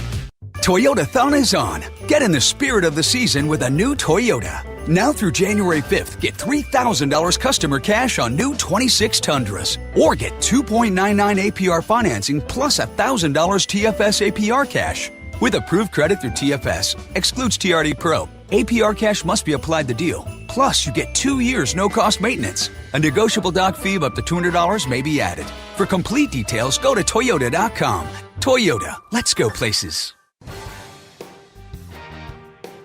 Back in Boise, high above the blue turf, Washington State up 20-0 on Utah State. What a special opportunity we have here up in the booth. Chris King not only joined by Alex Brink, but the brand new coach of the Cougs, Kirby Moore, here in the booth with us, getting a second segment with him. Want to pass along one note as the Cougs up 20-0 on Utah State. Both possessions for Washington State on offense to begin the second half, ending in short field goals. Just getting word that this is the largest attendance for the famous Idaho Potato Bowl since 2018. So a good example of what the Cougs can bring, how well WSU fans travel. Yeah, I think there was little doubt that would happen. But then, obviously to see it in practice is fun to, we can't even see the big Coug section down behind the bench, but Jess said it's full to the brim. So, Coug faithful doing their part for sure. You talked about it in your press conference, Kirby, about growing up, being around WSU, going to spring practice. What was that ballpark number of Coug games that you went to growing up? It was definitely in the double digits. It was, my dad being a high school head football coach, that was our spring breaks. It was going to Cougar football practice, Mike Price, Bill Doba. You'd hear Rob Akey across the field. And, just incredible seeing those guys winning Rose Bowls. It's so funny to think back, like some of the people you and I both know and had experience with, you know what I mean? Like it's informative years of our playing days, you know what 100%. I mean? Kickoff from Ryan Harris, returnable for Javen Jacobs, finally gets upended at the 30-yard line. Anthony Polano helping out. Demarius Russell, a name we've been saying a good amount as a true freshman, and Kirby, I know you're kind of parachuting in now, but it's really been next man up for the Cougs this year on both sides of the ball. That's been the case today. Some injuries, and boy, those guys haven't missed a beat who have had to step up and take on a bigger role. A lot of depth, right? That's what's showing up here. A lot of number of positions, a lot of really good young players, right? And again, that's right now for me, it's about keeping continuity here at Washington State. Sure. Aggies have not been able to get much going on offense. Bryson Barnes, 3 of 13, 22 yards passing. They go to the ground. Immediately a flag is thrown. Nothing there. Stonewalled at the line of scrimmage. Anthony Polano with the tackle. It is Miles Davis, the ball carrier. A gain of 1 as it stands now, but we'll wait to get word on what the flag is for. What's it like? I mean, this has to be strange, right? You have a headset on, so maybe that's normal, but you're not used to talking to myself and Alex. You're down on the field. I don't know the last college football game that I've been to that I haven't been part of the game plan, right, on offense or defense. That's fascinating. It's just been really cool to see these guys making a ton of plays. Speaking of the depth, and it feels like the shift, right, when you went to the 4-game redshirt rule, right, from there, and then obviously transfer portal, it's like players are getting on the field so much earlier now and have to be ready to go, and to some degree they are, right? You see a lot of freshmen. Whether it's early, right, whether it's later in the season, right, with injuries, I think there's a ton of potential for guys to get that ability to play under the lights and again, help them early in their career. Yeah. Utah State goes back to Jacobs. He's upended. So the Cougs, it was only a gain of 1, so the penalty didn't end up being enforced. It was 2nd and 9, and we have an Aggie who is slow to get Officials timeout on the field for an offensive injury prior to the ball being spotted. This is the starting right tackle, Junior Sia, who is already in place of their normal starting right tackle for Utah State, Trey Anderson, who is out. So already kind of having to lean on their depth on the offensive line and could have to lean a little more. 7:08 to play, third quarter, 20-0. The lead that Washington State has on Utah State here in the famous Idaho Potato Bowl. And we're joined in the booth again by Kirby Moore, the brand new coach of the Cougs. I mean, Chris, we got to highlight this. I mean, Utah State, right, 49 total yards, and right there you're seeing it on that play. The team speed for Washington State, sideline to sideline, for an offense in the Aggies has been really productive all year. I mean, just flat out not able to do anything against this unit. It has been, and you never know going into any game. There's a layoff. There's obviously the transition, a lot of different from when the Cougs last played to this game, but this squad is not missed a beat, and that word had been kind of the player-led team and this player-led kind of spirit of everything. And goodness, it has been a lot of fun to watch here today. There's still 7:08 to go, and we're in the third quarter, but so far the 20-0 lead has been awfully impressive. Yeah, very, very much so. Kirby, did you call plays from the box or field? I was in the box. Obviously, have some experience on the field, and so that's want to definitely be involved in the offense. Yeah, and that's kind of an ongoing process there. Sure.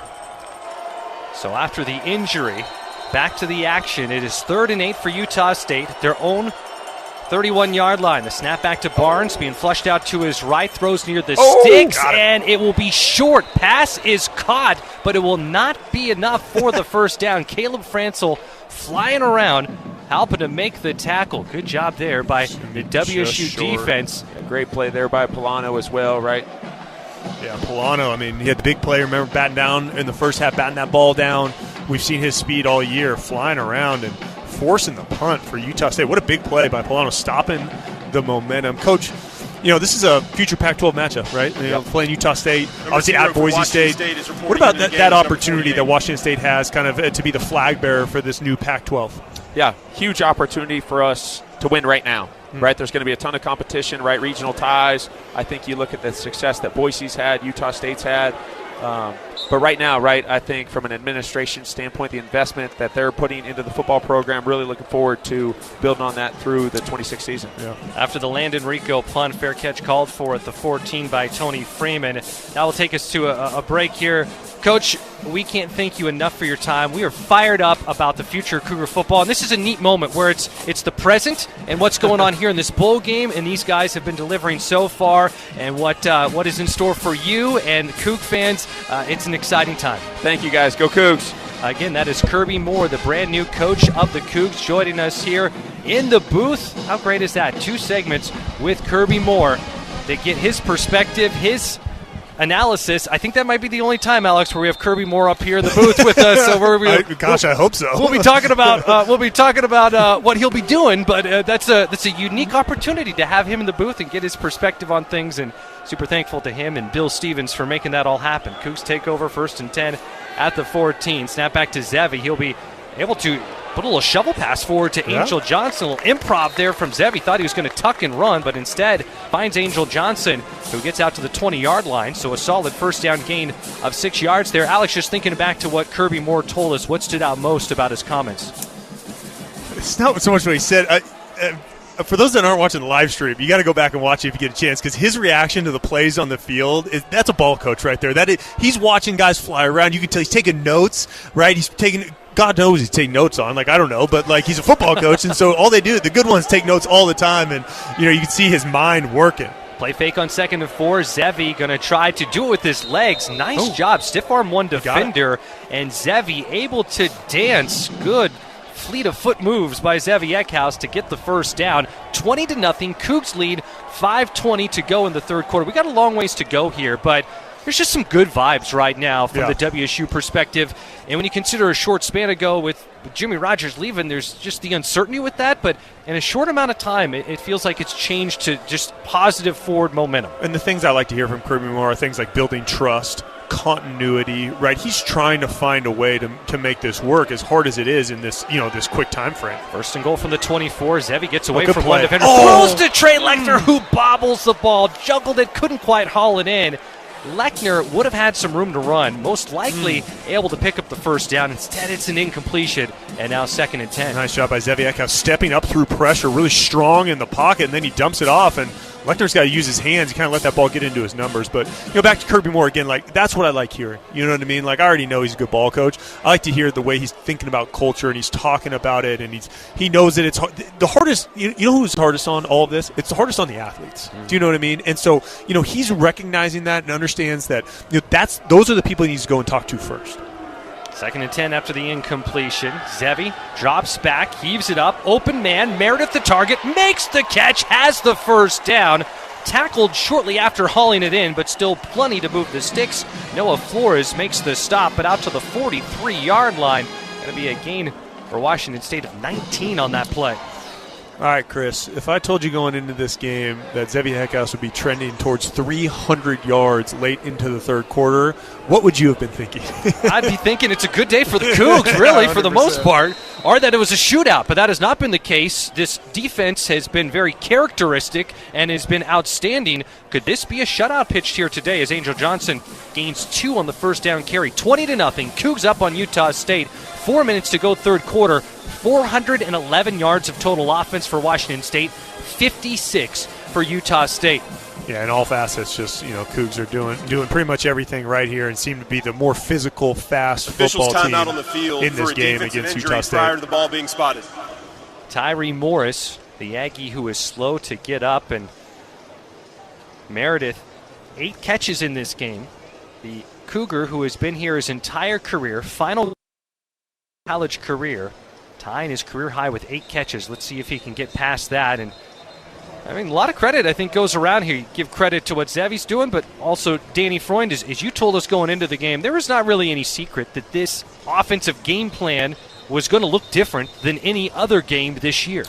Yeah, and again, look, Jimmy Rogers made it clear from the start he wanted to be a run-first football team, so that was what it was, right? And I think Danny Freund and the offense tried their best to kind of meet that. And there were moments where it worked, right? But there were moments when they needed to throw the football more, and they just didn't have the continuity for it, and you're seeing what happens when you do. Back to the action on 2nd and 8. Zevi gets hit as he's thrown, almost intercepted, and that was the same name we just mentioned, Noah Flores, who nearly was able to pick that one off. Zevi, 2 first-half interceptions. Both times, Utah State got great field position. One at the Cougar 28, the other at the Cougar 13, and yet the defense still prevented any points from being scored. Cougs up 20-0. Zevi pops up after taking a pretty big lick, and it's now 3rd and 8 from their own 46. I think Tony Freeman thought he was going to take a shot from Flores, and Flores was going for the ball. If Tony Freeman just keeps running through that ball, he probably makes the catch because Flores actually misplayed kind of where that ball was going to land. Cougs 6 of 13 on 3rd down in this game. Utah State 1 of 10. It is 3rd and 8. Zevi takes the snap, Throws, and that's going to be intercepted. So that one is an interception. The third of the game for Zevi Eckhouse. And the pick being come away by Gia Kafinsis from Emerald Ridge High School. So the Puyallup native getting the interception there. Zevi's third turnover of this game. Cougs up 20-0. So you've got a strong lead, but still 3:47 left to go in the third quarter. You want to know a fun story there, Chris? I don't like that interception from Zevi Eckhouse, but that is my business partner Ryan DePaulo's nephew, Gio Kafensis, making that interception right there. That was a nice play by Kafensis, recognizing the corner route from Tony Freeman and kind of playing out in front of it. Not much there on that play, in all honesty.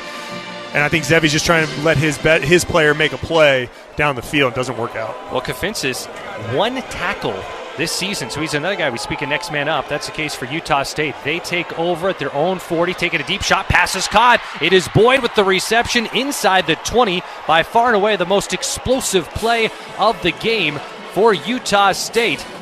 It will be a gain of over 40. It will be a 43-yard pickup. Yeah, Jack Ellison in at linebacker on that play doesn't recognize Boyd coming across the formation. Some sort of miscommunication from the Cougar back end. Tempo from Utah State. They go to the ground. Javen Jacobs hops his way down to the 17-yard line. Jess, let's head down the sideline. You got an update for us? Yeah, starting tackle Junior Sia remains in the injury tent. He has been in it since the last series that Utah State had the ball, and no indication on when he'll return, but he's not in the game right now. Well, thank you, Jess. And that is a spot at right tackle. They've already have had to deal with some depth issues. Trey Anderson, their starting right tackle, out for this game. It is 2nd and 5, trying to air it out. It's Boyd once again. Can't make the catch. Barnes to the end zone. Boyd got a hand on it, far corner of the end zone, unable to make the reception. Penalty marker thrown near sideline, close to the line of scrimmage. Oh, that might be a hold. With how quickly the flag was thrown and where it was thrown, it does make for an interesting combination that it doesn't seem clear. But it's Jesse Bobbitt, the interim head coach for the Cougs, who is getting the explanation from our officiating crew. Famous Idaho Potato Bowl, 20-0 Cougs up on Utah State. Offense number 61. That penalty is declined. 3rd down. Yeah, and Coach Bobbitt wants the down more than he wants the yards there, right? It would be a 5-yard penalty. And they're having to dig deeper at the offensive line position right now. That is on the backup right tackle, so the backup to the backup right tackle coming in for Junior Sia, who that penalty goes against. Now 3rd and 5 for the Aggies at the Washington State 12. Cougs have pitched a shutout so far. Third quarter, 2:42 to go. Bryson Barnes takes the shotgun snap. Back to pass. Flushed out of the pocket. Over the right. Jack Ellison in hot pursuit. Throws towards the end zone looking for Boyd. Can't make the catch. Aggie sideline wants a flag for contact. They will not get it. Good job by the Cougar defense, and for Washington State, that is the safety, Demarius Russell, a true freshman from Minnesota, in coverage. Yeah, good pursuit, first of all, by Ellison. Another pressure from Pete Minage, the defense play caller today, and then, like you said, really good downfield pass coverage by Russell. Utah State's going to keep the offense out on the field, so instead of trying to eliminate the shutout to this point, this is an interesting, I know you stay aggressive here, but you do got a ways to go. It's third quarter, 2:35 to go, but with it being 4th and 5 at the Cougar 12, and Bronco Mendenhall are going to run up and take a timeout. So they'll at least chew on this decision a little longer over on the Utah State sideline. Called their first 30-second timeout of the half.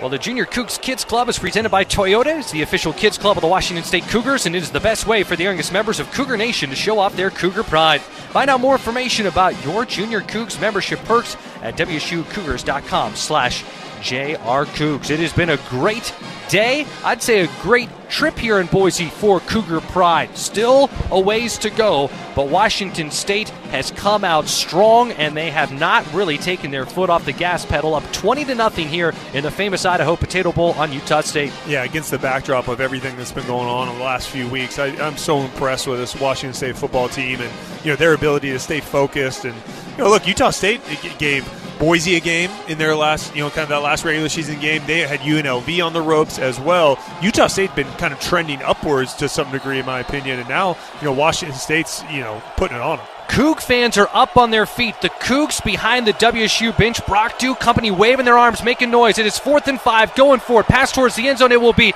incomplete, and a flag is thrown on Matthew Durant. Oh, goodness. He just didn't quite turn around, taking a shot towards the end zone, but this will go against the Cougs, and a fresh set of downs on tap for Utah State. Yeah, and it was too bad. Part of that was a miscommunication kind of at the snap. Pass interference. Defense, number 23. The ball be placed at the 2-yard line with an automatic first down. Utah State ran a pre-snap motion, and Durant and looked like maybe corner Jamori Colson got a little confused about who was going to take who, and then Durant had to pop out late. Barnes saw it and threw it to his receiver, and Durant was basically playing catch-up the whole time, so he couldn't get his head around. Obviously forced the PI. Anthony Garcia, the intended target. Son of former WSU quarterback Anthony Garcia. 1st and goal from the 2. Barnes with the keeper will go untouched into the end zone.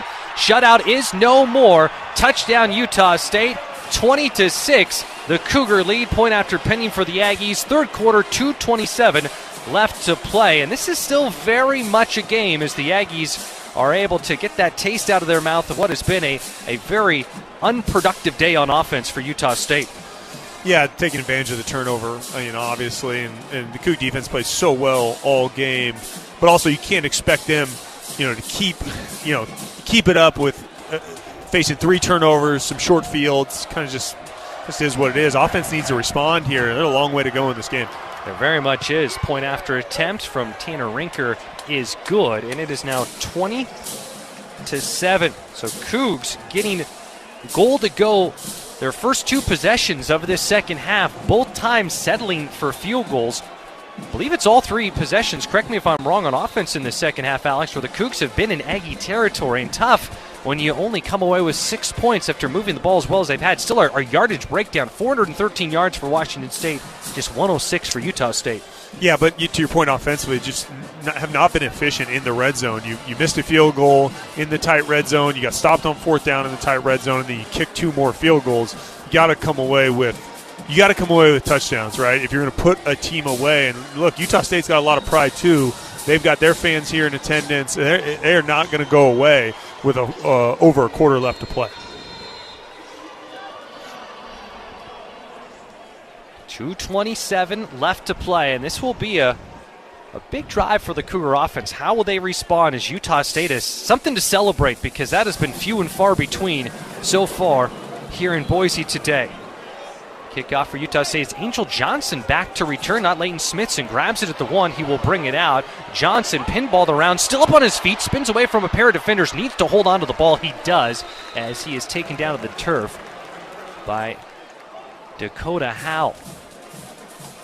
Washington State has thrown the ball 42 times in this game. They've run it 23 times for 118 yards. And Alex, so many of those rushing yards have come in the 3rd quarter. Yeah. At halftime, it was pretty anemic for the ground game, but there have been some really good chunk plays the Cougs have picked up between Angel Johnson and Maxwell Woods. Yeah, again, oftentimes when you talk offensively, you talk about how throwing the ball can open the running lanes, right? And that's really what happened in this game. Threw the ball really effectively in the first half. Utah State softens up, and then you lean on the run game in the 3rd quarter, really with Maxwell Woods primarily. Cougs with it at the 21. 1st and 10, handoff. Big room, Leo Pulalasi. Only one Utah State defender to try to avoid, but that defender does make the tackle. He would have had another explosive play, but Brevin Hamblin upends him. Pulalasi gets 7, but there could have been more.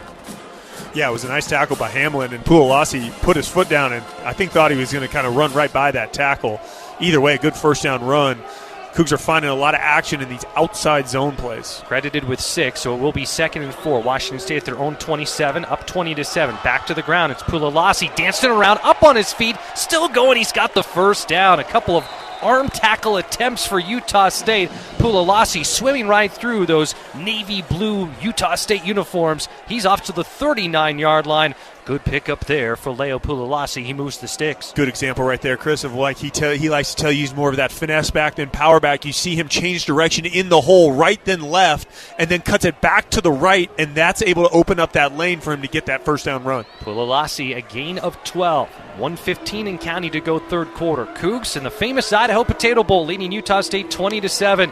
First and 10 from their own 39. Back to Pulalasi. Big room to run. Back to the near side, trying to stiff arm one Aggie. He does get a little extra separation on Dylan Tucker, but he's out to the 48.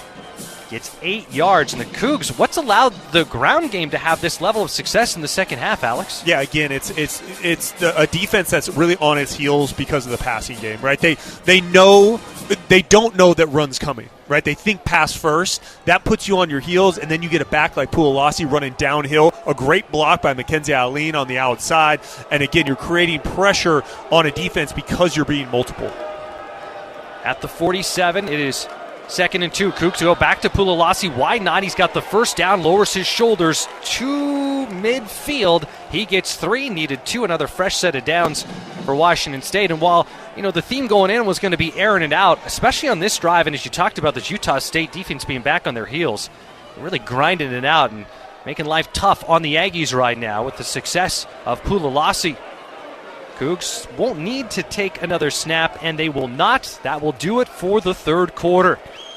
Final quarter coming up with the final game of this 2025 season. Washington State, the end of the third quarter, looking for their first bowl victory since 2018. We go to the fourth quarter in the famous Idaho Potato Bowl. Our score, Washington State 20, Utah State 7. More from Boise after this. You're listening to Washington State football on the Cougars Sports Network. Whether you're cleaning up to host a backyard game day party or just powering through your fall projects, you can count on the performance of Steel. From blowers to chainsaws, Steel tools are built to go the distance. With legendary quality and real dealer support, you'll find the right tool and the right team for every job. Steel, proud supporter of your Washington State Cougars. With the WSU debit card from Giza, it's hard to tell who's supporting who. When Coug fans use their WSU card, they show off their Coug pride, and donations are made back to Cougar Athletics. But the card supports the Coug fan by helping them grow their money. So, does the card support the Coug fan, or does the Coug fan support the card? It doesn't matter. All that matters is that the WSU card supports Cougar Athletics and your wallet at the same time. Get your WSU card at Giza.com. Checking account transaction requirements, terms and conditions apply. Insured by NCUA. A mission that matters. A place to grow. Schweitzer Engineering Laboratories is an internationally recognized designer and manufacturer of products that protect and control electric power systems worldwide. Employees are problem solvers, inventors, and doers. At SEL, you can support a mission that truly matters and create a career that maximizes your full potential. Apply to join the growing SEL team today at selinc.com/careers. Are back above the blue turf here in Boise in the booth. Chris King next to Alex on the sideline. McIntyre. And for the Cougs, or I should say up here, we've got our engineer Jerry Kylo. Our live video stream, it's our bowl special. The WSU Cougars YouTube page, thanks to Jared Pringruber. We're kind of like zoo animals up here. We've got the live feed from the booth, and it has been mostly, Alex, good news to pass along. Also should give a shout out to Zane Saggio back in the Cougar Sports Network studios. We've got a lot of Cougar Sports Network broadcasts to come because Hoops will be right back at it on the 28th in Portland in your backyard, Alex. And Let's go. The 30th, excited to see all those fans in the Puget Sound area when the Cougs are in Seattle at Climate Pledge Arena taking on Seattle U. But here we are right now, fourth quarter, famous Idaho Potato Bowl. Washington State up 20-7 on Utah State. For someone just tuning in and they hear, oh, the score is 20-7, Cougs are up, they've got a quarter to try to close this out. What would you tell them, Alex, that it's been the story of the game to this point? Well, that the Cougar defense has been what they've been all year, which is fast, physical, forcing turnovers on downs, 3 and outs, all of the things that we've come to expect from this Cougar defense, and that the offense has found an identity that I think they've been chasing all year in the sense that, they're throwing the ball around the yard, using the team speed, spreading defense out, and then the run game is showing up, right? Zevi Eckhouse throwing for over 300 yards, almost 300 yards in the game, 295 yards. That's a season high. on the year for Zevi. Again, we know he can because we saw him last year in the Holiday Bowl do it, and at times this year. But I think throwing the ball has really been the difference for this Washington State offense. Last year in the Holiday Bowl, 31 of 43, 363 yards. Today, 25 of 42, 295 yards. Cougs would love to respond. Utah State was held scoreless until their last drive. Pressure coming in Eckhouse's face, and it will be an incomplete pass just at the shoelaces of Maxwell Woods, the running back. So that sets up 2nd and 10 now. Cougs again right at midfield. It's gotten a little cooler here in Boise. We actually had some sun earlier. It had been pretty soggy the last few days, but now a little bite in the wind. Yeah. I was going to say, up here we got the windows open. All of a sudden that wind started kind of trickling in a little bit. We're out here, obviously, in mountain areas. It's going to cool off quick tonight. Getting points in this drive would be big for the Cougs and their hopes of holding on and getting this bowl victory over Utah State. Mackenzie Allen in motion. First career touchdown for him today on 2nd and 10. Eckhouse fakes the pitch. It will be a run for the quarterback, and he pushes the pile forward. He's got the first down. There's no lack of toughness for Zevi Eckhouse. We saw that, I think, back to the Ole Miss game, the Virginia game. Some of those matchups were Zevi taking hits left and right by some much bigger defenders, and he keeps on ticking. Man, I love some of the window dressing there. Mackenzie Allen comes in yo-yo motion, starts across to the right, back to the left with speed. All the eyes go to him, and then they run kind of a fake toss to the running back, but it's really QB counter coming up inside. Zevi gets a good first down run, strong run, like you said. 11 yards for the quarterback with his legs at the Aggie 39. 1st and 10 for the Cougs. Pistol, Maxwell Woods, the running back. Low snap, play fake. Zevi looks deep, has a man over the middle. No, he's going for the deep shot. Landon Wright makes the catch. Landon Wright with the touchdown. First career touchdown catch came against Ole Miss. The Cougs strike again. Washington State responds after the Aggies get their first points. It's 26-7 Cougs. What a pass by Zevi Eckhouse, and Landon Wright stride for stride right there to haul it in. We've seen Landon Wright's ability to climb a defense before, but how about that teardrop dime over the top by Zevi Eckhouse? Chris, what a throw by the veteran quarterback. Great finish by Landon Wright for 6. 39-yard touchdown reception, 26-7. This offense flexing its muscles here in the famous Idaho Potato Bowl. Jack Stevens on for the point after attempt. Here's the kick. It is up, and it is good. 27-7. Cougs with the lead. And this is a Utah State team. Obviously, if you're bowl eligible, you've had a quality season. But you look back on their year, their last game, they feel like they should have beat Boise State, that they should have topped the Broncos in a matchup that they hosted Boise State in. They've also had some strong wins. You look back over their season, some of the standout wins that they've had, and played some tough opponents in Texas A&M and Vanderbilt. And the Cougs right now having an outstanding performance against Utah State. That drive for Washington State, 7 plays, 79 yards, took 3:09 off the clock, 39-yard touchdown reception by Landon Wright. We will take a timeout. 4th quarter, 14 minutes, 11 seconds to go. Cougs in the famous Idaho Potato Bowl up on Utah State by 20. This is Washington State football on the Cougar Sports Network. Statistically speaking, your New Year's resolution will take a backseat sooner than later. Just make sure that seat's leather trimmed and German engineered. Introducing Northern Quest's $115,000 New Year New Benz giveaway. Play daily with your Cameras Rewards card to enter, and on January 1st, you could win a brand new Mercedes. You know, so you can drive past the gym in style. The New Year New Benz giveaway, only at Northern Quest. Grand prize drawing January 1st. Okay, text from the wedding planner. She's talking about a cake pop mural. Ah, exciting. Ooh, it's $8,000. Oh. I don't know, we're trying to save for a house. Well, you only get married once. Or twice. 3 times tops. There's a lot of bad money advice out there. For knowledge you can trust, come to Gisa Credit Union. Whether it's saving for the wedding or everything that comes after, we can help get you where you want to be. Find a healthier approach to money at Gisa. Brown family honors the legacy of founder Andrew Brown's late grandfather, William Bittner Brown. Every decision made from farm to glass reflects their commitment to premium Northwest wine and spirits. Whether you're visiting one of Brown's tasting rooms or opening a bottle in your own home, Andrew and his wife, Courtney, welcome you to their extended family where good friends, good food and wine, and good times are always on the agenda. Stop by one of our tasting rooms, Spokane, Walla Walla, Seattle, Bellevue, Tacoma, or Portland, and get 20% off a glass this season when you mention WSU. 27-7, Cougs lead Utah State in the famous Idaho Potato Bowl. 14-11 to go in the fourth quarter. Let's head down to the sideline. Jessamine McIntyre. Jess, we talked about a pregame that Danny Freund, offensive coordinator, decided, I want to be out on the field. I want to help bring the energy, bring the juice, call the plays from down on the field in this game. And the energy and the juice, as you can attest to, it's been brought down there, right? Yeah, he's not falling short of that goal. I can tell you it is all smiles between him and Zevi Eckhouse down here, man. He is bringing the energy. He has earned his spot right here on the field, and it's just a really, really positive sign down here. And it's the last time he and Zevi will have a game together.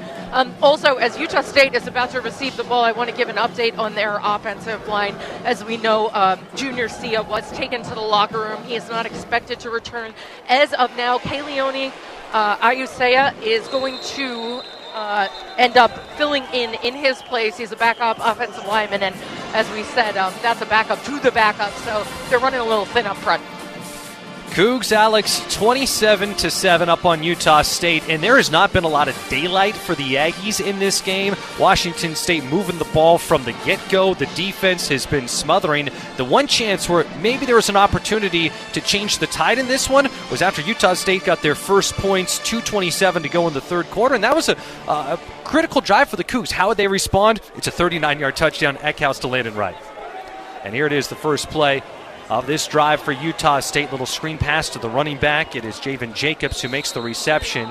He'll be stopped short of the first down marker. Jamari Smith with the tackle. It will be a gain of 8. Yeah, Jacobs has been a real bright spot for Utah State, both in the kick return game, right, and then the few times he's touched the ball on offense, feel like he could get more involved and really help the Aggie offense. One thing to note about the Cougar offense in this game, 492 yards. So after that 39-yard touchdown reception, flirting with 500 yards of total offense. It could be more. Washington State has had opportunities where it had to settle for field goals or went for it when it was at the 10-yard line. The little jump pass into the hands of the running back Miles Davis. This is a running back crew that's very active in the pass game for Utah State. Near sideline, he's able to push it forward, get to midfield. That's a gain of 17 for Utah State. So while Bryson Barnes has been pretty quiet overall, he has been able to get some momentum here recently for the Utah State quarterback. Yeah, and they schemed that play up well. They kind of fake a quarterback run. Looks like it's going to be a quarterback counter, but they're really trying to get Miles Davis out into the flat. They get all the Cougar defenders to commit to the quarterback run, and then Barnes just flips it out there to his running back all by himself. Under 13 minutes to go here in the famous Idaho Potato Bowl. Cougs lead by 20 at midfield. Play fake for the Aggies. Barnes sets his feet, slings it near side, open target. Boyd hauls in the pass. It is caught close to the 35, marked down at the 32. So some chunk plays here for the Aggies. A gain of 18 yards, and they are able to move the ball here better than any other drive. Yeah, that was well protected by the Utah State offensive line, who we were just talking about. It's really outmanned. They did a nice job giving Barnes time to work through his progression there. Boyd's running in kind of a deep dropout on the sideline, nobody around him. How about this formation, Alex? And we do see Boyd split out wide, running backs to the left and to the right of Barnes. Takes the shotgun snap, hit as he throws up the middle, is incomplete. Barnes took a big thump from Sullivan Schlimgen, the true freshman who has been a very valuable contributor throughout the year at linebacker for Washington State. It is an incomplete Holding. pass. Defense, number 17, 10-yard penalty, and an automatic first down. And there is that flag thrown. Jamari Smith, we've talked about the true freshman cornerback who has seen a lot more time with the injury to Colby Humphrey. Kenny Worthy III opting out of the bowl game. So some younger guys without as much in-game experience this year like Smith see in action. Yeah, and he's played well all game, but you get late in the game, you get a little tired, right? Like there's moments where you can lapse a little bit, whether it's physically or mentally, and you get caught in a hold there. Cougar defense, a little bit of a tougher spot here. Ball down at the 22 after the penalty, first down. Here's Barnes, flushed out to his right, has an open target. It is Jacobs, another flag thrown. Smith can't make the ankle tackle, and it will finally be a swarm of white Cougar uniforms. Sullivan Schlimgen there, and also able to help bring him down for Washington State. Cale Reeder. A flag is thrown, Alex. A hold. Looking like a hold here. Yeah. 12:08 to play, fourth quarter. Holdings. Offense, number 61. 10-yard penalty. First down. And that is that backup to the backup right tackle, the third stringer. Kaleoni Yosua coming in for Junior Sia. Commits the penalty there. Second penalty on him, so that depth being tested at right tackle has hampered this Utah State offense a little bit. The hold makes it 1st and 20, pushing it back at the Washington State 32. Cougs have really held Bryson Barnes quiet in the passing game. Empty set, takes the snap. It will be a design run for Barnes. Barnes stiff arms one Coug and gets thumped. It is Cale Reeder. So Washington State without Tucker Large, but it is that trio at safety of Large, Durant, and Reeder who are really menacing. Right now. Yeah, Barnes is slow getting up. Reeder, he did not get down, and we've seen Reeder is a heavy hitter and made officials timeout on the field for an offensive injury prior to the ball being spotted. Yeah, he's pretty Barnes is pretty wobbly coming off the field. I mean, he took a shot for sure. Jess, you're down on the sideline. What do you see? Yeah, he actually got up, really was trying to fight to stay in there, but had to hold on to the referee, the head referee, for stability there, and is, definitely wobbly is a good way to describe it, but he's headed to the sideline and will get checked out. Bryson Barnes, a super senior, second team All Mountain West Conference this year, set the Utah State record for rushing touchdowns by a quarterback. Actually played against WSU a little bit last year, came in on some running plays when the Cougs beat Utah State, and then when he was at Utah, filled in for the injured Cam Rising against the Cougs. It is Jacob Conover who comes in at quarterback. They'll have him pass. Here's the snap. It is on 2nd 11, picked off, flag thrown to Demarius Russell with the interception. Will this stand? Demarius Russell with the return off to the races, far sideline, gets by one defender, still going. The only man to beat is Javen Jacobs, going, still up on his feet, into the end zone, touchdown Washington State. It is a pick six by Demarius Russell, but there are 3 flags, actually 4 flags, down on the field, littered all over the blue turf. I wish I had a flag I could throw down on the field. Add to it. I think it's going to be a hold first down here on the start of the pass play, and then probably a block in the back where the other 3 flags are during the return. So a lot to sort through while the officiating crew is sorting through that all. We'll remind you can earn your bragging rights in Northern Quest with more slot machines, table games, restaurants, lounges, and luxury hotel rooms than anyone else in the region. Northern Quest, yes, the best. More at northernquest.com. Cougs up by 20 here in the famous Idaho Potato Bowl. Fourth quarter, 27-7. The lead on Utah State, 11:36 to go. All right, let me pull back the curtain right here. First of all, I feel terrible for Demarius Russell if this ends up not being a pick six, how tired that young man is from running the length of the field. Number 2, I've been the backup quarterback that Jacob Conover is when you got to come in ice cold off the bench and the first thing you do is go to throw a ball. He's been standing on the sideline all game. I can't imagine what it felt like to throw that ball and then obviously throw an interception. That's a tough situation for a backup quarterback. Cougs in their white uniforms, but Demarius Russell has Wyoming gold all over him. It's the famous Idaho potato logo. You think of the Wyoming Cowboys, it's basically the same colors. So he's been on that where they paint it on the blue turf. And so plenty of gold on top of it. It almost looks like a who's on first routine that the officiating crew is still going through. And I think we will get word here momentarily as they've got a real rat's nest to untangle. There were multiple fouls on the team. You don't say. There were multiple fouls on the play by both teams. Holding, intercepting team, number 42. That penalty is declined. Also, personal foul, hands to the face, intercepting team prior to the interception, number 17. That penalty will be enforced half the distance to the goal from the previous spot with an automatic first down. We will also enforce dead ball, personal foul, after the touchdown, offense number 72. That penalty will be enforced 15 yards, first down, Utah State.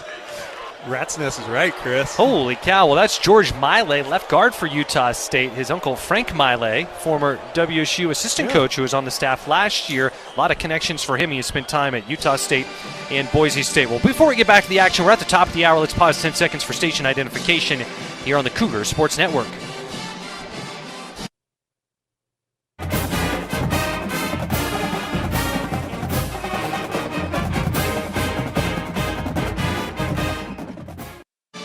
Well, with all of that said and done, we're waiting for the spot of the foul, so it goes to the 11-yard line, and then they will march it back 15 more yards for the personal foul penalty on Utah State left guard George Miley. And that ball marked down at the 26-yard line. 11:36 left to play. Washington State's been remarkable. We talked about it quite a bit. 9 bowl seasons of the last 10 years where there's been a full season, not counting the COVID year. The Cougs up 27-17, but it has been since that magical 2018 season, and that historic, that game will go down as a favorite moment, or one of the favorite moments for so many Cougs, the Alamo Bowl, beating Iowa State in San Antonio. This would be the first win since then. That's if the Cougs can hang on. Up by 20, Washington State has the advantage on Utah State. Bunch of backups on the field after that play for Washington State. Kyle Patu, Cairo Pola, corner. Here's the snap, trying to dance around as Jacob Conover gets away from one Coug and brought down from behind by Sullivan Schlimgen. So you mentioned Cairo Pola, so some other guys kind of going in the mix. Cairo Pola, the backup cornerback. Yeah, and Kyle Patu, the backup safety, nickel, out there. Again, you had basically the entire defense running the length of the field on the interception return for touchdown, so try and get a couple guys a breath. But you also might be getting guys like Patu and Rapola some snaps as well. Speaking of backups, it is the backup quarterback, Jacob Conover, who remains in the game. With his legs, he got 4 yards. 2nd and 6 for the Aggies from their own 22. The snap, they go to the ground. It is Miles Davis on the carry. Nothing there. And how about Gavin Barthiel? It's Buda Paletti who got him low. Gavin Barthiel able to make the tackle high. With Parker McKenna, the Cougs' top tackler, injured and unable to play in this game, Barthiel has really made an impact. Yeah, he really has. I mean, arguably been the best player, one of the most productive players on the field for Washington State. I mean, I think the defensive line gets a lot of credit also. They've been playing really well, but Barthiel keeps showing up. Gain of just 1 at the Cougar 21-yard line. 10:20 and ticking to go, third quarter. Here on the blue turf in Boise, it's the famous Idaho Potato Bowl. Washington State leads Utah State 27-17. 3rd and 5. Snap back to Conover. Pressure in his face. Throws a rainbow ball to the end zone. It will be caught. Touchdown. Brady Boyd with the reception. So after not allowing a touchdown until there was, or any points until there was 2:27 to go in the third quarter, this Cougar defense has given up a touchdown on back-to-back possessions. Utah State tightens it up. It's Washington State 27, Utah State 13, point after pending. That's a really nice throw by the backup quarterback, Conover. He's a veteran. He was at BYU for a couple years, then at Arizona State. He's seen a lot of football and recognizes blitz, throws that ball up, gives his receiver a chance in the 50-50 ball with Matthew Durant in pursuit. Good catch by Boyd over the top. Dannerenker on for the point after attempt. In his career, he has missed just 4. And this will be blown dead. Flag thrown, delay a game. Delay. 5-yard penalty. Remains the try.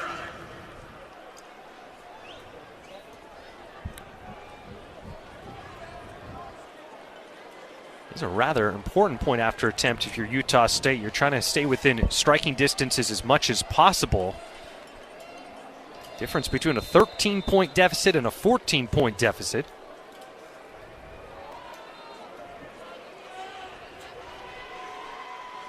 Moving back 5 yards. Here's the point after attempt. It will be a 26-yarder. The kick is up, plenty of leg, and it is good. It is now Washington State 27, Utah State 13.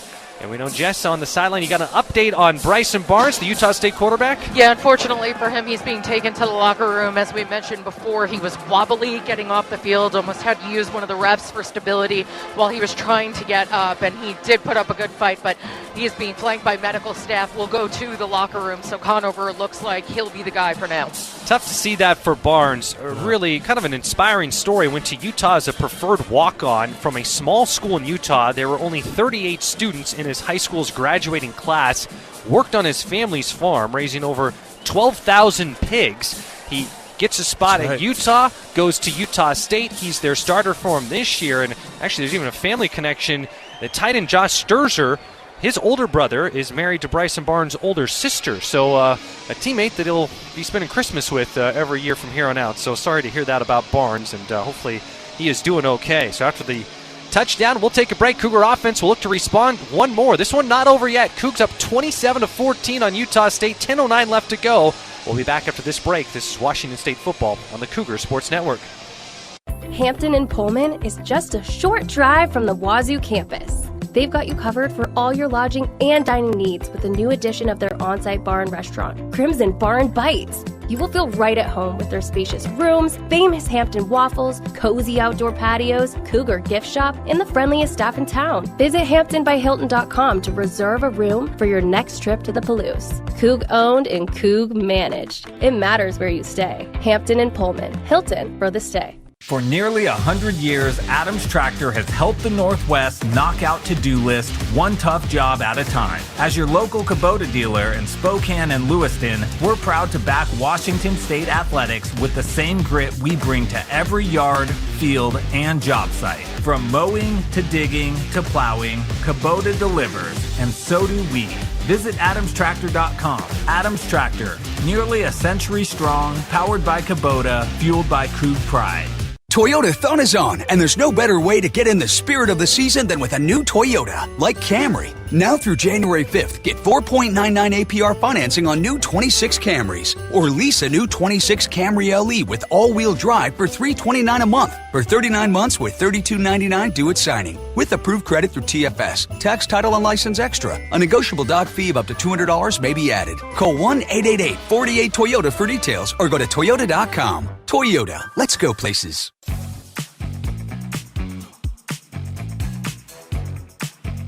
Stadium in Boise. Chris King in the booth next to Alex Sprink, Jessamine McIntyre down on the field. We've got Jerry Kylo, our engineer, up in the booth. We've got our live video stream going, Booth Cam, on the WSU Cougars YouTube page. Thanks to everyone tuning in on Booth Cam. We do that special for a bowl game, and that's all made possible by Jared Pringoober, Zane Saggio back in the Cougar Sports Network studios. If you're just joining us, we got some Monday afternoon football. How many? I should have looked this up beforehand, Alex. How many Monday games have been played in Cougar history?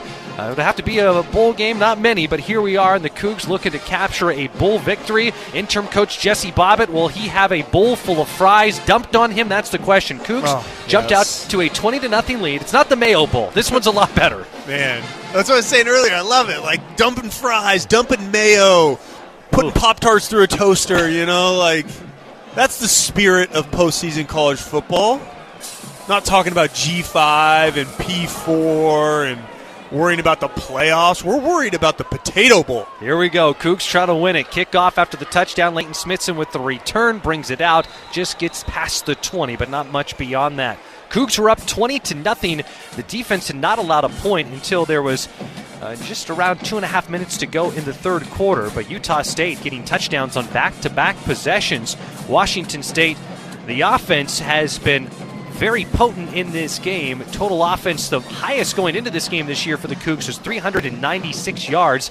I know you used the phrase before, Alex, kind of the shackles off of the offense. The team with 492 yards of total offense. But if you're Zevi, you have made mistakes. You've thrown 3 interceptions. You really don't want to have that happen here. 1st and 10 from the 21. Cougs go to the ground. The handoff to Maxwell Woods. Huge hole for Woods. Tackled from behind, and it's going to be stopped short of the first down. There was one Aggie to beat, and that Aggie was able to make the stop. So that tackle there for Utah State. It is Gio Kafensis, a name that you've mentioned that you have connection with, the Puyallup native. Yeah, nice tackle by Kafensis on the back end, but Washington State offensively, really good adjustment after halftime in the running game, recognizing that they can run outside zone to the wide side of the field against what we call an under front. That means the defensive line's kind of pushed towards the boundary. It creates a really good running surface. That is where Maxwell Woods' big runs have come off of. On 2nd and 1, it will be Zevi Eckhouse who keeps it and yet fights his way for the first down. Incredible effort by Zevi Eckhouse. Tyree Morris wrapped him up. Morris, 6'5", 285 pounds, and yet Zevi was able to churn those legs, get the first down, and this does not break WSU's heart to see more time drip off the clock. 9 minutes and counting to play here in Boise. Cougs trying to capture the victory in the famous Idaho Potato Bowl, up by 13 on Utah State. Good strong run by Zevi. It just keeps those feet churning. Get that first down. It's also the advantage on first down when you pick up good yardage. You set up those 2nd and shorts. 3-minute motion from left to right. Cougs Back to the ground game again. Here's Maxwell Woods. Woods with the carry, and he's out to the 38-yard line. Maxwell Woods going to have a chance here potentially, and we've got a Utah State player down, Official unfortunately. timeout on the field for a defensive injury prior to the ball being spotted.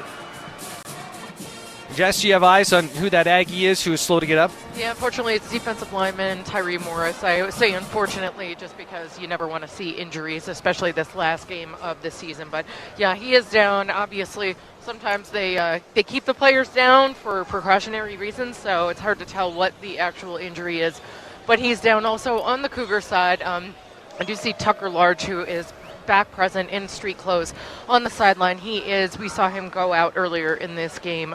He is in a hip to ankle brace, and obviously won't be returning, but on his right leg, hip to ankle brace, and is on crutches, and we just hope the best for his recovery. Well, you feel for those Cougs. Tucker Large getting hurt in this game. Brock Dew getting hurt about a month ago, roughly.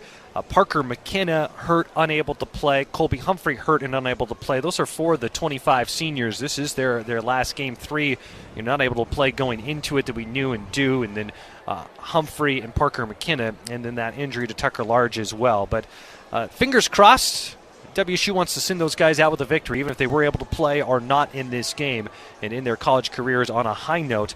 Tough to see for Morris, as there is the entire training staff out there, and it looks like a lower body injury, and we'll get more on that. We've got a media timeout here. We'll take a quick break. 8:33 to go in the fourth quarter. Cougs trying to hang on to win the famous Idaho Potato Bowl, leading Utah State 27-14. This is Washington State football on the Cougar Sports Network.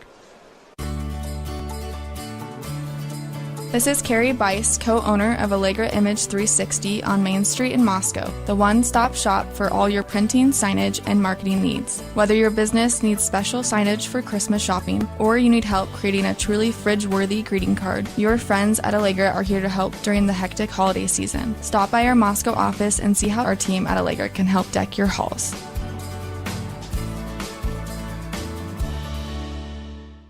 Coors Light presents To Chill or Not to Chill. When your friend skips your favorite song on the playlist. End of friendship. Or choose chill because that song lives rent-free in your head anyway. And you planned ahead by bringing Coors Light to the party. And the sound of that ice-cold can cracking open was music to your ears already. Coors Light. Choose chill. Celebrate responsibly. 2024 Coors Brewing Company, Golden, Colorado.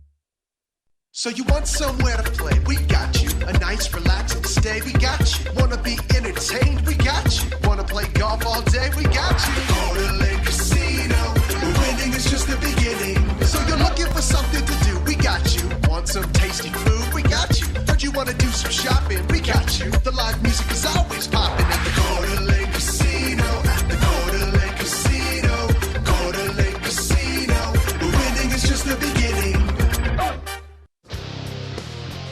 Back at Albertson Stadium in Boise. Tough scene here. Cougs up 27-14 on Utah State. 8:33 to go in the famous Idaho Potato Bowl. And let's head down to the sideline. Jess, we were talking about that injury to Tyree Morris, and hard to see this for him, the defensive lineman for the Aggies. Yeah, it really is, especially when the cart comes out. Obviously, that's a devastating injury if that's the case, and he's being carted off right now. A standing ovation from both Cougs and Utah State fans alike, just respecting the junior defense ends efforts, and he was down for quite a while, and for a cart to come out, that is a big one. So we won't expect to see him again in this game. Morris has been a mainstay on that defensive line for the Aggies this year, one of 8 players to start all 12 games this season for Utah State. As we get back to the action, Alex, the Cougs, I mean, this has been a performance to this point in the game, and they're still trying to keep Utah State at an arm's length. That Washington State seized the momentum early, and they haven't really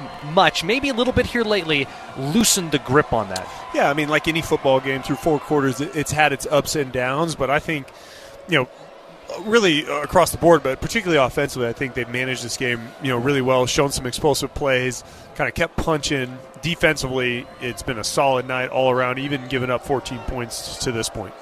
Cougs travel, largest crowd for the famous Idaho Potato Bowl since 2018, over 17,000 here on the blue turf in Boise.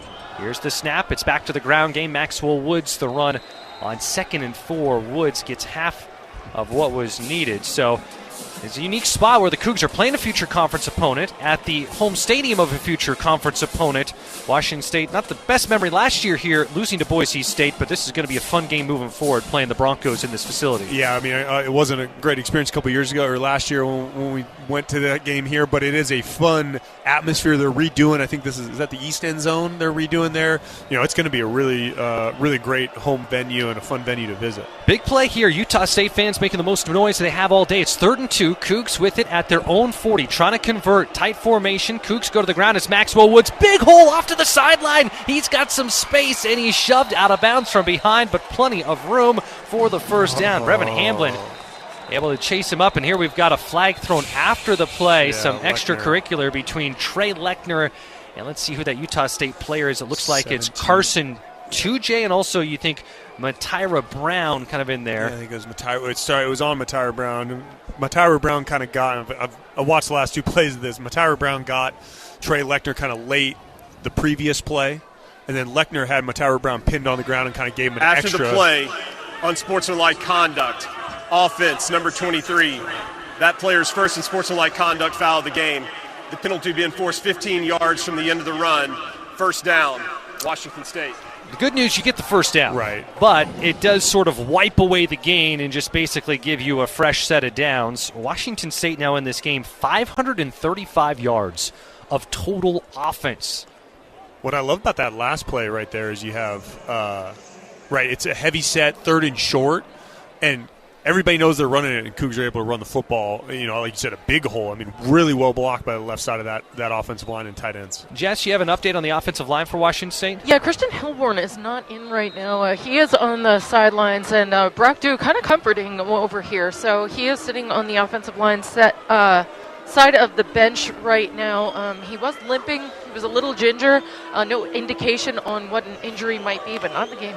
1st and 10 for the Cougs from their own 49. It is Zevi who keeps it for himself. Upended, a tornado of Aggie blue jerseys around him, and Zevi smashed to the turf but will pop up and gets a gain of 6. So that will rework the offensive line, and we'll take a closer look here because obviously with Brock Dew out, and he was out, didn't play in the Oregon State game to wrap up the regular season. Cougs lead 27-14, 6:30 and ticking to play here in the Potato Bowl. Johnny Lester is going to go out to right tackle. We saw that in the middle part of the season when Hilborn had to miss some games. Hilborn, this start today, his 46th career start. That passes Gunnar Eklund for the 6th most in team history. So Lester to right guard. And then we'll tell you who moves in at left guard for Washington State. Cougs with it 2nd and 4, back to the ground. Angel Johnson trying to go east to west, and he just gets back to the line of scrimmage. He lost a couple. Yeah, you're right. He did actually lose a couple there, and Johnson, when he pops, but otherwise it can be difficult to pick up some positive games in his Cougar career. Noah Dunham will come in at left guard. So it is Dunham in at left guard, Lester at right tackle with Christian Hilborn out, and as Jess was describing that scene, and Alex, you were pointing out as well, it is Christian Hilborn and Brock Dew, those 2 veteran Cougs together, talking with Dr. Ed Tingstad. Zevi coming off the field. Interesting. It's Julian Duggar in the game. He's cramping. 3rd and 6. So Duggar comes in the game. Let's see if Duggar runs. We have not seen Duggar since the Virginia game, and Washington State will use a timeout. Up by 13, but there's 5:28 left to go. Be critical here to pick up. Washington State has called their first 30-second timeout of the half. Good timeout. TBU's right there. Zevi started cramping late. It felt like kind of late as he was getting called to play and was getting ready to go. Had to come jogging off the field, and Duggar had to go in last minute. Good time to use that timeout and make sure everybody's ready to go on a 3rd down play. Cougs at halftime, sizable edge. Washington State was up 14-0. Grew that advantage to as many as 20-0. Really, maybe the only critique of the offense is not being able to finish. The Cougs have moved the ball. They just haven't been able to get in the end zone as much as they would like. They're 3 of 5 in the red zone in this game, which is really uncharacteristic for their ability to finish. This season, coming into today, Cougs 34 of 37 in the red zone, but just 3 of 5 today. Washington State with Duggar in the game. Cougs will spread it out wide. 3rd and 6, Duggar. The last time we saw him was the Virginia game, and he caught the ball. Known for Angel his Johnson legs. Now wide, empty set. Cougs at the Aggie 47. Duggar will look to throw. Pass is caught, and that's enough for the first down. Mackenzie Allen hauls it in. A career day for Al Lean, who entered this matchup with 1 catch in his college career. He's got a touchdown, now 3 receptions, and Duggar does his job. He will stay in the game. I know Jess has eyes on Zevi Eckhouse, and we can kind of see him from up here in the booth. He's still getting stretched out. Yeah, good ball by Duggar. Blitz, throws the out route into the boundary to Aline. Good, accurate throw. Again, for a backup coming off the bench. Like I said earlier with Conover, it's hard to do. Duggar is no stranger to bowl season. We'll get into that. Under 5 minutes left to go. He fakes the pitch. He will take it himself up the middle, and he's shoulder tackled down by Brevin Hamblin. A gain of 6. Duggar last year was with Pitt. He played in 1 game, came off the bench for Pitt in their bowl game against Toledo. A 6 overtime game. Longest in bowl history.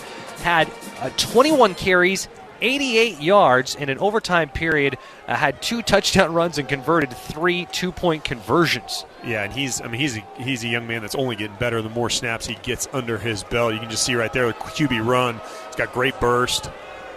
Really elite physical talent. 2nd and 4, the Aggie 34, play action, bad pass. Trying to find the tight end, Trey Lechner. And Lechner hopefully pops up. He does, as there was a little bit of a late tackle. Jess, you're on the sideline. You got eyes on Zevi, and hopefully things are looking positive for him. What do you have? Yeah, he just popped up, actually, got stretched out, and he looks to be jogging right back out onto the field, guys, except they're not going to put him in. He tried. He wanted it. Got to give him credit for that, but I think they just wanted to make sure he was completely stretched out, not going to cramp up or potentially pull anything. But he's ready to go on the sidelines, I should say. 3rd and 4 for the Cougs. Up by 13, 4:12 left to go. Washington State trying to get this one over the finish line, get the bowl victory over Utah State. Empty set, Duggar, design run. The C's part, plenty of room, off to the races. 20, 10, 5, Duggar into the end zone. 34-yard touchdown run, and what could be the cherry on top of the Cougs' first bowl victory since 2018. 33-14, 4:06 left to go. So many guys getting in and producing for Washington State here in Boise today. Beautiful play call by Danny Freund. 3 receivers set to the wide side of the field, sent Angel Johnson in fast motion, takes the linebacker out, and it's QB draw the whole way for Julian Duggar, who as soon as he saw, like you said, Chris C's part, he basically walked that thing in from 40 yards out. The joy and excitement from Danny Freund right now is a sight to be seen. He's going up and down, high-fiving everyone. He even flexed, so the offensive coordinator had been in the booth. He wanted to be down on the field for this game. And here's the point after attempt from Jack Stevens. It is good. Cougs lead 34-14, 4:06 left to go. The fight song always sounds sweet, but in a stretch where there's been a lot of uncertainty. This is a transitional period. There's uncertainty for people on that sideline where maybe they thought there was certainty a month ago at this time. This is a good day, and a lot of things have happened, but a good day for a lot of folks, and great for Coug fans to be able to celebrate this, and the players as well. There's no doubt about it. I mean, there's so many things. I said it last night at the event, Chris. I mean, this is a microcosm of Washington State football, right? Where, so many things feel like they've gone against you over the last 4 or 5 years, in the last 3 or 4 weeks, And now there is this kind of light at the end of the tunnel with new head coach Kirby Moore. These young men have poured blood, sweat, and tears into this thing for this whole season. To have an opportunity to come out one more time as brothers and compete and wear the crimson and gray and play like they're playing tonight, I think just embodies all that is the Cougar spirit. And Coug fans I know everywhere are proud to watch these young men compete this way. Coors Light Mountain Cold Refreshment, choose chill, proud partner of Cougar Athletics. Celebrate responsibly. A big thanks as always to our sponsor Coors Light. Kickoff after the touchdown, and it'll be way out of bounds. And Ryan Harris not even close on that to keep it in play. So good field position coming up here for Utah State. 34-14, Washington State up, 4:06 left to go. Free kick out of bounds. Kicking team. The ball be placed at the 35-yard line. First down, Utah State. Alex, I got one thing for you. I'd say it's one word, but it's one number. 586. 586. The Cougs with 586 yards of total offense in this game. Their prior high, 396. That happened in the San Diego State game. And you talked about it going in, that this was going to be sort of a let-it-rip approach. and it has been let it rip here today. Yeah, no doubt about it. And, incredible offensive production. I feel really, really good for Zevi Eckhouse, this offensive group. I mean, Danny Freund, the offensive coordinator, he's one of the good ones, right? And, been maligned at times this year, I think unfairly so. And to be able to have that group go out on a high note like this, I think is really cool. Well, the bowl champion platform is on the move. Here's the snap back to the backup quarterback still in the game, Jacob Conover. He will tuck, he will run, and instead of being hit by Anthony Polano, he goes down. So that bowl of French fries, Jesse Bobbitt better get ready for some salt and some peanut oil or whatever they cook, the canola oil, whatever they cook their fries in. It's a lot of fries to fill up a Gatorade tub. That's a lot of fries. Nice job by him as well, interim head coach that he was pretty frank about it. Here it is on 3rd and 6. Conover hit as he's thrown. This one will be airmailed over to the Cougar bench. Zevi Eckhouse with the catch. How about that? And him and Jamari Colson playing in their final college game, having fun, looking back at the Cougar crowd and getting a good amount of applause after that. 3:33 left to go. A lot unknown for the players, but the coaches as well, and navigating everything. And hats off to everyone to get through the other side of that and come out here and to play the way the team has today. Yeah, they had every reason for this to go the other way, right? And proud that wasn't the case. On 3rd and 6 from their own 39, pass over far sideline. Miles Davis still going, jukes one Coug, and is finally ripped down into Washington State territory at the 44-yard line. 3:20 and counting left to go in this game. Jamari Smith, the young freshman corner, took the full brunt of the senior running back Miles Davis on the sideline, trying to come up and make a tackle. Good catch and run by Davis. Picked up extra yards after contact, too. Cougs up by 20. 3 minutes left to go. Snap back to Conover. Quick out, finds a target, and that's the tight end Cash Caillo. We don't use the tight ends a ton in this game, just the second for this Utah State team, second catch of the year for Caillo. He gets 4. I mean, how about this Cougar defense, Chris? I think they've been put in some tough positions right this year, and even in this game, and they constantly find a way to get off the field, holding teams. On 3rd and 6, they keep it through the air. Anthony Garcia, son of former Cougar quarterback Aaron Garcia, hauls in the pass. He's down to the 31-yard line, tackled by Caleb Fransel. Assuming whether they score or not, for the sake of the argument, right? If 14 points effectively in the real time in this game. Here it is, 1st and 10 at the Cougar 30. Conover scrambling, going out to his right, gets past Bartheel. Credit to him as being pretty light on his feet and able to almost get a first down. Let's see where this spot is. It is Ishmael Gibbs who helps to force him out of bounds. So some guys, again, we haven't said their name a lot this year. Yeah. Fernando Laquana in on the defensive line. Ben Beatty, who had a sack earlier this season, and it will be just a yard shy of the first down marker. Ball at the 21-yard line. Cougs up by 20. Nearing the 2-minute mark left in this game. Conover takes the snap. 4-man rush for the Cougs. Has a man, passes caught. It is Nico Boncori. That's his first career catch for the true freshman from Peoria, Arizona. It's a first down. Tackled at the 16-yard line. So nice to say some of these names of guys. They'll get a little taste of things. And there's a penalty marker down.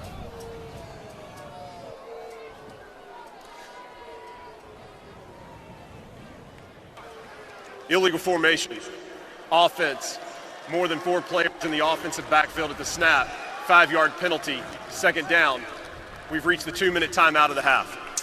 But you remember, when Jesse Bobbitt preseason said, hey, our goal is to hold teams below 14 points or under. And everybody kind of, it's been a long time since Washington State defense has held teams to 14 points and under on that. And so everybody's kind of like, wait, really? And then obviously you have kind of the offensive explosions, the North Texas one we've talked about, Washington. That looked very far-fetched. But then, over the last, 7 games, they have hit that mark, averaging under 14 points. Well, we see it up on the big screen here. They're showing the potatoes. The fries are in the fryer, and soon they might be on Jesse Bobbitt. Timeout on the field. Don't go anywhere. 2 minutes left to play in this game. Cougs up by 20, trying to secure that first bowl victory since 2018. It's the famous Idaho Potato Bowl back in Boise after this break. You're listening to Washington State football on the Cougar Sports Network. If we know anything about Cougs fans, it's that a win isn't all you're hungry for on game day. So Northern Quest has a full lineup of restaurants and lounges ready to face any appetite. Cheer on your Cougs with craft beer and cocktails in front of Epic's 10 by 30 foot screen. Grab a steak at Maslow's, a fine cigar at Legends of Fire, or tackle a burger at Fat Burger, before it tackles you. Full menus at northernquest.com. Go Cougs! Dear Traction, Toyota has 25 vehicles with available all-wheel drive and four-wheel drive. The RAV4 has legendary versatility. The Grand Highlander's adult-sized third row is for real. And the Tacoma's wild side comes standard. From job sites to campsites and game nights, there's an all-wheel drive or four-wheel drive Toyota to get you there in style. Find yours at Toyota.com. Toyota, let's go places. Schweitzer Engineering Laboratories is a high-tech global company headquartered in Pullman, Washington, with a mission of making electric power safer, more reliable, and more economical. At SEL, employees enjoy working in a fast-paced, innovative environment while enjoying the many benefits of living on the Palouse.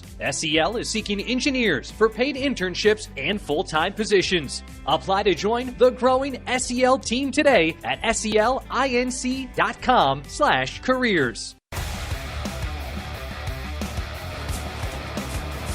Back in Boise, Cougs inching closer to a bowl victory, up 34-14 on Utah State in the famous Idaho Potato Bowl, 1:54 to go. And Jess, you're by that Cougar sideline, and I know there's a lot of neat moments right now as the college career wrapping up for a number of guys, and this is the last time this group as one will be together. Absolutely, and it's just a beautiful moment between quarterback Zebby Eckhouse and offensive lineman Christian Hilborn, who I told you got a little nicked up, not exactly sure what his injury is, but he wasn't in on their last offensive series.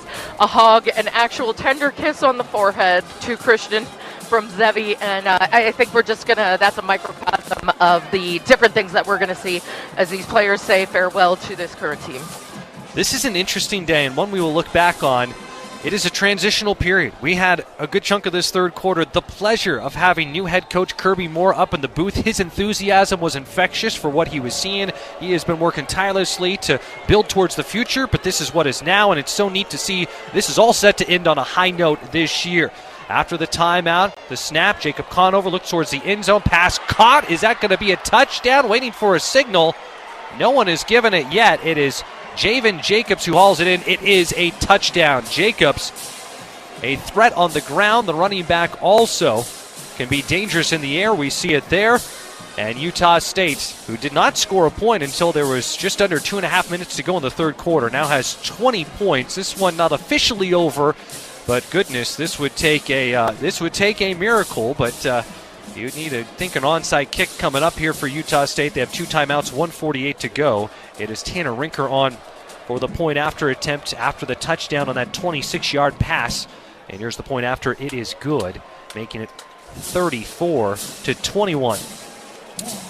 Yeah, really nice ball by Conover, and they caught the Cougs in kind of the worst play call possible, a blitz that puts Jack Janikowski out in coverage on the running back Javen Jacobs, who we've said his name a couple times. He's a pretty explosive athlete. Got down the sideline, good toe tap right at the pylon to score the touchdown for the Aggies. Here's a thought, not that you'd want to give that up, but say you recover the onside kick, you're going to have to run a play or two. The Cougs are at 586 yards. 600 has a pretty nice sound to it. Sounds good.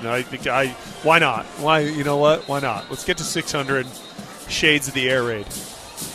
Butch is hovering over that platform where Washington State is all set to bring back that famous Idaho Potato Bowl trophy back to the Cougar Football Complex. Going to be the first bowl win since 2018. We got our full post-game coverage coming up. Alex, you'll head down to the locker room, talk to interim head coach Jesse Bobbitt. You'll probably chance maybe a player, maybe Zebby Eckhouse. We'll see. I know Jess most likely will be able to snag a player on the field afterwards, and then once we wrap up our portion of the post game, we'll hand things over to Derek Dice and Billy Newman for Coug Talk. That number 509-905-2014. Call in, leave your thoughts 5:09, 9:05, 2014. Cougs up by 13, 1:48 to go. Tanner Rinker on to attempt the onside kick.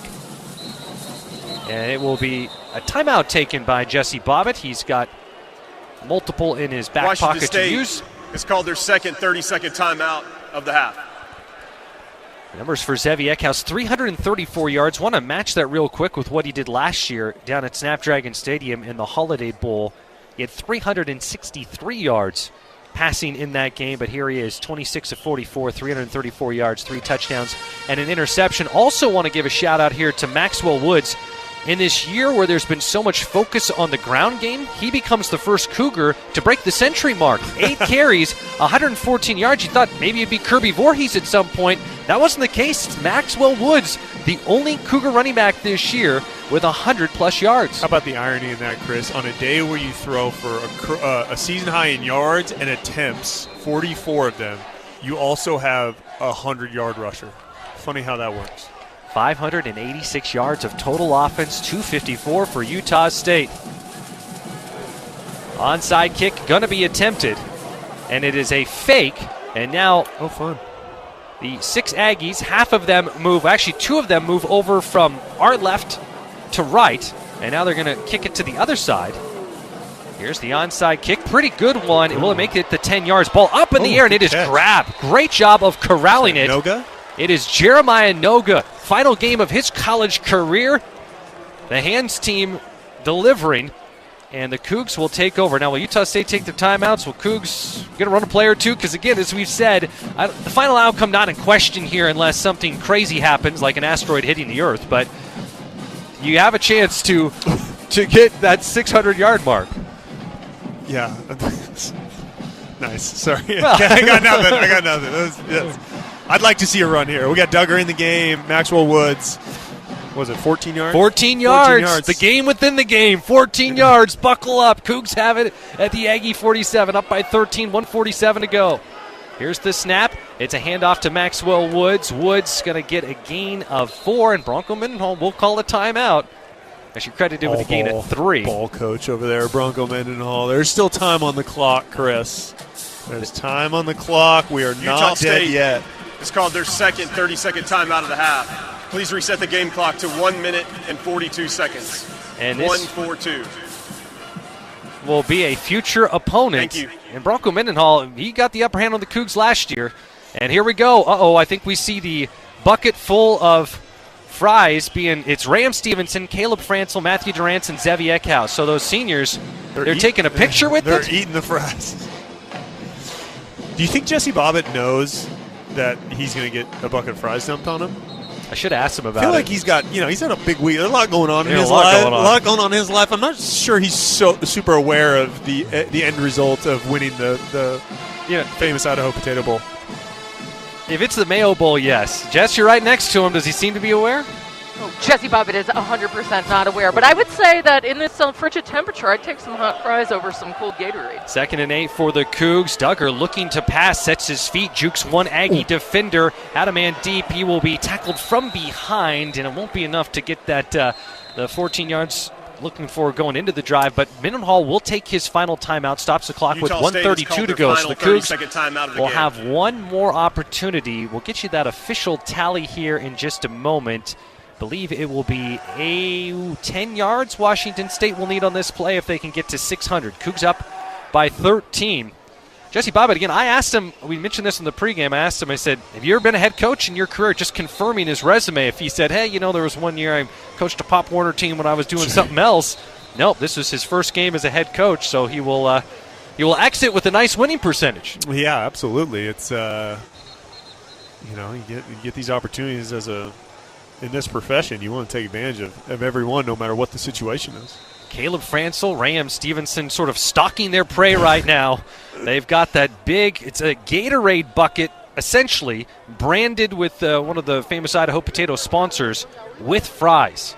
Here it is for the Cougs. 3rd and 6 from the Aggie 43. Duggar will keep it for himself running. He won't quite get the 600-yard mark, but it will be a 4th down coming up. He will not get to the first down marker at the 38. He will be 2 yards shy. There's no reason to punt it. Makes sense. Yeah, even just the risk of punting it. Well, yeah, and you get the first down and game's over. 34. You can take a knee to end the game, I should say. You could, yes, exactly. 34-21. 1 minute left to go. Cougs will need 6 yards to get to 600 in this game. This is a well-deserved day for a lot of people, where a lot has happened. And Washington State fans, of course, at the top of that list of how resilient the Cougs have had to be and Coug fans have had to be. And, oh boy, we got a Coug dancing. It's Leo Pulalasi, Spuddy Buddy on the video board, and he's kind of doing the quasi kind of arm worm, if you will, whatever you'd call that. Having fun with it. Reset the game clock to 47 seconds. 4-7. But there's no one on that sideline. There's no one who is with Kirby Moore right now working on building towards the future. There's no one wearing crimson and gray in the stands, no one tuning in, listening. That they'll leave this day with a good taste in their mouth about Cougar football and how the way this season ended.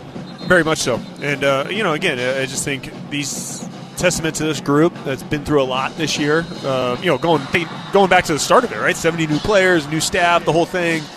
Tough road or tough schedule overall for a lot of reasons. And to finish on a high note is – a lot of Coug fans that came out to support this. It is a really cool moment. 4th and 2 at the Aggie 39-yard line. And now we have another timeout. Neither team has a timeout. Please reset the game clock to 47 seconds. 4-7, please. Cougs will have 47 seconds. Not 46 seconds, Chris. Not 46. Thank you. This officiating crew, they toe the line. They toe the line. They must not have a flight to catch because they're not messing around. Out of the pistol, 6 more yards to get to 600. Cougs will win this game. Play action. Touchdown. Duggar looks deep, has Lecter, makes the catch. 600 yards. Can he get into the end zone? He can't. Tackled down at the 9-yard line, but the Cougs put up over 600 yards in this bowl victory over Utah State. All that stands between Washington State and win number 7. Now, the first bowl victory since 2018 is one knee, or let's see, are the Cougs going for it? All right, here we go. 30 seconds left to go. It is 1st and goal. Back to the ground. Washington State to Pulalasi, tackled at the 5. And the Cougs will have to really get up on the ball if they wanted to run one more. I think that's it. I think that was the one shot at it. And that will do it. A lot of hugs down on the sideline. Jesse Bobbitt is going to get doused with a bucket full of French fries. And, he's sticking them in his mouth. How about that? He throws a handful up in the air. We've reached the end of the game. Cougs win the famous Idaho Potato Bowl 34-21, topping Utah State. And this unique 2025 season wraps up with Washington State, a 7-6 record. This is one season that will go down as quite a unique one when we look back on the history of Cougar football. Yeah, very much so. I mean, you think about, obviously, take this back 12 months, right, to where we were at, calling the game for the Holiday Bowl and all that changed there. Jake Dickert and part of his staff was gone. Nick Edwards calling plays. Pete Callagis is the interim head coach for the bowl game. Kind of knew what that was, but a lot of uncertainty, right? And then Jimmy Rogers comes in, and there was just so much in this offseason. You didn't know how this was going to play out. And I thought this team, by all rights, came out and played really good football throughout the year. They had a couple breaks not go their way, right? And I think battled a lot of things, both on field and off, and to finish with a big win, first bowl win, like you said, since 2018 on a national stage. Get to 7 wins in what's been a tumultuous few weeks, and bright sunny days ahead for Washington State football. 34-21. Washington State with the victory. A lot for Kirby Moore to like as he was here, members of his staff here checking this out, and the Cougs get the victory here in the bowl game. Well, I know Jess on the field. Maybe we'll check in with Jess. Jess, I know you're maybe trying to grab someone. Have that soon, or we think we take a commercial break real quick? I'm ready. Okay, Jess, you got to take it away. Yeah, I'm here with Mackenzie Aline, who had his first career touchdown here with the Cougs. Tell me what it was like just, seeing that end zone in a bowl game like this. We practiced it all week. I ran it all week. And I'm just glad that Zebby finally gave me an opportunity to just prove myself. And it's nothing but a blessing. I prayed so hard before this game. It's just lucky that God just came out and blessed me. Well, I think you put the work in too for that, and there he is, your quarterback, Xavier House. Very excited for you, but this is the last game that this team will be together as this unit, as it exists right now. What does it mean to have this one more game and one more month with your teammates? It means so much. We put in so much work during the summer, and it's just like all that work, it just brings us all together, and being able to spend time with these guys is like the best thing in the world. So I could be nothing but grateful to be with these guys one more game. That's awesome. Coach Freund felt a little unleashed, as he said on the sidelines. Let it rip this game. Did you feel that way as well? Yeah, he said earlier at practice that he was going to be bringing back the air raid, and man, he brought it, man. I'm happy. Well, that's awesome. Congratulations. I'll let you go celebrate with your team. Good luck and best offseason. Thank you. All right, go Cougs, guys. There you go. Mackenzie Aline, who is just as pumped as he sounds right now. All right, Jess, now you got to tell everyone the backstory behind that interview. Okay. Well, you want to talk about enthusiasm. That is Mac, as he introduced himself after he scored his first career touchdown. I'm standing by the sidelines like I do, trying to get a glimpse, like listening to what people are saying and everything. And he sees me with a microphone and just turns around and comes over to me like, yeah, okay, I can do the interview right now. Like, I can't do that, man. I'm sorry. You got a game to play. You're awesome. And then, well, luckily he had such a career game that it made perfect sense to get him after the game. What a spirited young kid. So privileged to get to meet him so young in his career here. That's wide receiver DNA. That is, they never been a microphone that they don't like. Sure. Cougs get the win 34-21. Our post-game coverage will begin after this break. Washington State captures the 2025 famous Idaho Potato Bowl. Again, on our post-game coverage, we'll have a full recap of this one, dive into the numbers. Alex will head down to the locker room. He'll grab Jesse Bobbitt, interim coach for the Cougs, maybe Zevi Eckhouse, whoever else you might be able to snag. And then we'll turn things over to Coug Talk. That number, call, leave a message. You can leave it now. A voicemail to be played back. Derek Dice and Billy Newman will react to it. This game, this season, the future of Cougar football, 509-905-2014. The number, once again, 509-905-2014. Cougs win the Potato Bowl. We'll be back after this time out in Boise. You're listening to Washington State Football on the Cougar Sports Network. Hampton and Pullman is just a short drive from the Wazoo campus. They've got you covered for all your lodging and dining needs with a new addition of their on-site bar and restaurant, Crimson Bar and Bites. You will feel right at home with their spacious rooms, famous Hampton waffles, cozy outdoor patios, Cougar gift shop, and the friendliest staff in town. Visit HamptonbyHilton.com to reserve a room for your next trip to the Palouse. Coug owned and Coug managed. It matters where you stay. Hampton and Pullman. Hilton for the stay. Coug fans, don't miss a single play this season while camping on the Oregon coast, in the Sonoran Desert, or in the wilderness of Yellowstone in an RV from Valley RV Supercenter. Valley RVs can come with all the technologies you'll need so you never miss a down, wherever you are. Better yet, why not work on your pregame skills at an away game or in the Palouse, where tailgating was perfected. We're a proud Coug supporter. Come see us in Kent or at ValleyRVSupercenter.com, where journeys begin. Toyotathon on, and there's no better way to get in the spirit of the season than with a new Toyota. Now through January 5th, get 3.99 APR financing on remaining new 25 RAV4 gas, or lease a 25 RAV4 LE gas with all-wheel drive for $289 a month for 39 months with $39.99 due at signing. With approved credit through TFS, tax, title, and license extra. A negotiable doc fee of up to $200 may be added. Call 1-888-48-TOYOTA for details or go to Toyota.com. Toyota, let's go places. Get game day ready at Rosars. Rosars is a proud sponsor of WSU Athletics and your headquarters for keeping snacks stocked up for game time. You'll find the largest craft beer selection, local and imported wines, and all the makings for your favorite cocktails. And while you're there, stock up on your favorite deli snacks, pizza, rotisserie chickens, and ribs. Don't just watch the game, experience it with your favorite game time foods. Get game day ready at Rosars. We're back at Albertson Stadium. The Cougs having fun on the blue turf. Washington State gets win number 7, the first bowl victory for the program since 2018 with a 34-21 win over Utah State. Spuddy Buddy ready to greet the Cougs. The stage is out. Spuddy Buddy, the potato mascot here for the famous Idaho Potato Bowl. It's a celebration. Guys are dancing, the whole team there. We see President Cantwell and interim director of athletics John Harlow going up on the stage. I believe that's that is Josh Meredith as well, ready to accept that Potato Bowl trophy that will make its way back to the Cougar Football Complex. Jess, you're down amongst all the fun. What can you tell us about what's going on down there right now? Well, guys, Buddy Buddy is very, very excited right now. I'm not sure that the potato has any other method of expression, but it's really cool. And, you know, the excitement right now, just to come through with a win today, I think is just so important and so impressive right now. These guys were fighting for each other, one last chance to be with each other and to put up a win for each other. All I'm seeing is appreciation down here right now. 25 seniors, 7 of them spending their entire college careers at WSU. One of them, Josh Meredith, the player representative, up on the stage. And he's what better way to go out your college career? Sure. You're up there with Spuddy Buddy. I mean, that is just how you draw it up. Just how you draw it up. And, you know, we'll break down this game plenty. But 628 yards of offense, Alex, and we'll get into that in a moment. Jess, you're standing by with an interview. Yeah, Gavin Barthiel is down here with me as we are awaiting the announcement for the famous Idaho Potato Bowl winner. Gavin, you guys are playing lights out today. What did it mean? It looked like you guys were playing for each other. Yeah, for sure.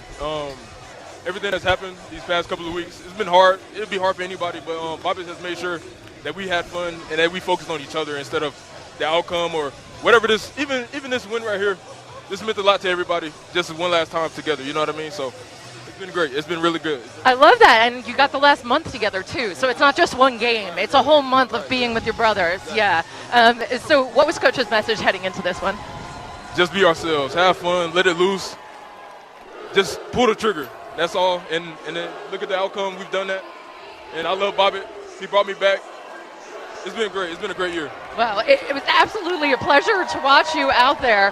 What was it about the defense today, man? You guys were on fire. That's just the standard. Any game, anywhere, any team, it doesn't matter. That's how we play. Well, you did it very well. I'm so glad you got this time. I appreciate yours, and we'll see you next year. Man, thank you so much. Thank you.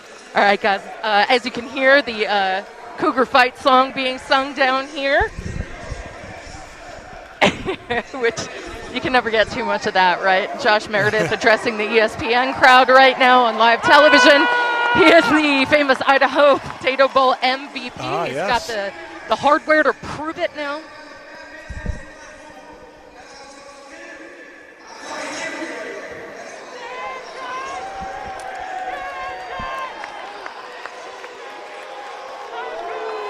Oh, that's great. I feel like a kid. Isn't he a kid, guys? Come on. Well, it's so great to see that for Josh Meredith. And just adding to what Gavin Barthiel was saying, he stopped playing football. He was at WSU in 2021 and 2022, and Jesse Bobbitt was there as a graduate assistant. Right. Stopped playing football, didn't play at all last year, was at Utah State before. So he's back with his original team, playing his former team. And Jesse Bobbitt reached out to him, vouched for him with Jimmy Rogers, got waivers for him, and here he is making an impact with Parker McKenna out and having one heck of a game. Pretty cool story there. Well, and, you know, again, like in this age for young people, right, where there's so many challenges, right, off the field more so than on the field, I mean, to have somebody like Jimmy Rogers and Jesse Bobbitt believe in you the way they believed in Gavin Barthiel to bring him back, and then to finish his career like that is really special. And Jesse Bobbitt right now hoisting up the bowl full of potatoes, and now he's just throwing them up in the air. Potatoes are being flung around left and right. Josh Meredith throwing those potatoes to his teammates. What a great day this is. It's just of like to see these guys smile. There's ups and downs and things that are out of your control. It's neat for everyone in crimson and gray on that sideline to wrap up the season with a smile. Yeah, and remember, I mean, again, the cool thing about bowl season, right, is like there's not a lot happening today. Like this is going to be all over SportsCenter tonight, and you're going to see Josh Meredith, and they do a nice job with the. It's a joke, but the potatoes and Spuddy Buddy, and so because it's a thing, again, the Washington State brand is out front on a day like today, right, and so all of that for the Cougs, I think, is super important. Yeah, well said. We're listening to Jesse Bobbitt a little more. I think he's getting emotional as he's up on the podium talking.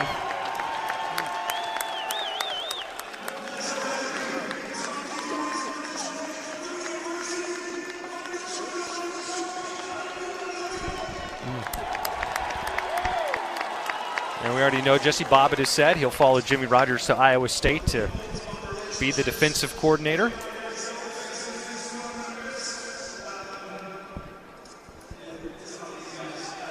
And as he had said, kind of all in the build-up, it's about the players, and that's what he's saying here on the field. Well, right. we'll take another break as our post-game coverage. We've got plenty to get to. Cougs win the famous Idaho Potato Bowl. They're celebrating up on the podium right now. 34-21 the victory over Utah State. More to come after this. This is Washington State football on the Cougar Sports Network.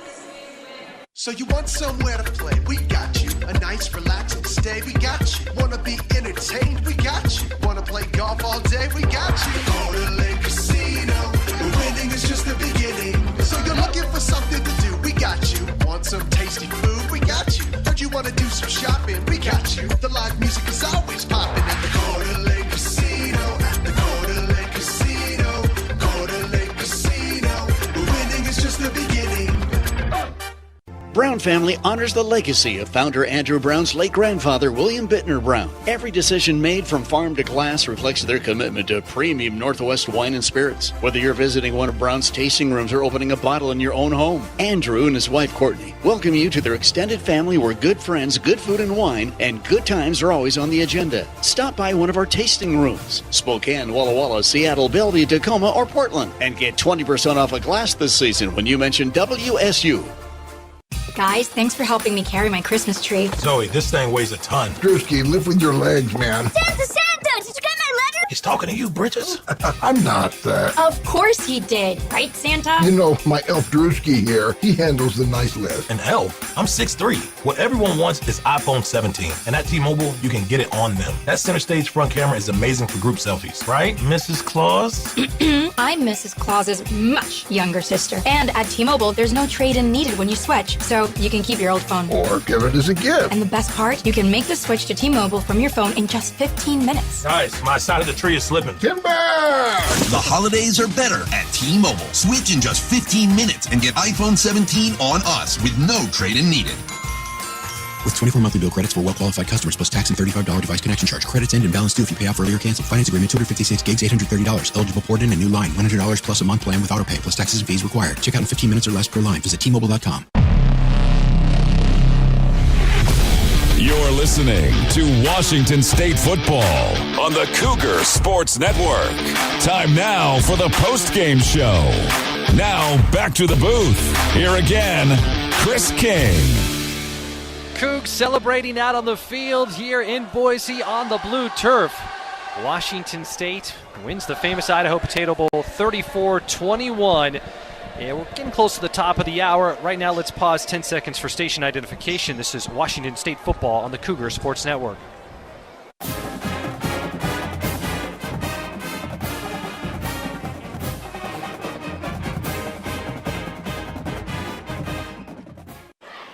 Pictures being taken, guys hugging, position groups, folks out on the field. Pretty cool scene here for the Cougs as they get the victory. It's time now for the Steel Power Tools stat sheet. Bring the big game to your backyard with battery power made by Steel, real steel. Find yours. Alex, I'm not sure if we've ever had a more obvious Steel stat sheet in history. I mean, 628 total offensive yards led by 373 yards passing. Just such a stark contrast to what we've seen all year. And look, I'm unabashedly an offensive-minded person and believe very firmly that the pass leads the run, and today was no better example of that. The pass led to the run, 230 yards passing in the first half. Then a 100-yard rusher in Maxwell Woods, 117 yards rushing to the tune of 255 yards rushing. I mean, is that potentially the single season total largest total output rushing, right? 255 total yards. By far. We'll get to that here. Yes, keep talking. I'll tell you. So for a team that's been chasing the running game all year, to get it in the bowl game where you have your most passing attempts, also, right, just kind of speaks to the way you build effective offenses and potent offenses. And again, I think just an incredible performance by the entire offensive unit and the offensive coaching staff for putting that plan together. You heard, I thought it's really telling. You heard Mackenzie Allen talk about how they rep that play all week, little stutter go from the slot, in a big moment, and then they're able to execute it. Just goes to show, right, what great coaching, great execution, and ultimately playmakers, when playmakers step up, you get that type of production. Yeah, not just the most rushing yards in a game this year. So 255 rushing yards in today's game. Prior high was 186, Wow. so by a good margin. Yeah, big time. Washington State with the victory here, 628 yards of total offense. Cougs get the win, first bowl victory since 2018. Washington State wraps up this unique 2025 season with a 7-6 record. This one is one for the books. The independent schedule, the tough opponents, the travel, obviously having this year at this time there was a coaching search going on, and the coach who was ultimately picked for that is gone at this point. The next coach joining us here in the booth and down on the field right now, Kirby Moore is here. Neat for this day to be one that is a great moment in memory for all those players and their families as they're milling about on the field. And then it's great for everyone who loves WSU to know that there's a lot to be excited for the future of Cougar football. Our post-game coverage going to roll on here in a minute. We'll send Alex shortly down to the locker room as he'll grab Jesse Bobbitt, interim head coach, to get his thoughts. Maybe grab a player, potentially Zevi. We'll see who you're able to snag. And then Coug Talk around the corner. That's when Derek Dice and Billy Newman will tag in. You can call right now. Leave a number for Derek and Billy to react to on Coug Talk, 509-905-2014. Again, that Coug Talk number, 509-905-2014. Call and leave a message as the Cougs get the bowl victory over Utah State 34-21. This is Washington State football on the Cougar Sports Network. Hampton and Pullman is just a short drive from the Wazoo campus. They've got you covered for all your lodging and dining needs with a new addition of their on-site bar and restaurant, Crimson Bar and Bites. You will feel right at home with their spacious rooms, famous Hampton waffles, cozy outdoor patios, Cougar gift shop, and the friendliest staff in town. Visit HamptonbyHilton.com to reserve a room for your next trip to the Palouse. Coug owned and Coug managed. It matters where you stay. Hampton and Pullman. Hilton for the stay. For nearly 100 years, Adams Tractor has helped the Northwest knock out to-do lists one tough job at a time. As your local Kubota dealer in Spokane and Lewiston, we're proud to back Washington State athletics with the same grit we bring to every yard, field, and job site. From mowing to digging to plowing, Kubota delivers, and so do we. Visit AdamsTractor.com. Adams Tractor, nearly a century strong, powered by Kubota, fueled by Coug pride. Toyota-thon is on. Get in the spirit of the season with a new Toyota. Now through January 5th, get 2.99 APR financing on remaining new 25 Tacomas. Excludes TRD Pro and Trail Hunter. Or lease a 25 Tacoma SR5 for $259 a month for 39 months with $39.99 due at signing. With approved credit through TFS. Tax, title, and license extra. A negotiable doc fee of up to $200 may be added. Call 1-888-48-TOYOTA for details or go to Toyota.com. Toyota, let's go places. Your audio home for all things Cougar athletics is the Washington State Cougar Podcast Channel. Just search for Washington State Cougars on your favorite podcast platform to follow and subscribe to the official podcast home of the Cougs. Hear our original WSU Athletics podcast, plus replays from the Cougar Sports Network, including football pregame and postgame show coverage, full football game broadcast, and coaches shows. Find it all by searching for Washington State Cougars on your favorite podcast platform to start listening today. Today's five-star play of the game is presented by Pullman Regional Hospital, providing exceptional health care to WSU student-athletes, Cougar fans, and our community. Angel Johnson in the game. Snap back, play action. Pressure comes. Zevi heaves it up, has a man up the seam. It is caught. Allen off to the races. Touchdown, Washington State. A 42-yard strike on 3rd and 11. Mackenzie Allen, his second career catch, his first career touchdown, and the Cougs draw first blood here on the blue turf in Boise. There it is, your play of the game. Welcome back to the Cougar Sports Network. This is Jessamine McIntyre alongside Alex Brink and Chris King here at the famous Idaho Potato Bowl. And, man, that was our play of the game, even though there were so many to choose from. But Danny Freund just letting it rip. He told me on the sideline that he felt unleashed. That one for 41 yards, Aleen's first career touchdown. I mean, what did you see from that offensive scheme today? Yeah, I mean, how about just 10 straight passes right off the bat? You know, that's all you needed. That's all you needed to see, and then it just kept rolling. And you know, you saw again, Aleen had a great interview with you and talked about how they schemed that play up and executed it, and you could tell there was an emphasis on not just throwing the football, but throwing the football vertically, right, and trying to take the top off. And ultimately, what that did was put a ton of stress on the Utah State defense. And then when the Cougar offensive staff made the adjustment to go to the running game, just the holes were wide open. And so, you know, it's exactly how you draw it up. That's how you want to, again, like I said earlier, how you want to build offenses. The plan was right. The players executed it. You know, just all around a really impressive performance from the offensive group. And I thought that was interesting, Bobby Allworth giving us the tidbit of Zevi Eckhouse, 3 touchdowns today, 3 touchdowns last year in the Holiday Bowl. So he's tied with Connor Halliday for the most passing touchdowns of any quarterback in bowl history. So bowl record tied for the most with Connor Halliday. Zevi, you know, what a 2-year Cougar career for Zevi. 100%. You know, he's unforgettable. He's kind of a cult legitimately figure in Cougar football history. It feels like. Legitimately unforgettable for a number of reasons, right? I mean, first of all, if you got to go back a ways too. When he came from Bryant, right, and he came in the offseason, you had John Mateer already on the roster behind Cam Ward. It was not a foregone conclusion that John Mateer was going to be the starter for Washington. That was a legitimate competition, if you remember. And then, you know, ultimately John Mateer obviously wins the job and then is electric to start the season. And so if you're Zevi Eckhouse, who was an incredibly productive player. I mean, offensive player of the year, right, in the Southland, right, and, you know, when he was at Bryant, I mean, you know, he was probably sitting there behind Mateer like, man, I can't catch a break, you know, and then he gets his opportunity in the bowl game and plays really well by all rights against a great Syracuse team, you know, and then comes off, you know, out this year and doesn't earn the starting job. I mean, what a roller coaster 2 years for that young man, and to finish not only this whole season but on this high note. I mean, he is. You know, the defense was fantastic all year, but if Zevi Eckhouse is not the quarterback of this team, you don't win 7 football games. That's just a fact. Yeah, 100%. That's what I was going to say, is like the mental fortitude that he had to have to come through this season, not start the first 3 games, come in, be the leader. You know, Jackson Potter did win that role eventually, and you know, Zevi was the guy. He earned it back, but didn't put his head down, didn't get mentally out of it when it came to just staying with it and being a good teammate and eventually being the guy. Well, this is neat to see because there's not many players who have made their way to the locker room. Most Cougs are milling about here.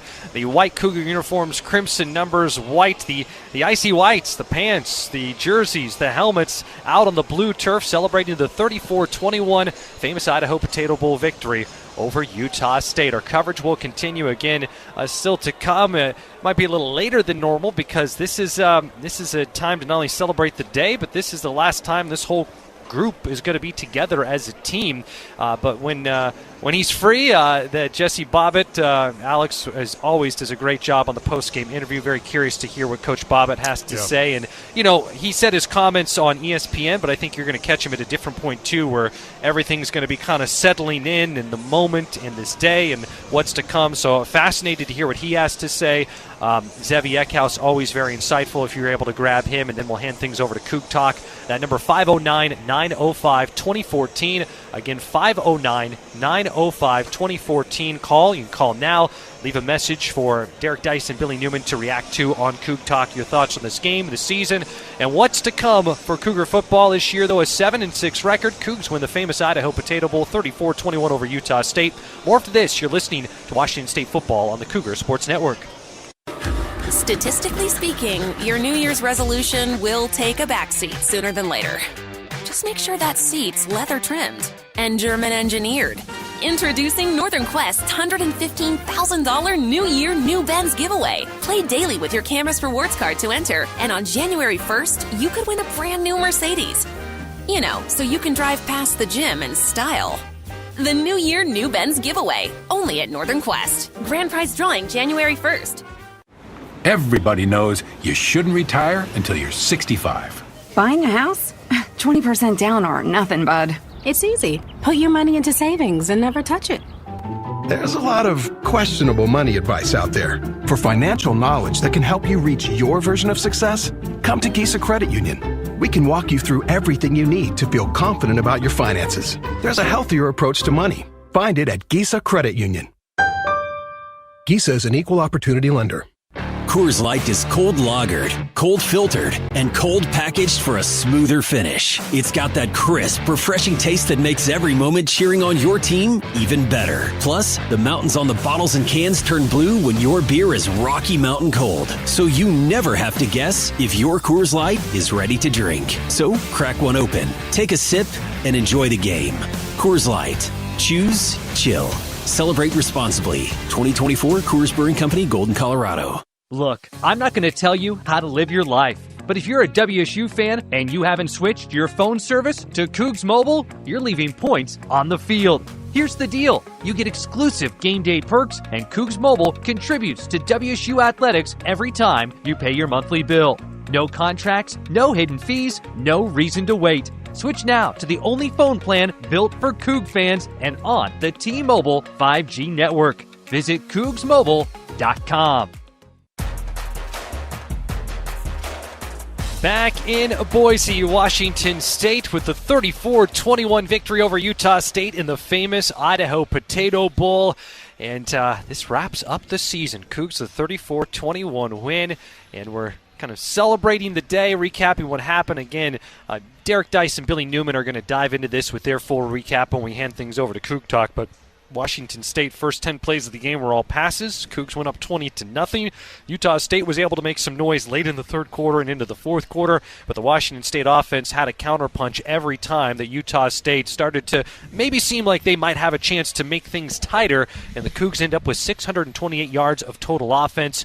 Josh Meredith tying his career high with 8 catches. Zevi Eckhouse, 334 yards passing, 3 touchdowns, 3 interceptions. And Maxwell Woods becoming the first Coug this year to have 100 rushing yards, 117 yards, did it on just 9 carries. And some of those guys to shout out on the defense, Caleb Franzel, final game of his college career, 8 tackles for him, and that Gavin Barthiel story that we talked about, 5 tackles for him, stepping up with Parker McKenna down. Well, this will be our final segment here in Boise, but we got so much more to come on our post-game coverage. We'll hand things over to Coug Talk. Alex will head down to the locker room to snag Jesse Bobbitt, potentially Zevi Eckhouse, whoever else might be able to grab. But here with Jess and Alex, let's final thoughts. Jess, up first. What do you think? What a way to end the season. I'm just so proud of this team and what they have gone through, the turmoil of last season, this season. They play in this bowl game. They come together as a team. Danny Freund unleashed. Bobbitt and Freund both going, saying, admittedly, like they're this is it for them here at Washington State, and going out with such joy and really letting it rip today. The team 100% played for each other, and we called a lot of names that we haven't this season, and I love that too.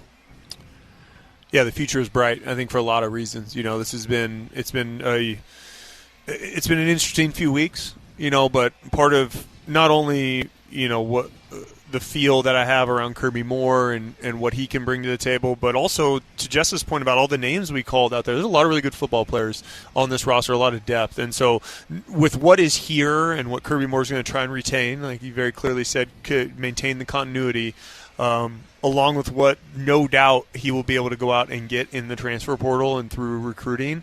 I think Washington State, again, is, from a national perspective, is consistently in that conversation. People know the Cougar Head logo. They know Washington State football.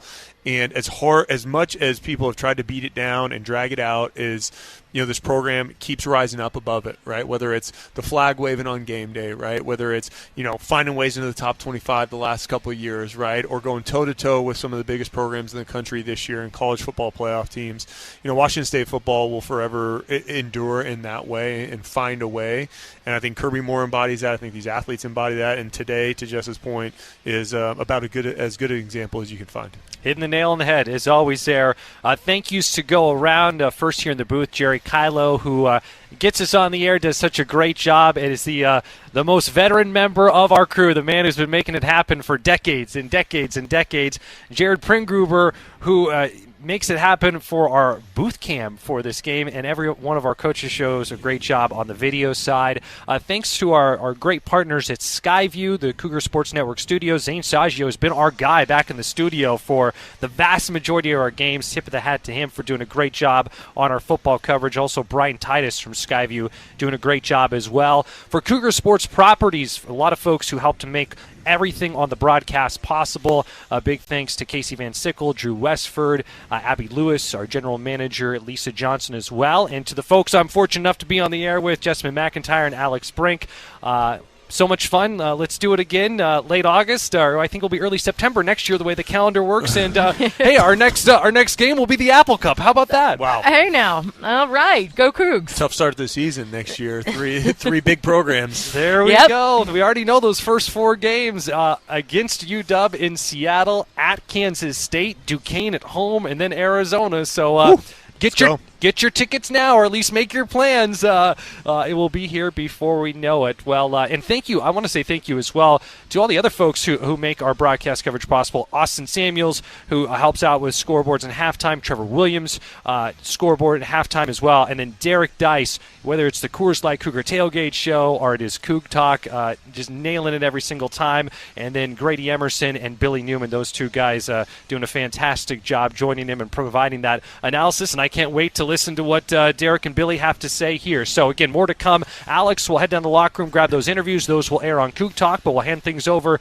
to Derek Dice and Billy Newman after this break. Cougs win the famous Idaho Potato Bowl, wrap up the 2025 season with a 7-6 record. First bowl win since 2018. The final, Washington State 34, Utah State 21. More after this. You're listening to Washington State Football on the Cougar Sports Network. If you use natural gas, you recognize its blue flame. But natural gas is actually invisible and odorless. That's why Avista adds a rotten egg scent, in case there's ever a leak. If you smell natural gas at home, get outside fast. Don't flip switches or do anything to cause a spark. Go somewhere safe. Call 911. Then Avista. We'll take care of the problem and tell you when it's okay to return. Till then, it's a good excuse to visit the neighbors. Avista. We just want you to be safe. RV buyers, it's a fact. Jayco builds America's best-selling models with superior engineering, Amish craftsmanship, and the best in the business warranty. Valley RV Supercenter is America's top volume Jayco store because they make them affordable. For comfort and reliability, there's no better choice than Jayco. And for a great buy, there's no better choice than Valley RV Supercenter. Stop by and see them in Kent and check out their full Jayco lineup. Or visit ValleyRVSupercenter.com, where journeys begin. As proud Cougs, we always find our way back home. At McVeigh Brothers, we want to help all Cougs improve the value of your home.